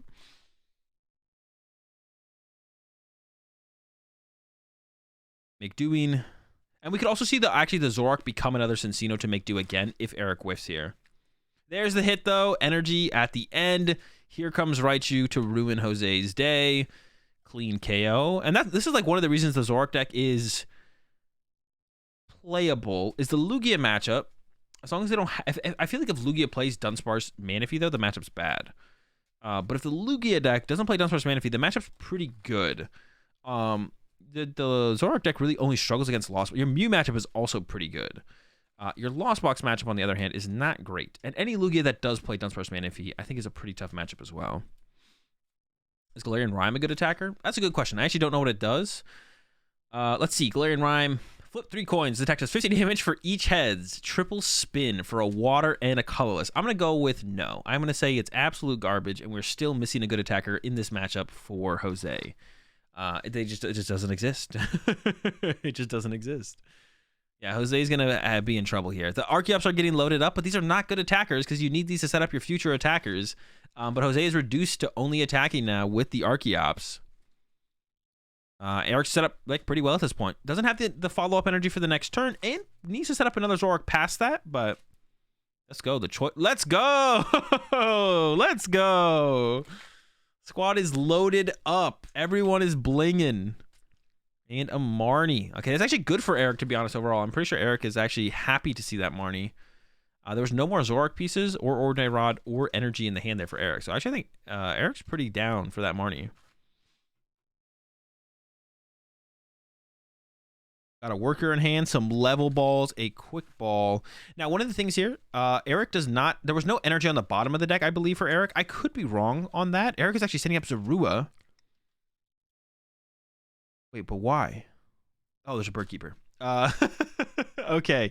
I was so confused there for a second.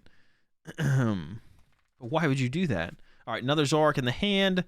I don't know if there's a Zorua in the deck, but I'm sure there's other stuff to level ball for here. So I think we should still see a level ball here from Eric.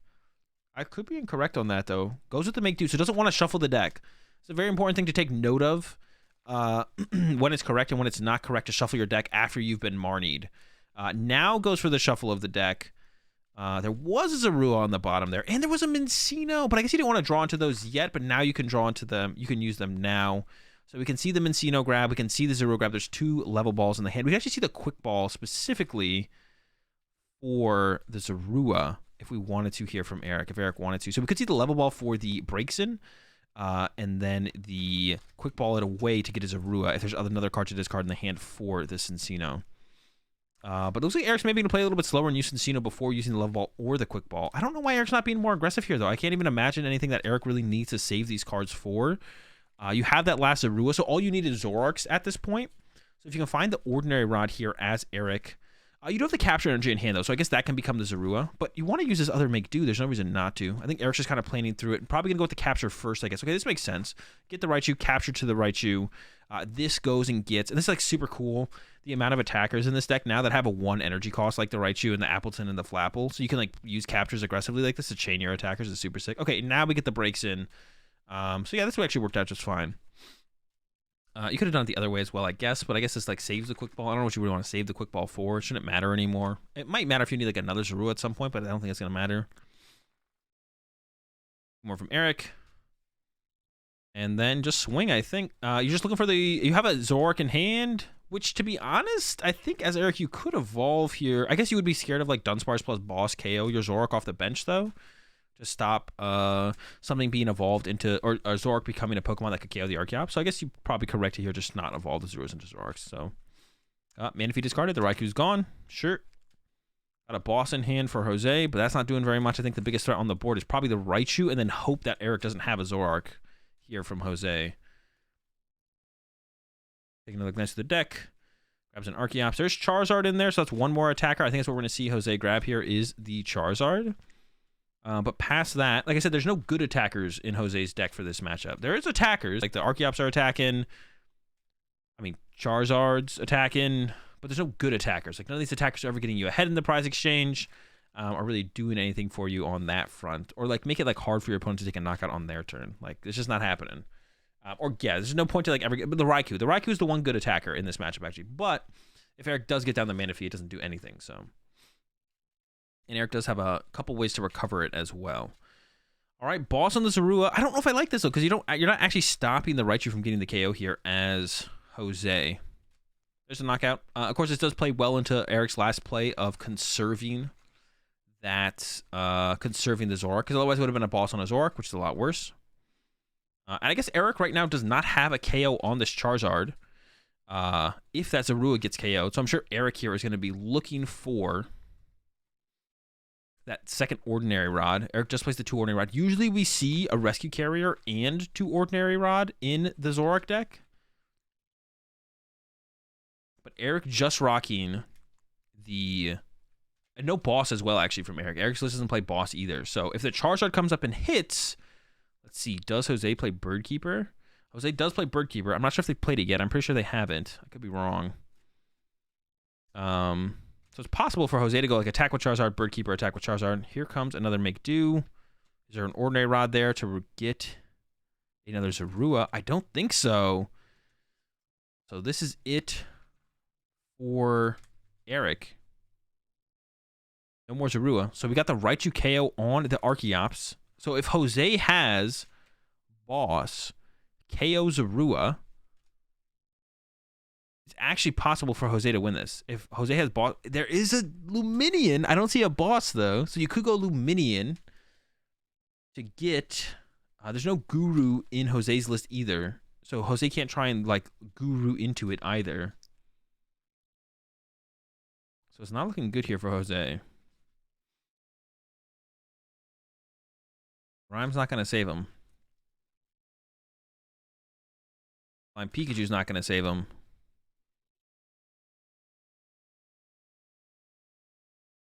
Luminion will get the boss, but this does open it up for Eric to now go Serena KO Luminion with the Raichu. So this kind of takes away a win. I don't know if it would just be better for Jose to just KO the Raichu at this point.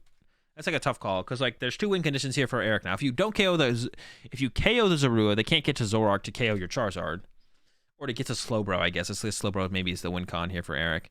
If you KO the Raichu, then Eric can't go Serena KO your Luminion. But now, because of the boss play from Jose, Eric can just go Serena KO Luminion. Or the Flying Pikachu, I guess it doesn't really matter. Yeah, there's the knockout. So Eric definitely doesn't have a Serena in hand, and there is one prize. Oh no, is Eric out of Serena?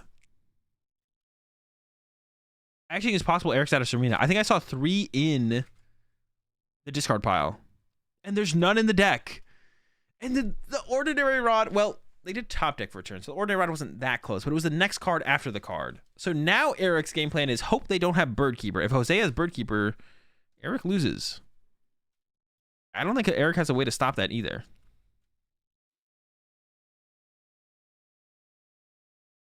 Where's that Ditto Prism Star when you need it? Check the hand again for Eric.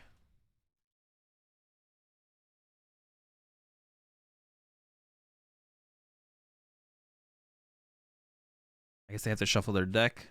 So yeah, Eric can't win this turn, I don't think. I think it's impossible for Eric to win. So it is actually possible here for Jose to take this game. Thinking about Marnie. Only a 2-card hand here for Jose. So going to go from 2 to 4. I mean, I feel like that was always the play for Jose. So I don't even know. I don't know if Eric's like, all right, well, because you made that play, you probably have Birdkeeper in hand. I don't know if that's the right call here from Eric, to be honest. And Eric could have gone, like, play... I think that Eric had a worker in hand or something. So could have gone play the worker, get the Ordinary Rod, play the Ordinary Rod, get the Zorua, bench Zorua, go from there. Now Eric's going for Zorua Zoroark, but we do need to get a Zorua here. I actually would have gone for Zorua. And then, because you don't need the Zoroark till the next turn, but you need to draw the Zorua this turn. Oh, but I think Eric might have a Capture Energy in hand. Now, if you get Marnie, do you want to draw into the Zoroark? So that makes sense at the end on that run, I guess. If Jose had maybe played a little bit different and been able to attack with other stuff besides their last Archeops this soon, they would have maybe just been able to lock up this game. But because of how they're out of Archeops, they can't really win. Oh, so they actually go with the... I thought they had a Capture in hand. I thought Eric had a Capture in hand. See, I think Eric should have got double Zorua there. Increase their chance of drawing Zorua. I thought there was a Capture in the hand. So I was like, okay, we're guaranteed the Zorua. Is that still a Capture behind the choice pile? I feel like it is. Maybe I'm trolling. We got the Zorua now. So Eric has a win condition next turn, but once again, can't win this turn. Just going to be 140 damage to the Charizard, which is 20 damage short of a KO.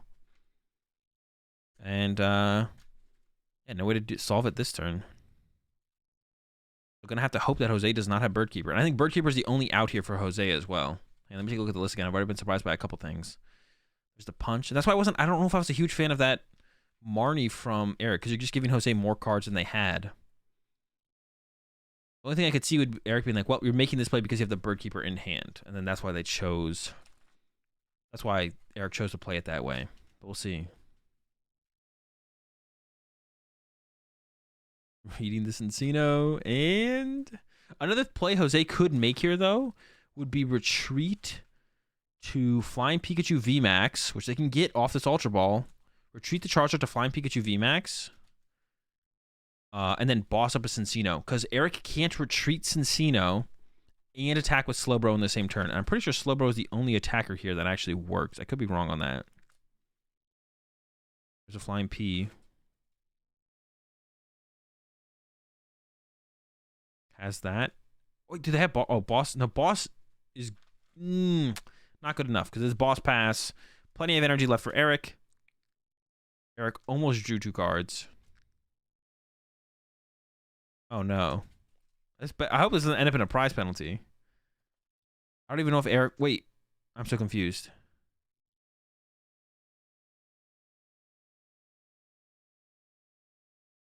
Did Eric do something incorrect?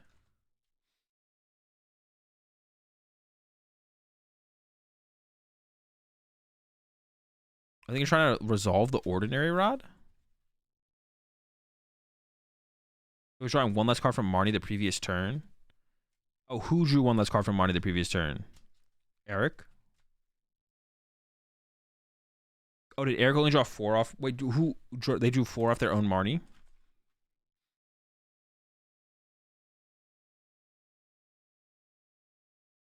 Oh, how would that even be resolved? I mean, technically it would just be a nerf, right? Wait, how does that resolve like that? What? What was the resolve there? Did they actually draw 4 one less card? Yeah, I thought it was on Rod too. I think they were trying to figure out. Did they not draw less or did they draw less?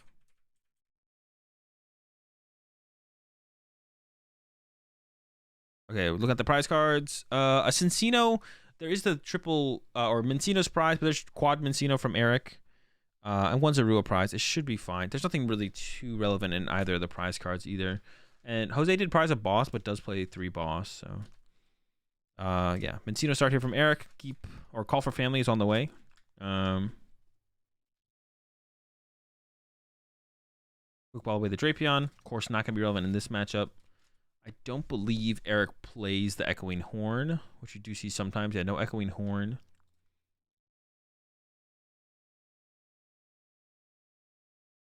Themselves. Does this Mr. Mime matter in this matchup though? Why are we going for the Mr. Mime off the rip again? It doesn't matter, right? Am I trolling? What does the Mr. Mime stop? Prevents effects of attack, but what effects are we trying to prevent here? The only thing is the Galarian Zoroark, but that just doesn't matter. Yeah, I don't like this. Not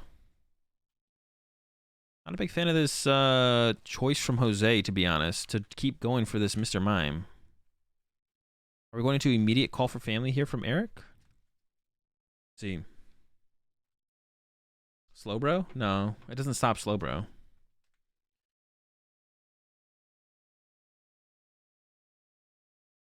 I think that Mr. Rhyme doesn't do anything in this matchup, but Jose keeps going for it. Maybe just a big Mr. Rhyme fan.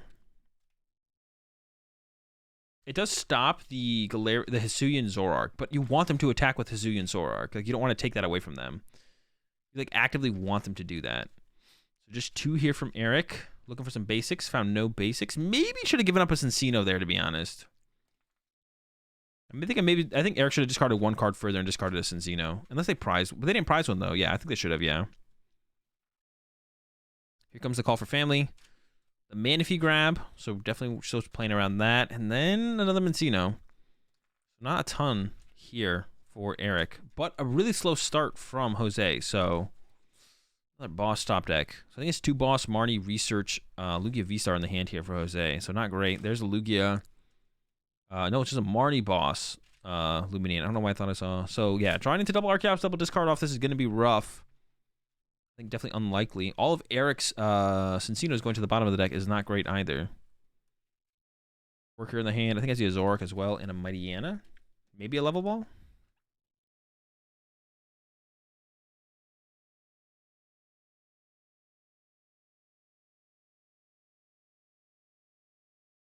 Ultra Ball going down.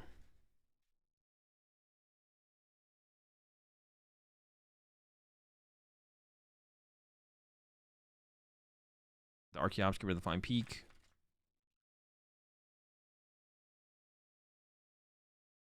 Only 1 Archeops at the discard pile, though. Unless, well, they could get another one here and discard it. They do have the V-Star. I don't know what the rest of the hand is.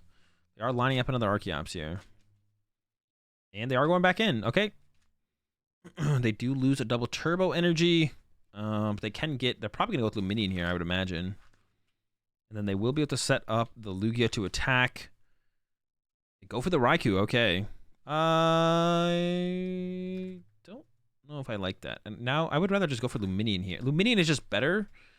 You could like bench it, use it, get a supporter, and then you just Luminion KO any of the Pokemon besides Cleaver, and then you just send up a 1-prize Pokemon. So I actually really don't like this play from Jose. They should definitely have gotten Lumineon there so they can make sure they continue to play the game and have more options than just these 2 Archeops and this Raikou. And you can like attack with Lumineon, run to a 1-prizer. Repeat. No Raichu in the discard pile for Eric. Doesn't mean they can't get it this turn. Here comes another Archeops use. Probably just going to throw a couple energy on the Raikou. I mean, you got it. You may as well start to set it up. And you could have looked for an opportunity from Jose as well to like take out the Manaphy and then threaten the Raikou later. So you, even off the Lumineon, you could have got Boss, right? You could have gone Boss, KO Manaphy, shuffle it back to the deck. I don't know if you'd want to do that instead of threatening their active, but would have been an option. The Minccino send up from Eric. That's not good. That's not a good sign. The hand can't be great if that's what's being sent up here. All right, decides against it, goes with the Zorua. As the worker, everyone's favorite draw supporter for 3. Does not have much else to work with, though. And there's double Cinccino on the bottom of the deck, which also sucks. Work for 3. To capture energy, capture twin, and can't tell what the last card is. Level ball. It's got to be the level ball for Cinccino here. Draw some more cards. Yeah, goes for the Cinccino. Can hit him with the Make Do on that Mighty Anna in the hand. Probably not going to pull off a knockout. If they draw into, like, Raichu... because they don't even play Ultra Ball. So there's, like, no way to get the knockout here, I think, as Eric. So you're just going to have to... We're not making do the capture energy, right? We always make do the Mighty Anna. We shouldn't attach the capture energy either. Also, if we attach the capture energy, it should be to the Cinccino, so you could attack with Cinccino or retreat Cinccino later. Why are we giving up the cap? Why are we doing this? What's happening here? This doesn't lead to a higher chance. You'd rather draw into the Minccino and then capture for another Zorua. Or draw into the Zorua and then capture for a Minccino. I feel like.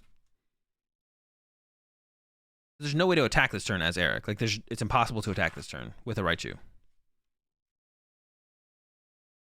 Not doable. All right, there's the pass. I forgot about Slowbro, but yeah, so Eric's still in like a pretty good spot because of Slowbro in the situation. Well, Jose did not get the Lumineon last turn. Can get it this turn, though, because did get a quick ball off the prize cards or the top deck. I would like to see Lumineon for Boss here, and then just take that knockout on the Manaphy. I would also like to see the Raikou get some energy. I'd like to see the Lumineon catch an energy maybe as well. What is their energy count? 4 Aurora, 3 Speed Lightning. Okay. Yeah, they got Lightning energy for days. So an Aurora energy finding its way onto the Lumineon would be nice, because I think you want to shuffle that thing back into the deck at some point. Also may as well like load up a speed on the Raikou possibly. They might be out of Auroras, though. There's 3 in play right now. There could be one in the discard pile or one prized.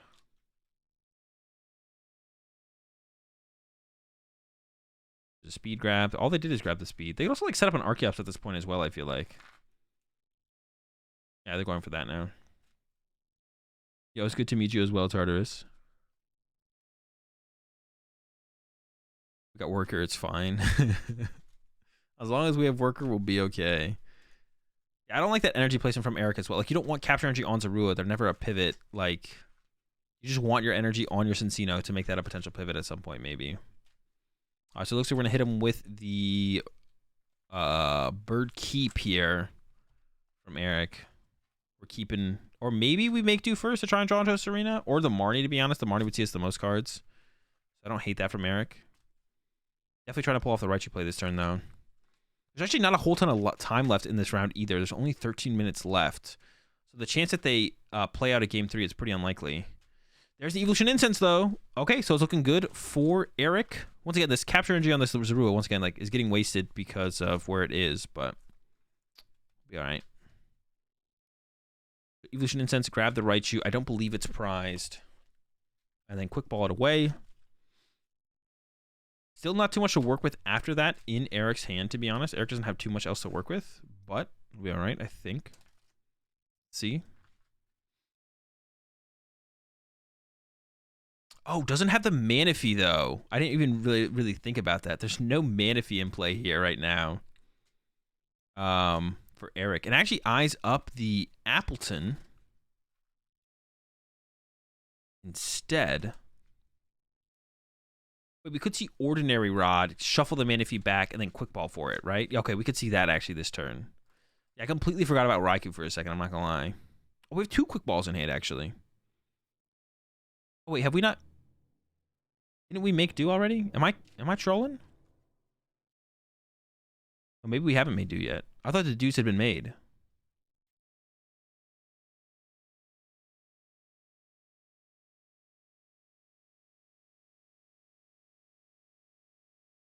So Eric wants to try and use the Ordinary Rod after making the Zorak into the Appleton. I don't know if Eric actually played the Ordinary Rod or not yet.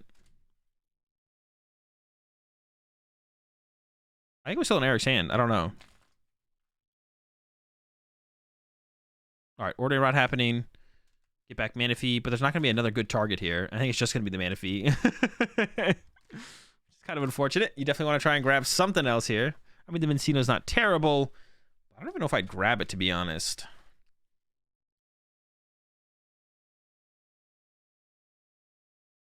I thought, oh no, the second make do happened from Eric there. I thought we had already used, I thought only one make do was available this turn. I don't know why I thought that. Because the boss Manaphy knocks last turn, they didn't KO us Minccino.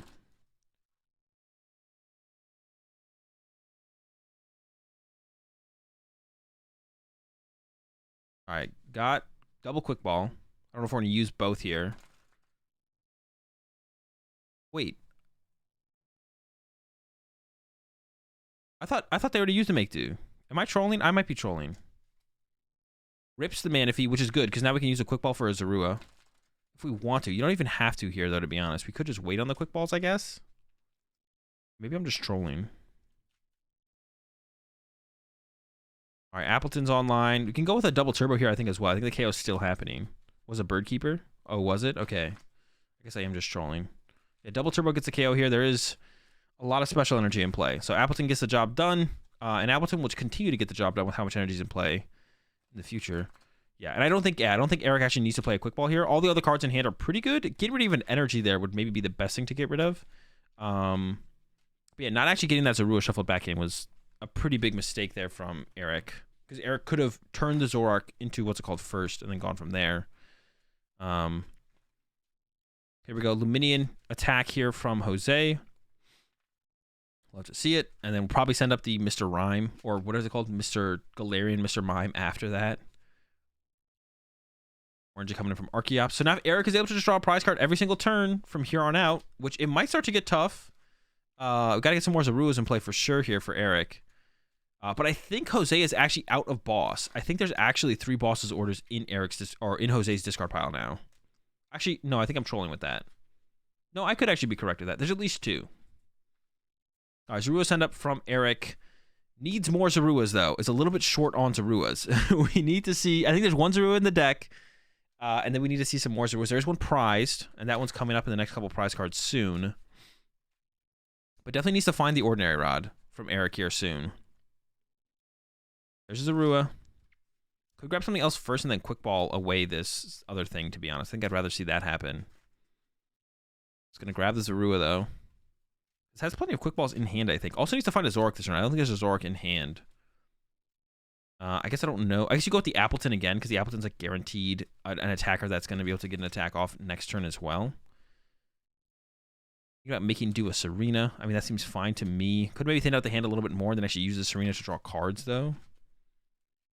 At a worker, has a level ball. Anything worth getting? Is there anything to get with level ball? There is. Grab this Minccino, and then I guess we'll see the worker to draw 3. Once again, digging for Ordinary Rod. Needs to find Ordinary Rod here to recover some Zoruas.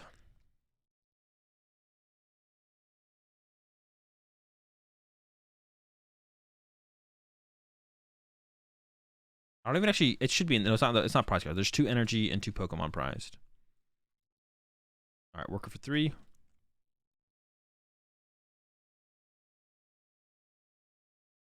Finds the Ordinary Rod, so should be in a pretty good spot now, as long as Eric sequences this correctly.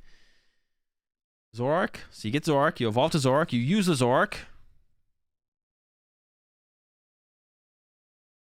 Zorak becomes Appleton. I assume Appleton is still probably the best one to go with here.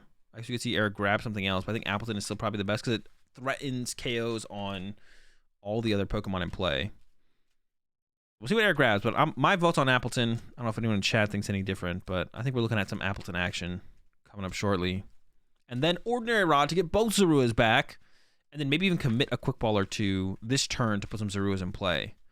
The Ton, no Cleaver. There's no way we're not tunning here, right? Okay. I was like, there's no shot. I mean, Cleaver would knock it out, I think, right?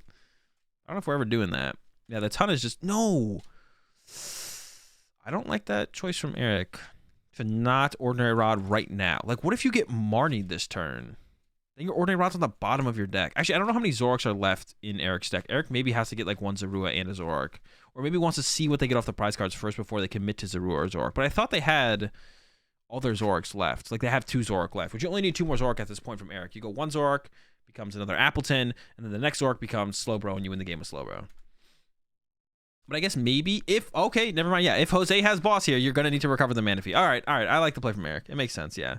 I thought Jose was down 3 boss, so that's why I wasn't really thinking about boss. But turns out Jose still has boss. So now Appleton takes a KO. And then from Eric, you should be able to go Ordinary Rod for... You might need to get a Zoroark here. I think it should be Zorua, though. They're looking at Zoroark, though. There's 2 other Zoruas in the discard pile there. There's 2 Zoroarks, too. But that should mean you should be able to go with... Maybe there is 3. I don't know, actually. There might be 3. All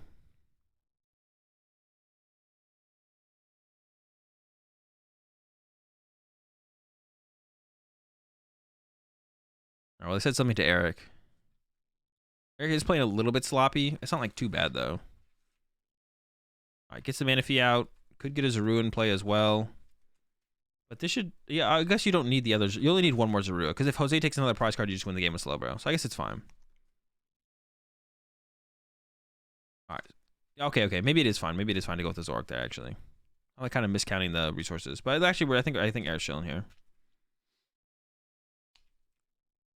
I don't think I would thin out the Quick Ball. Because that can thin out other cards. I don't like that discard there from Eric at all. You should probably thin out the Mincino or whatever.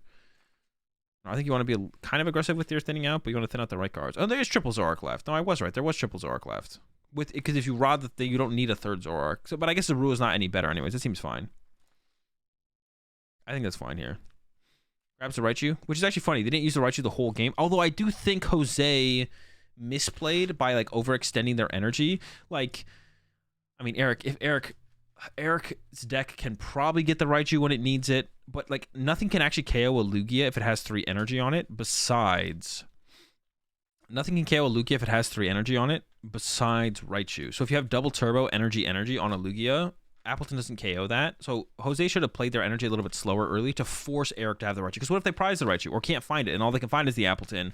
When you put 10 energy in play like Jose did, well then Eric's always going to be able to get the KO. So you don't even give yourself a chance to survive a Raichu hit. And then it just is the worst. That's like another thing Jose should have done differently there for Zur. Jose should have... okay, got the Quick Ball here for the Luminion, which will hopefully lead to a Marnie to give Jose a shot. I think it's pretty unlikely still that Jose can actually pull this out. Eric does not need very much on the next turn, just needs a Zoroark and a double energy, which I think Eric has plenty of left of ways to find Zoroark. There's plenty of Zoroark in the deck. There's like 2 Zoroark in the deck, so... But does have Luminion, and then that should lead to the Marnie. But they're actually debating here what they want to take.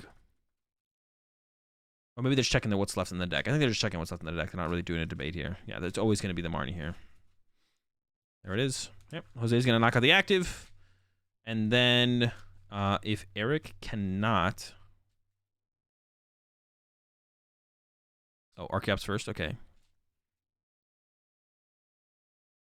Energy onto Luminion. I guess you could try and attack with Luminion this turn. Maybe actually Jose should have tried to attack with Luminion this turn. Oh, they can attack with Luminion this turn. Retreating Raikou, it's way more expensive than retreating the Archeops. I guess it doesn't really matter too much in this situation. Yeah, so I think that the Zoroark is almost guaranteed here for Eric, but I don't know about the double energy. That's the thing I'm not sure is guaranteed. There's a Worker and a Marnie, though. There's a Collapsed. Okay. Well, yeah, Jose's already committed to the supporter, so you can get Zorua here just fine. It is a little bit scary in that situation, though. I've been in those kind of situations like Eric there, where it's like, okay, if they KO, at the beginning of my turn, I was like, well, if I only have one Zorua in play and they KO it, I can't use Slowbro next turn, I lose the game. And then you get to this point where they play the Collapse. I was like, okay, they played their Marnie, so they can't play boss. You start to think about all the other things that they could play. Like, what if they play Catcher? But no one ever plays anything like that, so you don't have to actually be worried about it. But it does make you a little bit scared to begin with. But Marnie, one of the best cards that Eric could draw here. I think that's a Marnie. I can't tell. When all the cards are full art and gold and all that stuff, it's just hard to tell. Did top deck a twin energy, though. And I think with how many... I think Make Do is actually guaranteed here for Eric to draw into a Zoroark. Getting Marnie... There was 2 Zoroark left in the deck, so getting Marnie and then double Make Do's, I think would actually guaranteed lead to a Zoroark. Oh, and has the Workers. That's drawing 7 cards. So I think it's guaranteed that Eric sees a Zoroark or an Evolution Incense here. Like, I think it's 100%. There's not that much deck left here for Eric. Time's called. So turn 0 for Eric. Thinking about going with the Marty, though. I mean, if you got a lot of doubles left, it's still a good shot. I don't know if I like that, though. You do see more cards, but I think you maybe had the game guaranteed. But you would have had to have done the math, how many cards you put onto the bottom of the deck, how many cards do you have left in the deck. And I think there was at least 2 Zork and Evolution Incense left. So I think Eric had game. But I think Eric will probably still draw a game off this Marnie. But I think Eric had game previously. Now there's a twin on the bottom of the deck, so you kind of want to play this quick ball to shuffle the deck. Yeah, you want to play the quick ball to shuffle the deck here. But see, there was the guaranteed Zoroarks. Like, I'm pretty sure it was like always guaranteed for Eric to win as soon as Eric top decked the twin. Like make do plus Worker. I'm pretty sure was guaranteed. Okay, here we go. Quick ball. Now it's just on the bottom of the deck, so you have to shuffle it. But now you're in on the make do's, and if the make do's whiff, you do lose. Nothing to grab? Okay, nothing to grab. There's another reason that a Zorua in the deck would have been nice, so you could quick ball for Zorua, thin out the deck more, but it doesn't matter at that point in the for where Eric was. All right, 2 make do's to do. Still a lot of cards, and I still think a decent amount of doubles left. And there's the double. All right, Zoroark comes out. Zoroark becomes... So it was possible to whiff there as Eric, though. But like I said, if they had gone make do plus Worker, or Worker make do, I'm pretty sure Eric had it guaranteed. And there we go. KO. Or not KO, but draw 2 prize cards. All right. Where do we end here, chat? Round 8? That was round 8, right? All right, so I'll do round 9. And then... Oh, yeah, Chip's winning in. Bro, I'm going to have to be grilling Chip in this one, bro. There's no way he wasn't absolutely throwing. All right, chat, that's going to do it for me for today. I'll catch y'all tomorrow. Back to streaming. Catch y'all tomorrow. Wasn't attacking with Luminion and promoting an Archeops a really bad play? If Eric finds Zoroark, but only a capture, he can win with Raichu since Jose has no attacker for next turn. It actually is true there, Edsy. Actually, is true. Yeah, they could. Yeah, then Eric could actually just win by KOing the Archeops instead. You're right, actually. Yeah. Question from the judge make Eric a lot more nervous. Yeah, Eric was definitely nervous in that for sure. All right, chat. Yeah, I'm out of here. I'll be back tomorrow. We'll finish watching round. We'll watch round 9, and then we'll watch all of day 2 and all of Top Cut. Hopefully, we'll be able to get through all of it before I have to leave. At some, I'll probably stop in the stream around 5 p.m. PST tomorrow. But I'm gonna hope to try and start the stream around like 10 a.m. PST. We're hopeful for that. We'll see what actually ends up happening. But I'll catch you tomorrow, chat. Let's go ahead and find someone to raid before I do dip on out of here. I won't be gone long. I'll be back tomorrow. Don't worry. We're back. I'm back for a little while.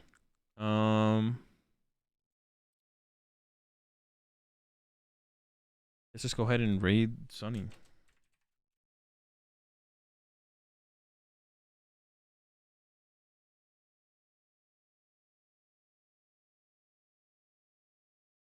All right, chat. Have a good one. See you tomorrow. Yeah, see you tomorrow. Hopefully earlier than today, and we'll close out the rest of Dallas Regionals tomorrow. A lot of you the rest. I'm excited to see Chip's game here. See how he does. See you, chat. Peace.